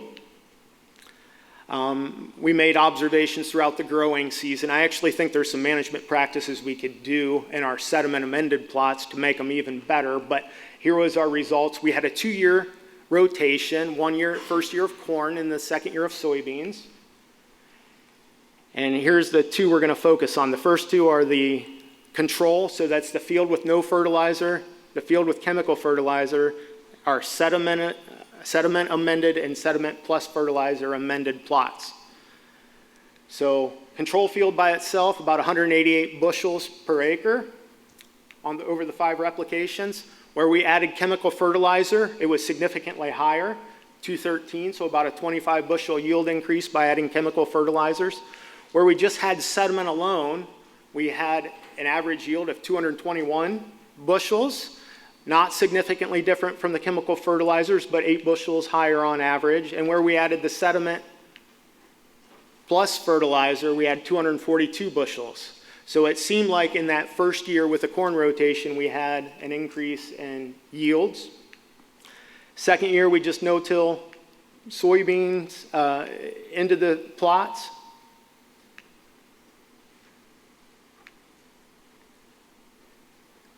And what we found is on average about an 8 bushel, in our sediment amended plots, we had about an 8 bushel per acre increase in soybean yields for both sediment plots relative to the control field where there were no fertilizers or chemical fertilizers.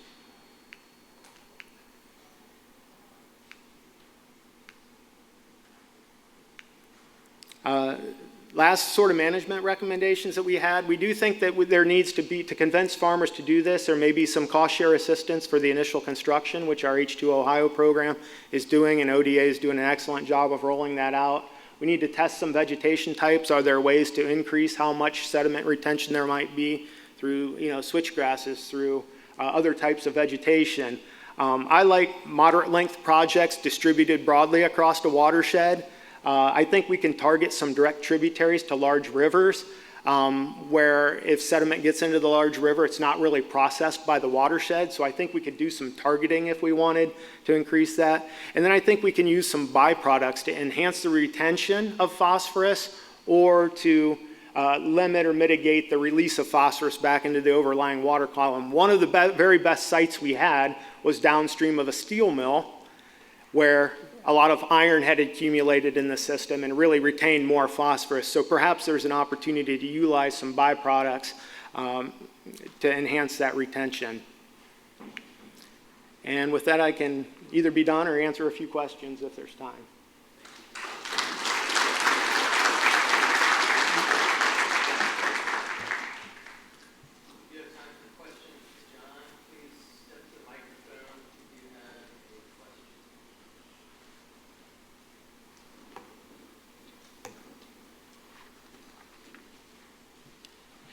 John, I'm Laura Campbell from Michigan Farm Bureau, and your presentation is really fascinating, particularly in the idea that you might be able to have some conservation benefits with potentially a smaller footprint than a 2-stage ditch, because that's a big concern that I hear from farmers, north of the state line is they say, hey, two-stage ditches are great in some places, but I don't want one because it takes up too much of my farming area.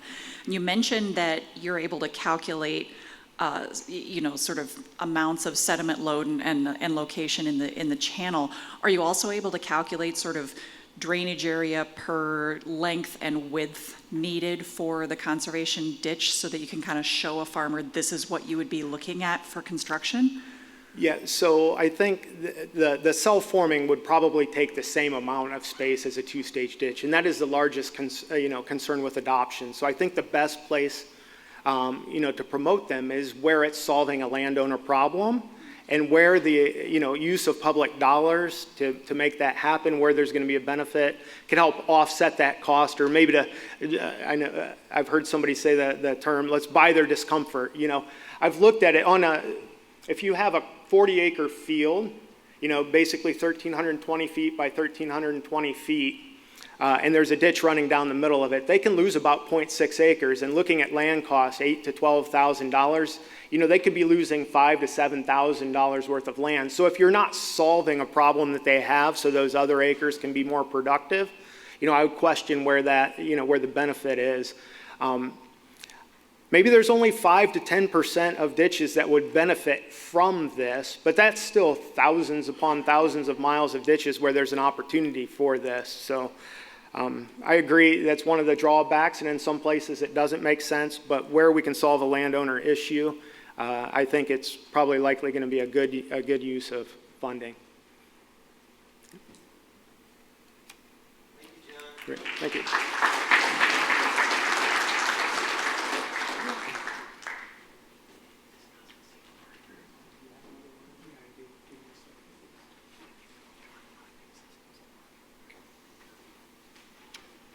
All right. Thank you, John. Our next speaker today is Asmita Murumkar. Asmita recently joined the extension team at Ohio State as a field specialist focused on ecosystem services. Thank you. Prior to this, I was able to work with Asmita when she was a postdoctoral scholar and a research scientist in the Department of Food, Ag, and Bioengineering at OSU. In Asmita's new role, she's focused on carbon research, soil health, and watershed modeling. And today she's going to talk about using watershed models within the Western Lake Erie Basin. Asmita, we have a new clicker for you. Thank you. Yep. To get it down. Thank you, Dr. Marty, for the introduction. It is a pleasure to be presenting on this stage and sharing the work our team does. I want to thank the OIS Sea Grant for helping sustain this effort over the years through their HABRI program and stakeholder engagement. Although I'm presenting the work today, there is a huge team behind the scene. Some of those are present in this room and attending online. This is our current modeling team. And you can see this is a joint effort with my colleague from OSU, Dr. Margaret Kalsick from the University of Wisconsin-Madison, Dr. Kevin Sujoski and his team from the University of Toledo, and Dr. Kevin King from USDRS. As well as we have the huge input from our Maumee Watershed Modeling Stakeholder Advisory Group. And not the least, definitely the funding source to keep this effort going and improving over the 7-8 years. So today I'm going to talk about the watershed model, that soil and water assessment tool, what it is, and our field scale Maumee River watershed model in the past, and how we are really improving using the remote sensing data and emerging data sources, and as well as the conservation practice improvement using the age of field data. And this improved model we are going to use to test the water quality benefits of H2 Ohio practices. Definitely the modeling this H2 Ohio practices scenarios and guidance on future implementation plan. This is the schematic representation of SWOT model, soil and water assessment tool, that can predict water quantity, water quality, that nitrogen, phosphorus, and sediment load at field and watershed scale. You can see the SWOT takes the data inputs, that streams, topography, soil, land use, land management, and climate. And we can use this SWOT model to test the scenarios, the conservation practices, as well as targeting at sub-basin and field level conservation practices. This is our field scale SWOT model published in 2021 by Anna Apostol. And you can see how this SWOT model works. Basically, it's discretized the watershed into the sub-watershed, and then again sub-watershed divided into the smaller landscape unit. And our watershed, the Maumee watershed model, is the near to field level resolution, and you can see the really farm scale. In the past multi-modeling effort, we do not have the resolution at the field scale, and that's the effort from the, I can say in the past we have the Dr. Margaret Kalsick presented this multi-model result in 2018 on this stage, and that time we have a huge team involved, that University of Michigan, Toledo, Heidelberg, Limnotech, and many more partners. And I really acknowledge their contribution to the foundation of our ongoing modeling efforts going on. And in the past, the resolution is the big effort, and that time we do not have the resolution to the farm's field scale. And in the past, we only calibrated that, really checked our model is working at the outlet only, not the upstream of the basin.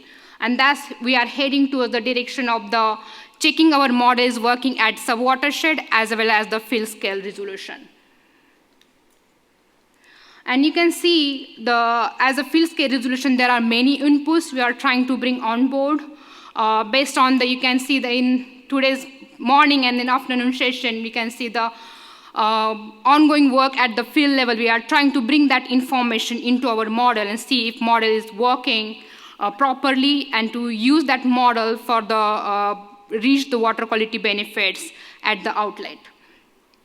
And there are many inputs required, and we use the edge of field data, remote sensing to bring this effort on board.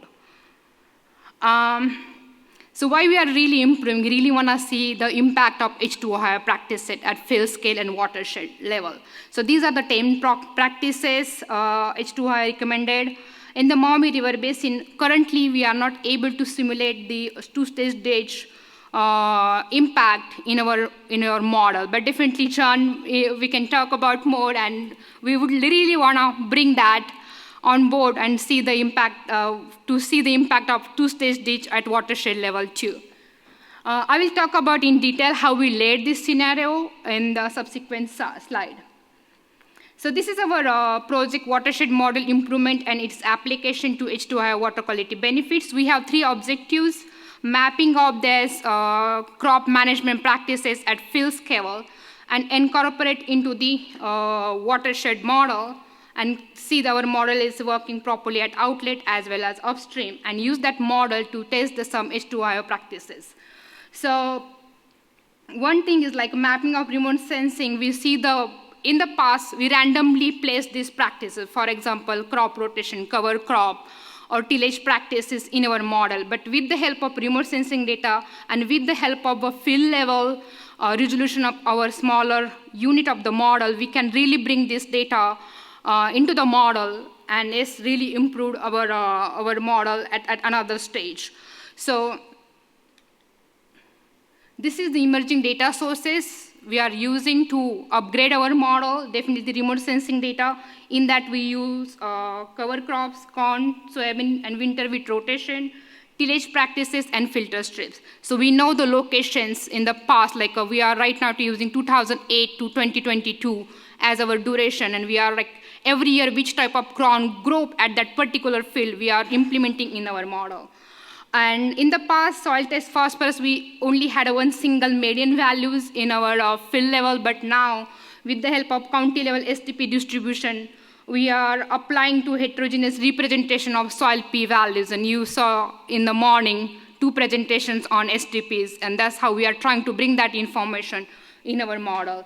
Definitely the manure, in the past we used 2012 data, K4 locations, but recently with the help of environmental working group, we are updating our K4 location, animal counts, and trying to bring that information in our current model. The Cast et al. 2020 used the mass balance and spatial correlation technique to incorporate this manure into our model. And definitely we are focusing on the STP's values and crop needs. And then inorganic fertilizer, definitely the county level or the TriTest recommendation, as per the plant needs we are using, and we are only applied where the manure does not meet the plant needs. With addition to this, there are some link practices, for example, subsurface phosphorus application, tile drainage, tile parameters, and wetland locations. We are also incorporating this information in our improved model. So the University of Toledo instrumenting the completing of this first objective, that's like what we can bring the tillage practices, cover crop, crop rotation, and filter strips. Kudos to the team, a job well done. And right now we are at the stage of 2 and 3 in terms of project status. So this is just one example I'm giving how we are really incorporating the cover crop change, like what was in the past and how we are really improving. In the past model, we just have 10% cultivate row crops received cover crops, and that is randomly placed. We don't know the locations that time. And definitely with the improved consideration, we definitely increase the diversity of our cover crop type, and as well as refund replacement of these cover crop using the remote sensing data. This is just one example, same type, the different type of tillage practices, and so on. Nutrient applications is definitely, I mentioned about the STP distribution, and you can see the spatial distribution of this phosphorus level. Then based on that, we are applying the phosphorus from manure, and you can see the range, spatial range, and then phosphorus from the inorganic fertilizer. I just want to mention you, like here we are just using 2017 and then other data. we are not like really dynamic seeing the change in the K4 location or animal counts, though we are just considering the static information from 2017 and putting into the model. So additional link practices, I talked about that, like a subsurface fertilizer application, wetland location, and you can see the green colors is the HRU, like a landscape, fieldscape containing the wetlands. Then tile drainage, definitely you can see the MOM is like really heavily under the tile drainage system. And I'm going to talk about how we are like really improving tile drainage parameter in our current model. So you can see the percentage of the tile drains on poorly drained soils. In the past, the baseline is basically in the past, we only had 2 drain spacing in our model. But with the help of Ohio Drainage Guide, which used the soil series and drainage class, so now we have some fields, like a really heterogeneous distribution of high intense drainage field and low intense drainage field. So we are really dividing that into like drain spacing 30, 35, 40, 50, and 60 feet spacing. And definitely we are taking some help from the age of field data as well. So, okay, we improve our model, try to bring most of the information, ground truth reality information in our model. So now, how do you know the model is working? So definitely with the help of age of field monitoring data, that's hydrology and water quality, as well as USGS location Heidelberg network, we are running the model in the past and trying to tweak some parameters to bring that at a certain level. And then after that, we are saying, okay, our model is good. Now we can use to test some scenarios. That's what we are doing. In the past, we only tweaked at the water well. Right now, we are focusing on Tiffin, Blanchard, and water well locations. And that's the in yellow marked on the map. You can see there are some pink marked locations also, and we are using that as a validating gauge, because based on the data availability in the past temporal, spatiotemporal variability into that. So we are just using that as a validation point in our model. And then definitely we are using the validation of age of field practices. Okay, we know the model is working in terms of hydrology and water quality at this location, but what about the different practices, conservation practices, impact of cover crop, drainage water management? That's how we rely on heavily on age of field practice and seeing our model is performing well for these practices or not. And then we can really use this model to see the watershed level impact of any conservation practices. So coming back to H2O practices, predicting current and future benefits of the program, we laid the 3 different objectives, and definitely water quality benefits of H2O top 10 practices except the 2-stage. And we are here seeing the practice sensitivities. I will come back to that, what that practice sensitivity means. Evaluation of practices applied in the Maumee watershed through H2O till that, I can say 1 to 3 years of duration, and then guidance on the future implementation plan. I really acknowledge our Maumee Watershed Modeling Stakeholder Advisory Group. We were working with them last 7-8 years, and we got the really nice input in terms of our model improvement, and also developed some scenarios ground to reality. So that's really helpful.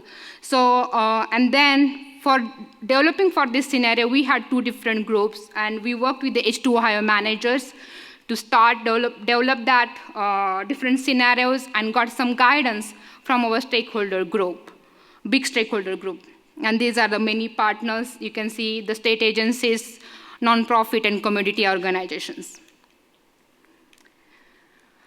So, you know, in 2019, H2O program is launched, and definitely I think Terry Mesher is going to talk about the dashboard and everything after my presentation. The year 2, like basically in 2020 or 2021, I mentioned about the practice sensitivity. That means like we are running the model, just see the practice at one time. What is the potential high impact of cover crop? So running the practice at one time.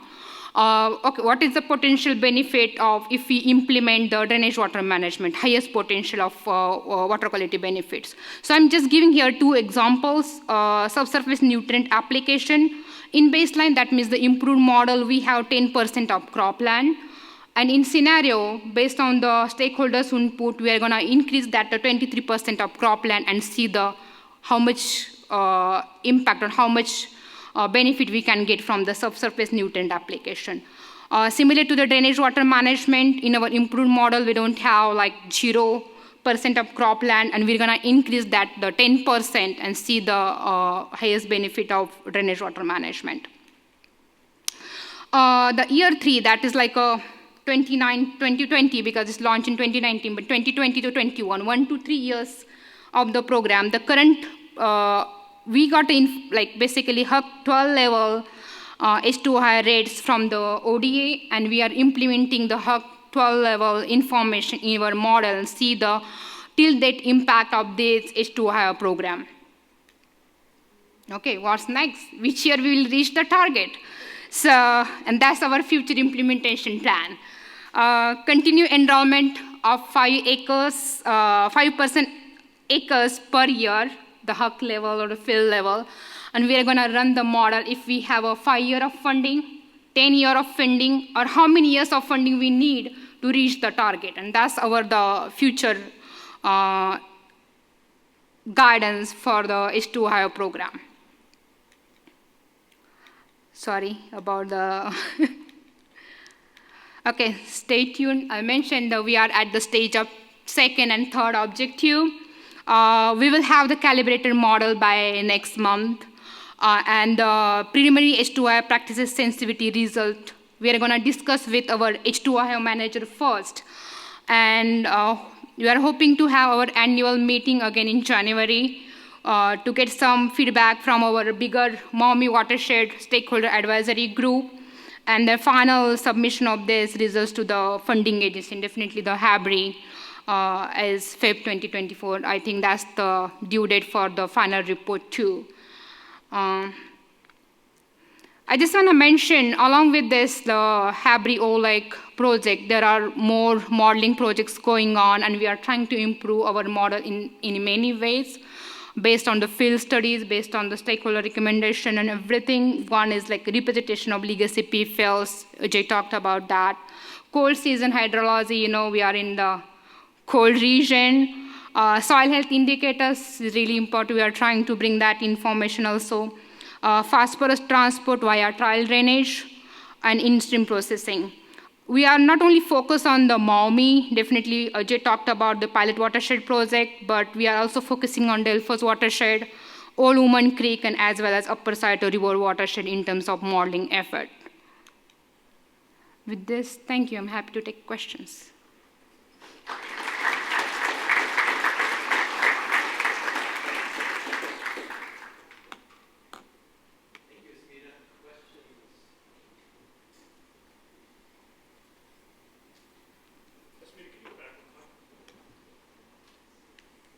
Yeah, so when you talk about soil health indicators, I'm curious about that. What do you we always use that phrase soil health. What are you thinking in that space? So I was not involved in that project, definitely, but we have some team members here if you want to answer on that, but...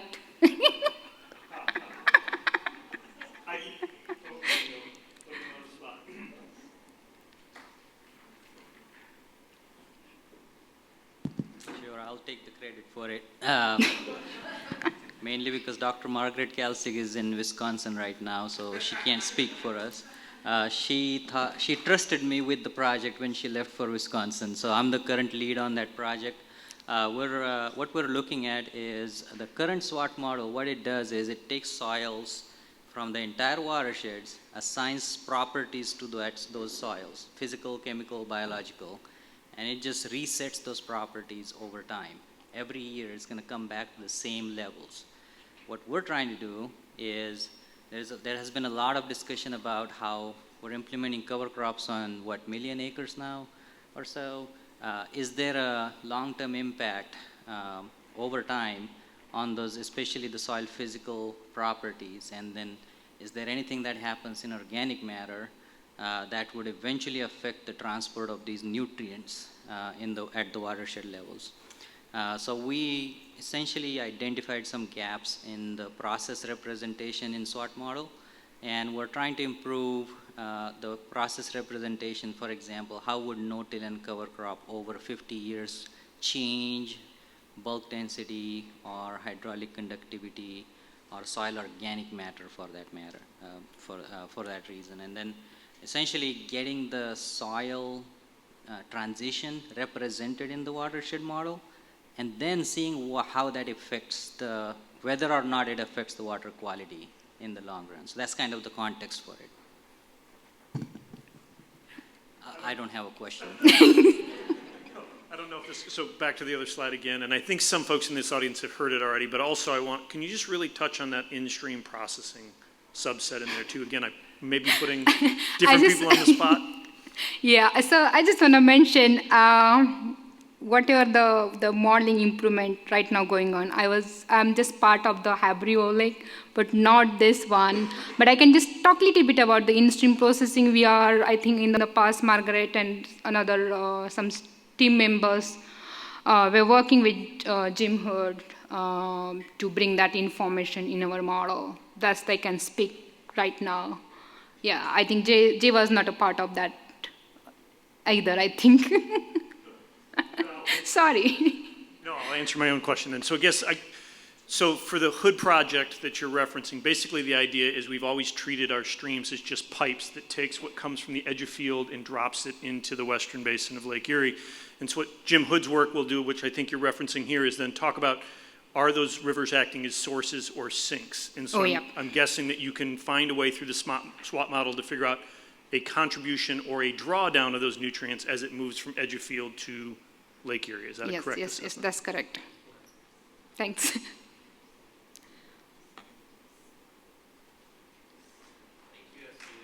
Thank you.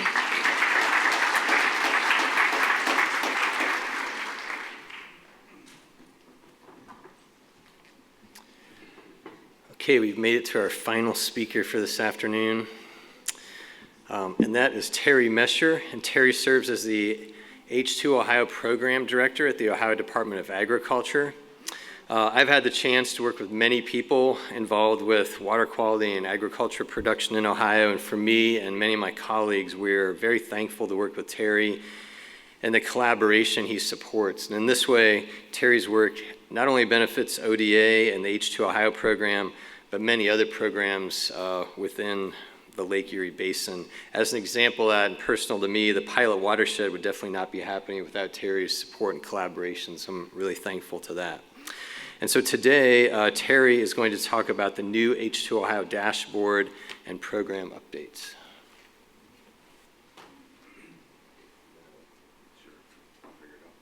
Yep. This if you hold it down and shine it on that. What button are you on? The top one. The top one. Okay. That's your pointer. All righty. All right. All right. Well, thank you, Jay. Before I start here, I guess, when I was asked to give this presentation, I was asked to give a H2 Ohio dashboard update and a program update. And as I prepared my presentation, I remembered program update and did not as much H2 Ohio dashboard update. So I've got some stuff on the H2 Ohio dashboard, but really what I wanted to do as I go through this is really talk about what our experience at ODA has been over the last 4 years in trying to develop the H2 Ohio program. From my perspective, I became active in the H2 Ohio program in November of 2019. In November of 2019, and as Smita shared those practices up on the screen earlier, November of 2019, the H2 Ohio program was a paper that had those 10 practices on them. So we gathered our team together, me and 3 other folks at ODA, along with several representatives from soil and water districts and other conservation groups up in the Western Lake Erie Basin, started talking. We started putting the actual practices together. If we're going to talk about nutrient management plan, what does that mean? If we talk about subsurface placement, what are the rules of the game, so to speak? Over the next 6 weeks, we put together the actual program requirements, the practices, the payment schedules, the nitty-gritty detail of what was going to be needed to satisfy that, what the documentation coming back from the producer would be before they would get reimbursed for that practice. Then January 1, we pretty much had the program architecture built. We reviewed that with stakeholders on the environmental side as well as agricultural groups. And in February of 2020, we rolled out the program. Our goal, and I can remember this, it was at a meeting with the Ohio Agricultural Conservation Initiative. Our goal at that time, February 1 of 2020, was to hopefully get maybe 250,000 acres enrolled in the program. Hopefully get some of those practices started, so on and so forth. By March 15 of that year, right when we were closing down for COVID, we had approximately 1.1 million acres enrolled in the program and over $180 million in requests. So to say that the program took on a life of its own immediately is the understatement of, at least of my 25-year career. So when we look at the practices that we're working on within H2 Ohio, one of the things that we recognized early on is our goal is to have a 40% reduction coming from the Maumee Basin for the Ohio footprint. For us in ODA, the contribution coming out of the Maumee annually from a phosphorus standpoint, and I'll ask any of the researchers and scientists to correct me if I'm wrong, I think that number is about 2.5 million pounds is the baseline load that we're working with. Our goal for the 40% reduction is about 1 million pounds per year. It's great that it works out to be nice round numbers for us to remember. From the non-point source, from across the rural landscape, we're looking to achieve about an 800,000 pound per year reduction. So that's kind of our goal, and when we saw that goal, we quickly realized that whatever we did for a footprint would have to have a very large footprint. We heard some of the speakers earlier talk a little bit about how much phosphorus is lost on the average per acre and some of those sort of things. If there was a small footprint, if there was one area or a subset that was generating most of this loss, we would target our focus or our thoughts and our efforts that way. There doesn't seem to be an obvious culprit, a silver bullet, so to speak. So what we did was, within our practices, you saw the list up there very earlier, but we decided to focus on all the cropland management practices. The cropland management across our 24 county project area, there's roughly 4.3 million acres of cropland across those 24 counties. We selected the practices that were able to be implemented on any one of those acres. If it grew crops, the practices that we were looking at were being able to be implemented. Give us at ODA an opportunity to have a very large footprint very quickly. So we focused on nutrient management plans. At the end of the day, this is a nutrient reduction program focused on phosphorus and nitrogen. The cheapest way to reduce a loss is to avoid the application of nutrients that aren't needed. That's the purpose of the nutrient management plan. Step one was to make sure the nutrients that are being applied are needed based on an agronomic threshold. Then the next practices that we started to implement, the phosphorus placement, the manure incorporation, the target for those practices was to reduce the likelihood of those nutrients being lost once applied. So those were the next practices supported. And then lastly were some of the overwintering cover, the small grains, the forages. And again, the goal for those practices was twofold. Number one was to reduce erosion rates across the board. Historically, we've done a great job across Northwest Ohio at reducing sediment loads going into the Western Lake Erie Basin. But a second thing it also does is it also helps scavenge excess nutrients or available nutrients at the end of the growing season and through the wintertime. So those were the primary practices that we were looking forward to. And as you look, for the Maumee, our initial enrollment into H2 Ohio was about 1.1 million acres. Our total enrollment across those 1.1 million acres for a 3-year contract was about $128 million, somewhere between $41 and $45 million annually. And the initial program rollout and some of the effects of pandemic allowed for an inflated enrollment. And what I will say is we look at this, some of these enrollment numbers are definitely inflated. We had a very condensed application period, new program, a lot of excitement. We had a lot of folks signing up a lot of acres that realistically they weren't going to be able to get all those acres implemented. We then expanded the program in 2021 to include the rest of the Western Lake Erie Basin. So our original project area were the 14 counties that cover the vast majority of the Maumee Basin. We rolled that out in early 2020. We started to deliver those practices in that area in 2021. And then we expanded and took enrollment in the additional 10 counties, starting in 2021 with the development of those nutrient management plans then in 2022. So by the time we got done with this enrollment, we had approximately $200 million in H2 Ohio practices. At this point, we had actively engaged in the program about 1.4 to 1.5 million acres of cropland enrolled in the program. That's not acres of best management practices, that's unique cropland acres enrolled in the program. And 2,400 contracts to manage across 24 different counties.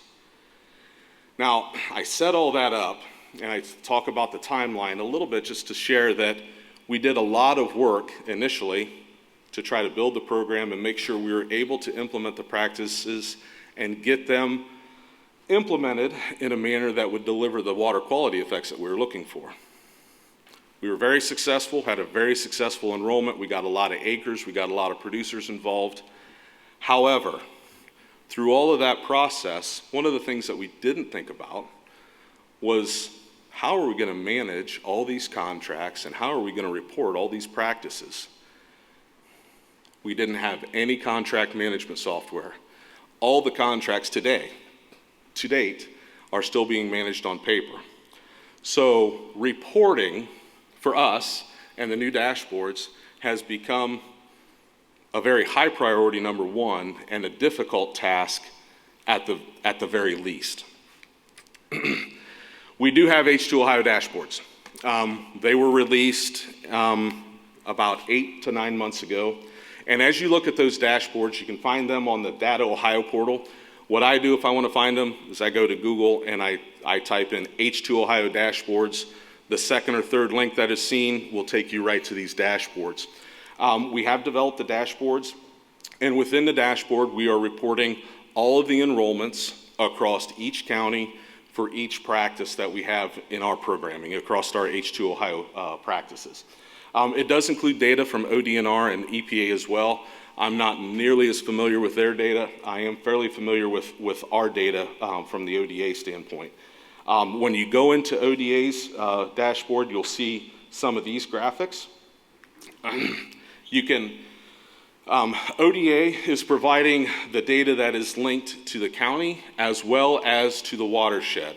So within that dashboard, you can look up data for a particular county. You can look up the data and enrollment for a particular watershed. All of that reporting is laying in there, and you can parse that information either which way. You can look at practices for 21, 22, 23, 24, based on either the Maumee project area or the Western Lake Erie Basin, or the Western Lake Erie Basin expansion area. That said, what we are reporting in here are enrolled practices and completed practices. So one of the concerns that we at ODA had is a dashboard, you know, that implies something very dynamic. You look at it today and you look at it tomorrow, it'll be something different. The fact that we are working with 2,400 independent business owners across 24 counties on a paper system makes our reporting lag fairly large at times. So we are working to improve it, but what I will say is that within what we're doing on the reporting side is what is reflected here in the dashboard. We update that every month. We go through our systems, our data management system, and once a practice is paid, then we report those completed practices back to the dashboard. We update those numbers every month. The challenge that we had is our reporting is all based on a reimbursement process. So when we work with our producers, What we do is we sign a contract. That contract establishes what ground, what practices, and the payment rates for those practices. We share with them what has to be done to earn those dollars. The participant, the farmer, goes out and completes those practices. Once completed, then they come in and certify it, say, I've got these practices done on these acres, and here's my documentation to demonstrate that I've done it. Then the folks at the local soil and water district or us at ODA will confirm that information and then complete payments. As we go through that whole process, realistically, for us to report completed practices as we're set up and as we can right now in H2 Ohio, we're typically reporting practices from last year. We report completed practices for 2022 in May, June of 2023. So again, the dashboard implies something very dynamic. We're reporting last year's data.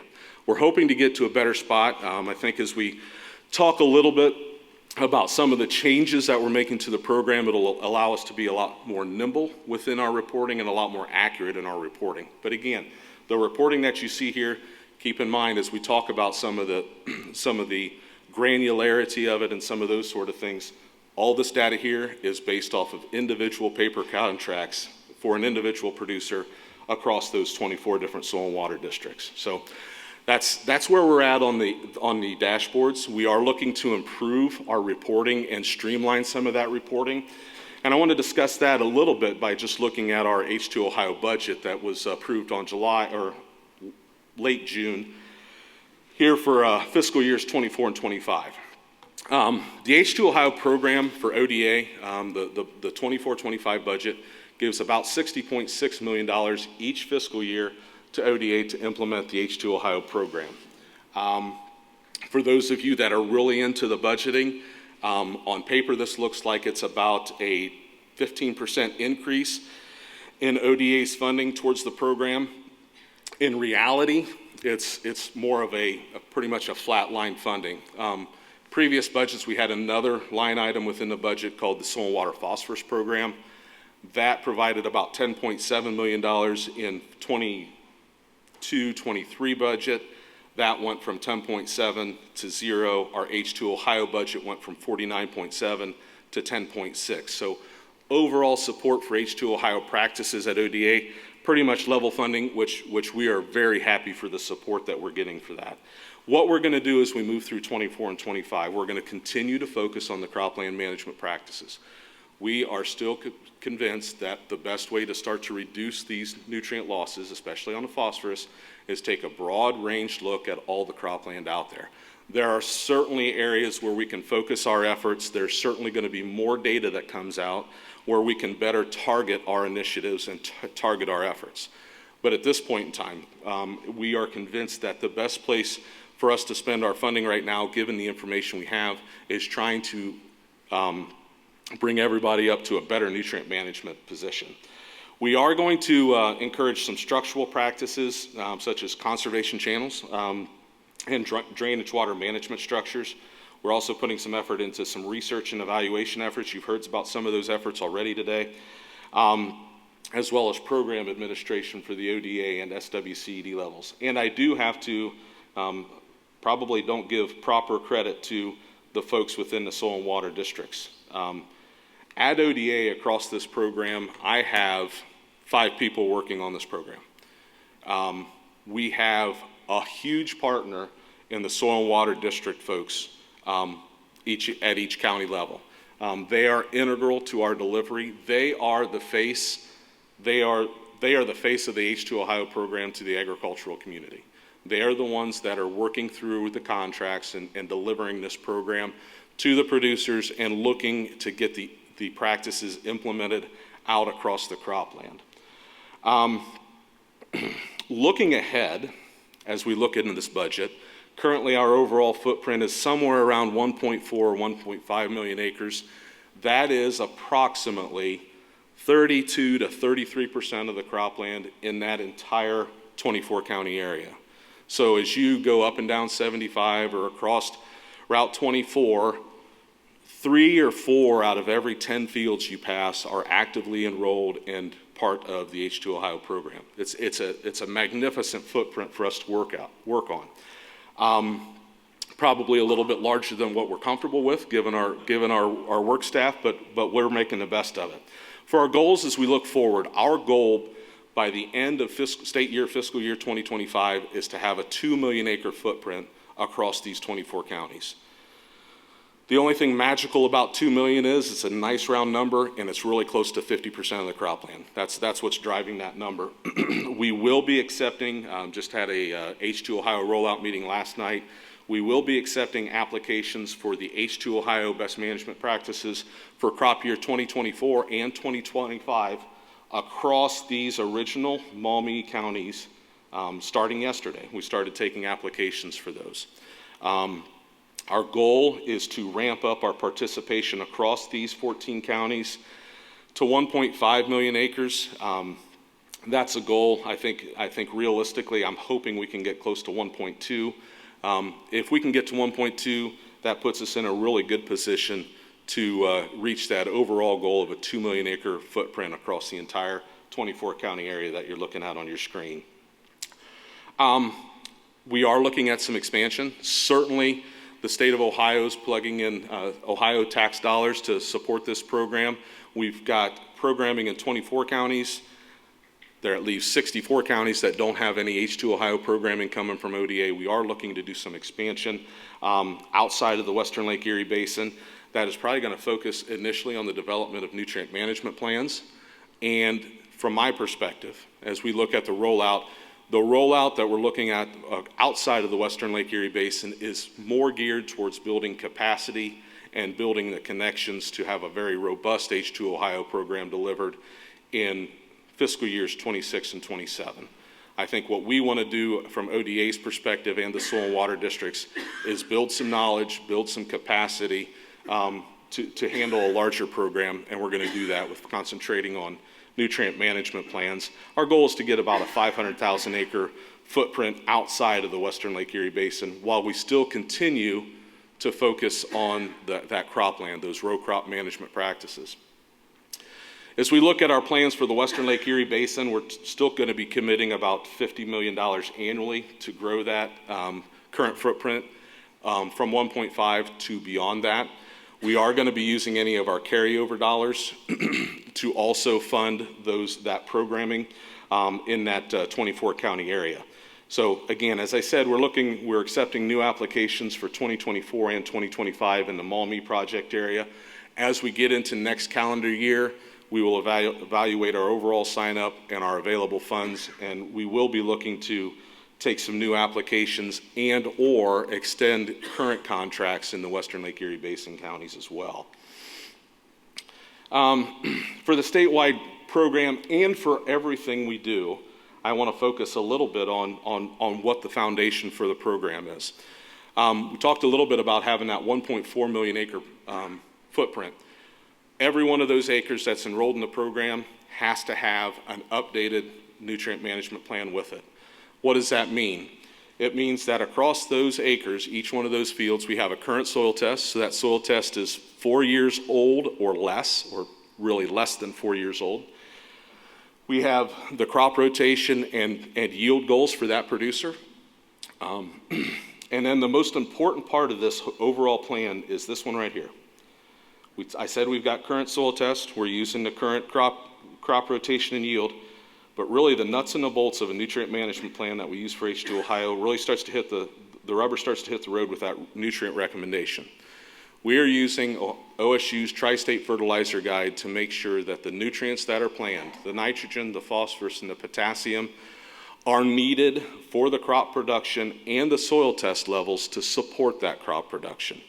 We have lots and lots of acres where the nutrient management plan comes back with a 0 application for nitrogen or for phosphorus, a 0 application for potassium.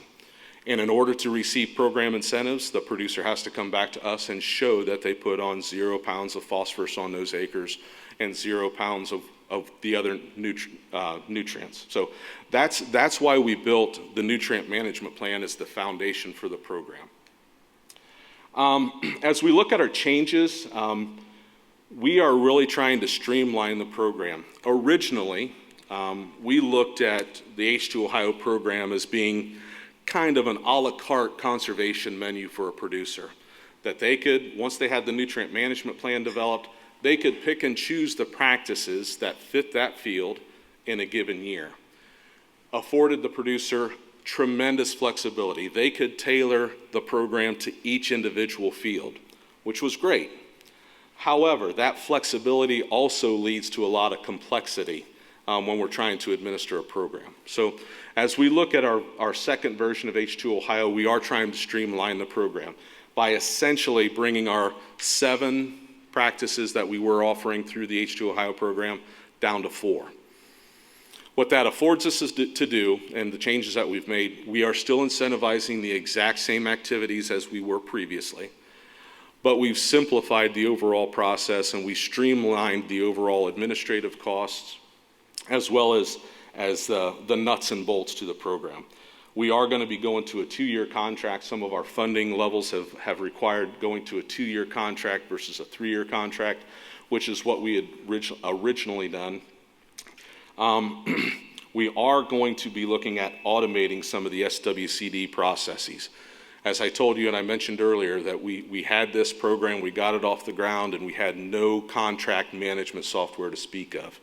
I think that's going to be where I'm going next, is we are implementing and currently we are deploying some H2 Ohio program management software. It's a tool or a software developer called MyFarms. And what MyFarms is going to do, and actually the software developer is great. I live in Mercer County, just south of Salina. The software developer actually resides in Portland. So 14 miles from my house is where the software developer lives. It's a pretty big coincidence. MyFarms, we will be using MyFarms to develop the contracts, to manage enrollment, to conduct contract management at the soil and water or ODA levels. The software will also conduct a preliminary review of the voluntary nutrient management plan to make sure that the voluntary nutrient management plans that are submitted are in line with our required practice standards. Before we had, currently, any VNMP that we review, this part right here, it's a soil and water district technician looking through paper to verify that the recommendations meet our standards. It's a very time-consuming process. Then ultimately, we're also going to be completing our practice certification and verification through that platform, as well as initiate our program payment processes to Beehive. And Beehive is our data management system that we use at soil and water districts for fiscal, for HR, and all those other things. We have launched the MyFarms applications on September 5th. In order to automate the process, one of the first things that we've got to populate the software with is the actual nutrient management plan. The nutrient management plan for phase 1, we are continuing to pay for the development of that plan. Primarily now, 3 months ago, our intention was not to pay for the development of the plans. We did that last year. We have a set of plans. However, in order to automate some of the processes, we need to update the plans, number 1. But 2, we also have to get all that information uploaded into this software platform so we can use that information to guide our overall enrollment processes into H2 Ohio. For the VNMP implementation, originally when we had the program, we were paying $2 an acre to implement that nutrient management plan. And ODA, we said, hey, the nutrient management plan is the cornerstone of the program. It is the foundation. And yet on a per acre basis, it was the lowest incentive paid.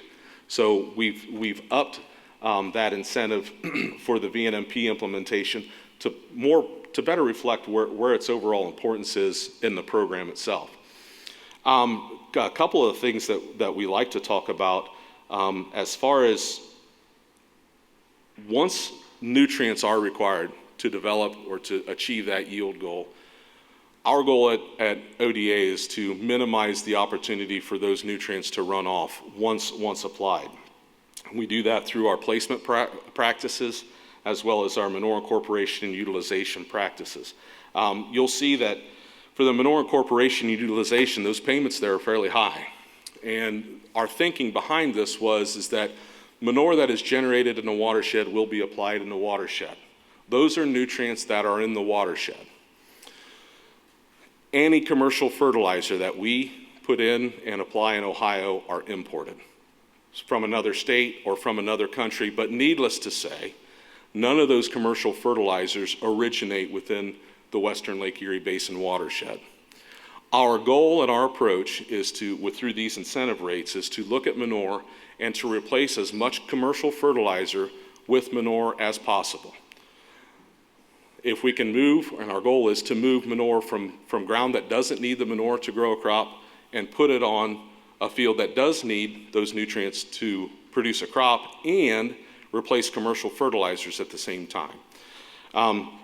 So we had to do a lot of explaining to some of the folks in the ag industry and the retail industry to get that point across, but we've got pretty good buy-in from the agricultural industry as a whole for this.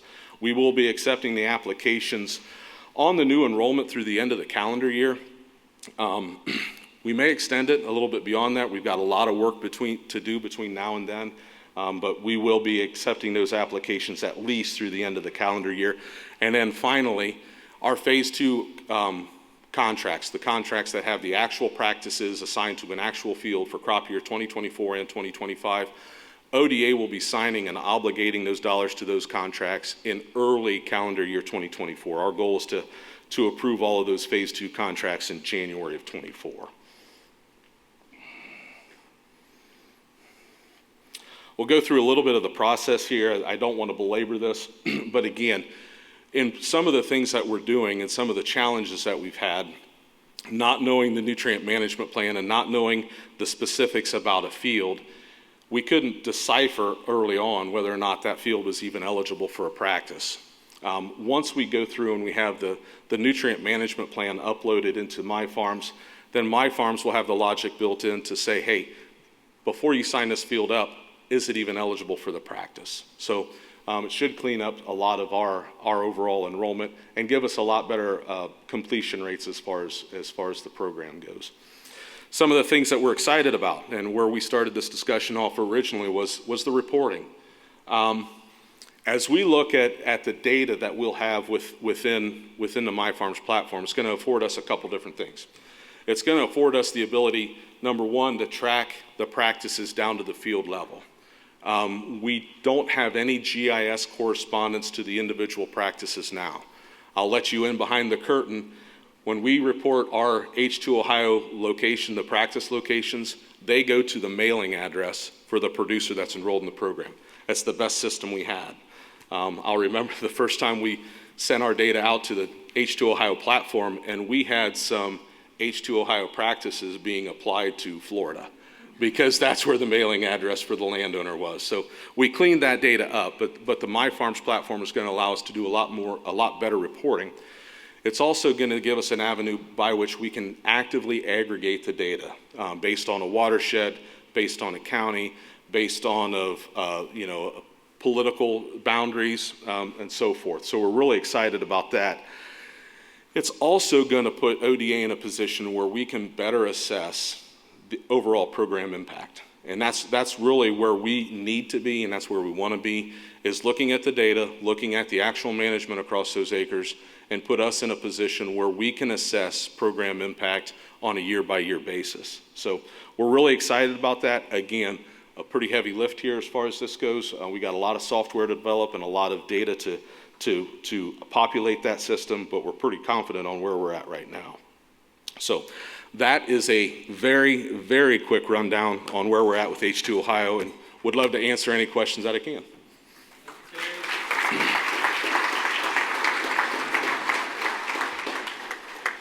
Questions for Terry, please step towards the microphones.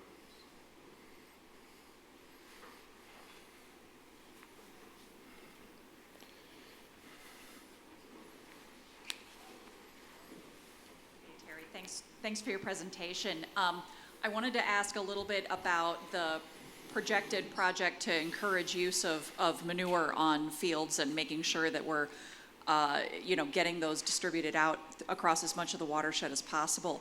Is is H2 Ohio working with OSU or anybody else who's looking into the space of how do you separate out the nutrients in manure? How do you make it a little bit more like what the crop needs are, so that you don't have this situation where, you know, manure kind of is what it is, and if you're applying, for instance, at a nitrogen crop removal rate, you're way overloading on your phosphorus?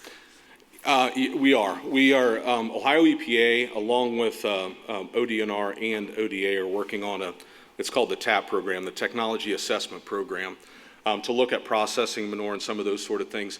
The one thing I will say, I've been working as a manure nutrient management person for the last 25 years. And the one thing I will say is across the board, you know, we talk a lot about processing technology and some of those sort of things, and I apologize. You all are going to get a little bit of the Terry Mesher soapbox right now. But it's really, really fun to talk about new technology and new shiny stuff that can process manure into some sort of a better product.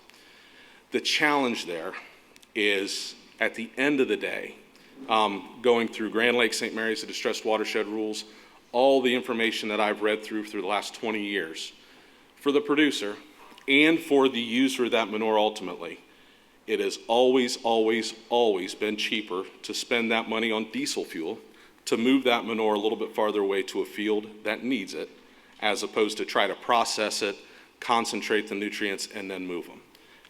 That's not an attractive answer. It's not a sexy answer. It's not new, but that's the one consistent thing that we found. There are some technologies out there that are proving to have some potential, but at the end of the day, we've got to recognize that economics are going to drive all of this. And to date, it's my firm belief that when it comes to the manure within the watershed, and it doesn't matter, you can look at Mercer County, you can look at a region, you can look at the state as a whole. On any one of those levels, we have manure distribution problems and application challenges. We do not have an overabundance of manure, because we still, in order to make the crops that we expect every year, we still have to import those nutrients to realize that crop production. So, Terry, from a gathering research standpoint, are Michigan and Indiana doing anything similar so that we have a total watershed picture of what Ohio is doing?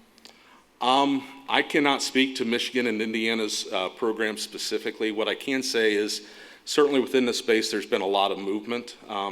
But I will share that from my standpoint in a 30-year career, the conservation effort and the water quality effort has never enjoyed the kind of support that it's got from the state that it has over the last 5 years. I don't think there's a similar state-led effort nationally as to what Ohio is trying to put into action through the H2 Ohio program right now. And I don't know, I do not mean to offend anybody from Indiana or Michigan, but I'm not aware of any similar efforts overall. We're enjoying quite a bit of support from the state of Ohio at this point in time. Thank you for giving us all this useful information about the details of how ODA is managing the H2 Ohio program. How will it be decided how effective this program is for reducing the amount of phosphorus that's getting into our water bodies? I heard the SWAT model will be used to some extent. Are there any other ways that this is going to be evaluated? I think at this point, we're going to be relying heavily on the science community and the modeling community to give us that success story. The challenge is that, you know, models only understand what is known. And, you know, honestly, if you would have asked the folks in the agricultural industry and the conservation industry 5 years ago, how do you control phosphorus in a watershed? You control phosphorus in a watershed by controlling erosion. The Western Lake Erie Basin is a great example. Over the last 25, 30 years, and Laura Johnson's in the room, she could confirm this number, but I think I'm fairly close, where we've reduced sediment load coming in through the Maumee somewhere in the range of 20 to 30% over the last 30 years, roughly. Yet over that time, we've seen a total phosphorus drop, but our dissolved reactive phosphorus has gone up. So we only know what we know, and I think at ODA we're also looking to the science community to maybe better inform us and continue to develop those models so we can truly track that at a little bit better level. For us currently, the way that we're doing it is by practice implementation and trying to boost those baselines. And we know that with the practices that we're doing, we're taking us in the right direction. Is it the most efficient manner to do it? We don't have enough information to say, yeah, this practice is better than that practice. But we know in whole, in mass, we're taking things the right direction. Thank you very much.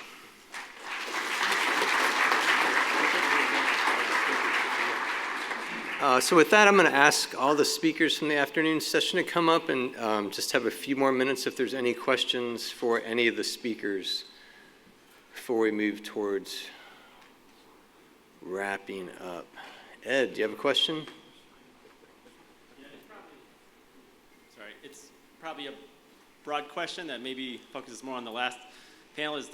We've talked a lot about the growing pains, and I appreciate people talking about the emergence of these new programs, and I'm just curious if anyone has a vision that goes more than the next 2-year budget cycle, that looks at maybe 10 years, 20 years, to get back on your soapbox again.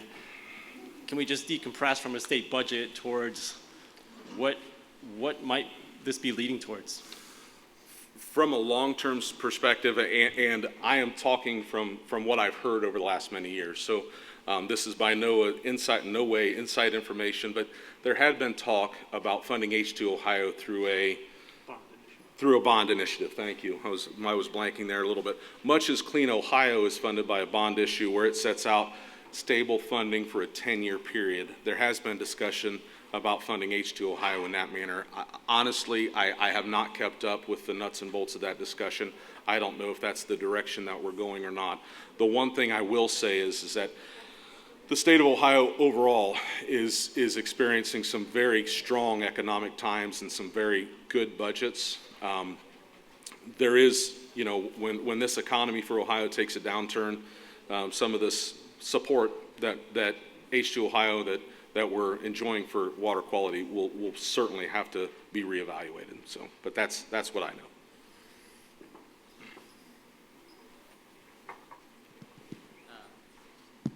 Question for Terry again.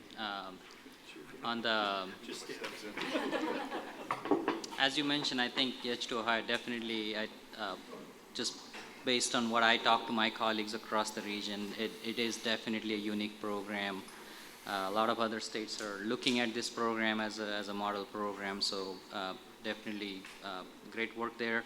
One question that really bothers me a lot of times is the fact that we have a list of practices that are being focused right now, but just like you saw today, we are still looking at newer practices like phosphorus removal structures or cascading waterways, similar to NRCS programs where they make room for these newer practices through their conservation innovation grants. Do you see H2 Ohio, especially the future H2 Ohio program, to be kind of more promoting the development of newer practices that are more directly focused on phosphorus removal or reduction? Yeah, I do. I mean, overall, within the H2 Ohio program, ODA can be pretty nimble as far as reacting to those sort of things, and we can certainly support specific structural practices or other management practices as they become understood and well recognized. I think some of the challenges that we have when we start to look at a new practice and we start to look at, an effort that covers 24 counties or the entire state of Ohio, the overall mechanism and the system to deploy that practice becomes one of my central concerns is, okay, we got a practice, do we have a siting assessment, do we have some of those other pieces in place? Because when we start to go to that part of it, we're not talking about deploying 1 or 2 practices or designing 1 or 2 of them. We're talking about designing 400 or 500 of them. So we can be nimble, but I think from my standpoint, as we look at that, we're also going to be fairly deliberate to make sure that we can deliver the practices and deliver on what we're saying we can. So. Just one more. Tom Henry at the Toledo Blade. I just want to make sure I understand your point near the end. You know, given all the controversy there's been about manure, are you guys, and everyone knows the trend, there's been less commercial fertilizer and more manure for several years. But given the controversy of manure, are you saying now that ODA, as a matter of policy, is going to promote greater use of manure to help farmers save more money? And I assume that would not be necessarily statewide, but in areas that could conceivably take more manure, or did I hear that wrong? Well, I guess I don't want to get into a grandiose ODA policy because that's not my position, number one. But I guess the way we're looking at manure is manure are nutrients that are already in the watershed. And what we want to do is maximize the use of those nutrients and those resources to produce crops to replace commercial fertilizers. Those commercial fertilizers, if they're not imported, if they're not brought in, they won't be applied in the watershed. So by taking that manure and replacing commercial fertilizers, we're reducing the overall load, the overall phosphorus volume, the overall pounds of phosphorus or nitrogen that are applied in the watershed. So that's our take on as far as the manure goes. As a follow-up to that, isn't the Anderson still producing commercial fertilizer? I know a lot of the ingredients come from overseas, and that was a supply chain issue that, you know, drove up prices. But you know, I thought there was still some commercial fertilizer being made in Ohio. There might be, again, as a practitioner, I might not have all the details right. There might be some blending, there might be some constituents or other versions of fertilizer that are being manufactured in the state of Ohio. But the raw materials for that are coming in from out of state or out of country. A lot of our phosphorus is coming in from Canada or from Florida, I believe. Potassium is coming from different sources worldwide. And that's where we're getting at, is trying to take that and reduce that overall import of phosphorus into the watershed, whether it's a finished product or the raw materials to make a finished product. All right, I think I can tie 3 of our talks together. Maybe I can work Craig into here. But John told us about 2-stage ditches. As Mita mentioned, it's not in the SWAP modeling yet, but it might be. And now H2 Ohio ODA is going to be supporting some 2-stage ditches. Is that correct, Terry? Yeah, we put out an RFP in 2022, and we're under contract for about 8 miles of 2-stage ditches that will be constructed in calendar year 23 and 24. And we currently have an RFP out statewide, and our goal there is to construct about another 11 miles of 2-stage ditches statewide, with a priority of bringing those completed projects into Northwest Ohio if we have the interest.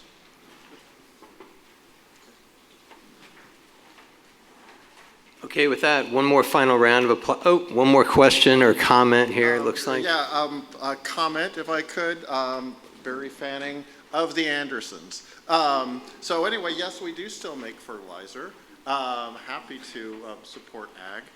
Happy to work with H2 Ohio. But any industry almost that you talk about imports from out of the state. We don't mine a whole lot in Ohio. And so saying that we're going to not bring in anything except from Ohio really is going to shut down our economy. So it's a interesting perspective to say that we're just going to work locally. It's possible you'd shut down a lot of ag. So. You know, I mean, you know, all of our manufacturing, all of our industry is that way. So it's just, it's an odd perspective. By no means am I proposing to shut down all the import of phosphorus. If we look at a mass balance, and Greg LaBarge brought that up earlier, as we look at the livestock numbers and the phosphorus yielded from their manure would lead ODA to believe that we have enough manure generated in the watershed to probably satisfy 20 to 25% of the crop production in the watershed. Certainly, I'm not advocating that we should eliminate any import, so. There's any number of sustainability issues, so absolutely, all of the discussion we saw about the legacy phosphorus and whatnot, I mean, there's a crazy amount of material if we can develop a way to make that happen, so. Yeah, but anyway, I just wanted to let you know that yes, the Andersons does still make fertilizer. Thank you. One more final round of applause for our speakers this afternoon.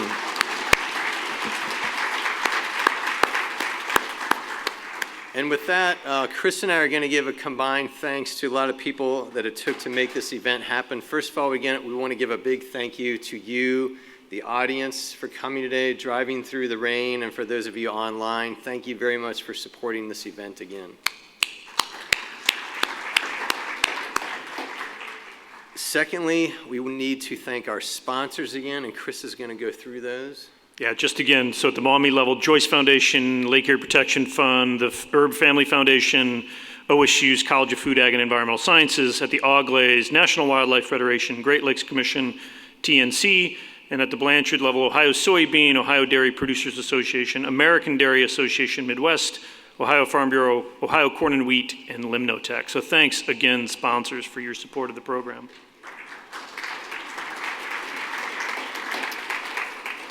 And one more note, it looks like we still have a few hundred maps over here from the Herb Foundation. They're very colorful and they clearly show all the different watersheds of the Great Lakes. I have one in my office, so I recommend it, right over here. Thank you also to the speakers for presenting today and attending today. Couldn't happen without them.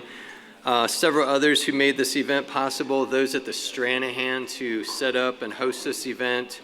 Caterers that delivered the lunch today, thank you. Joe, the man behind the curtain.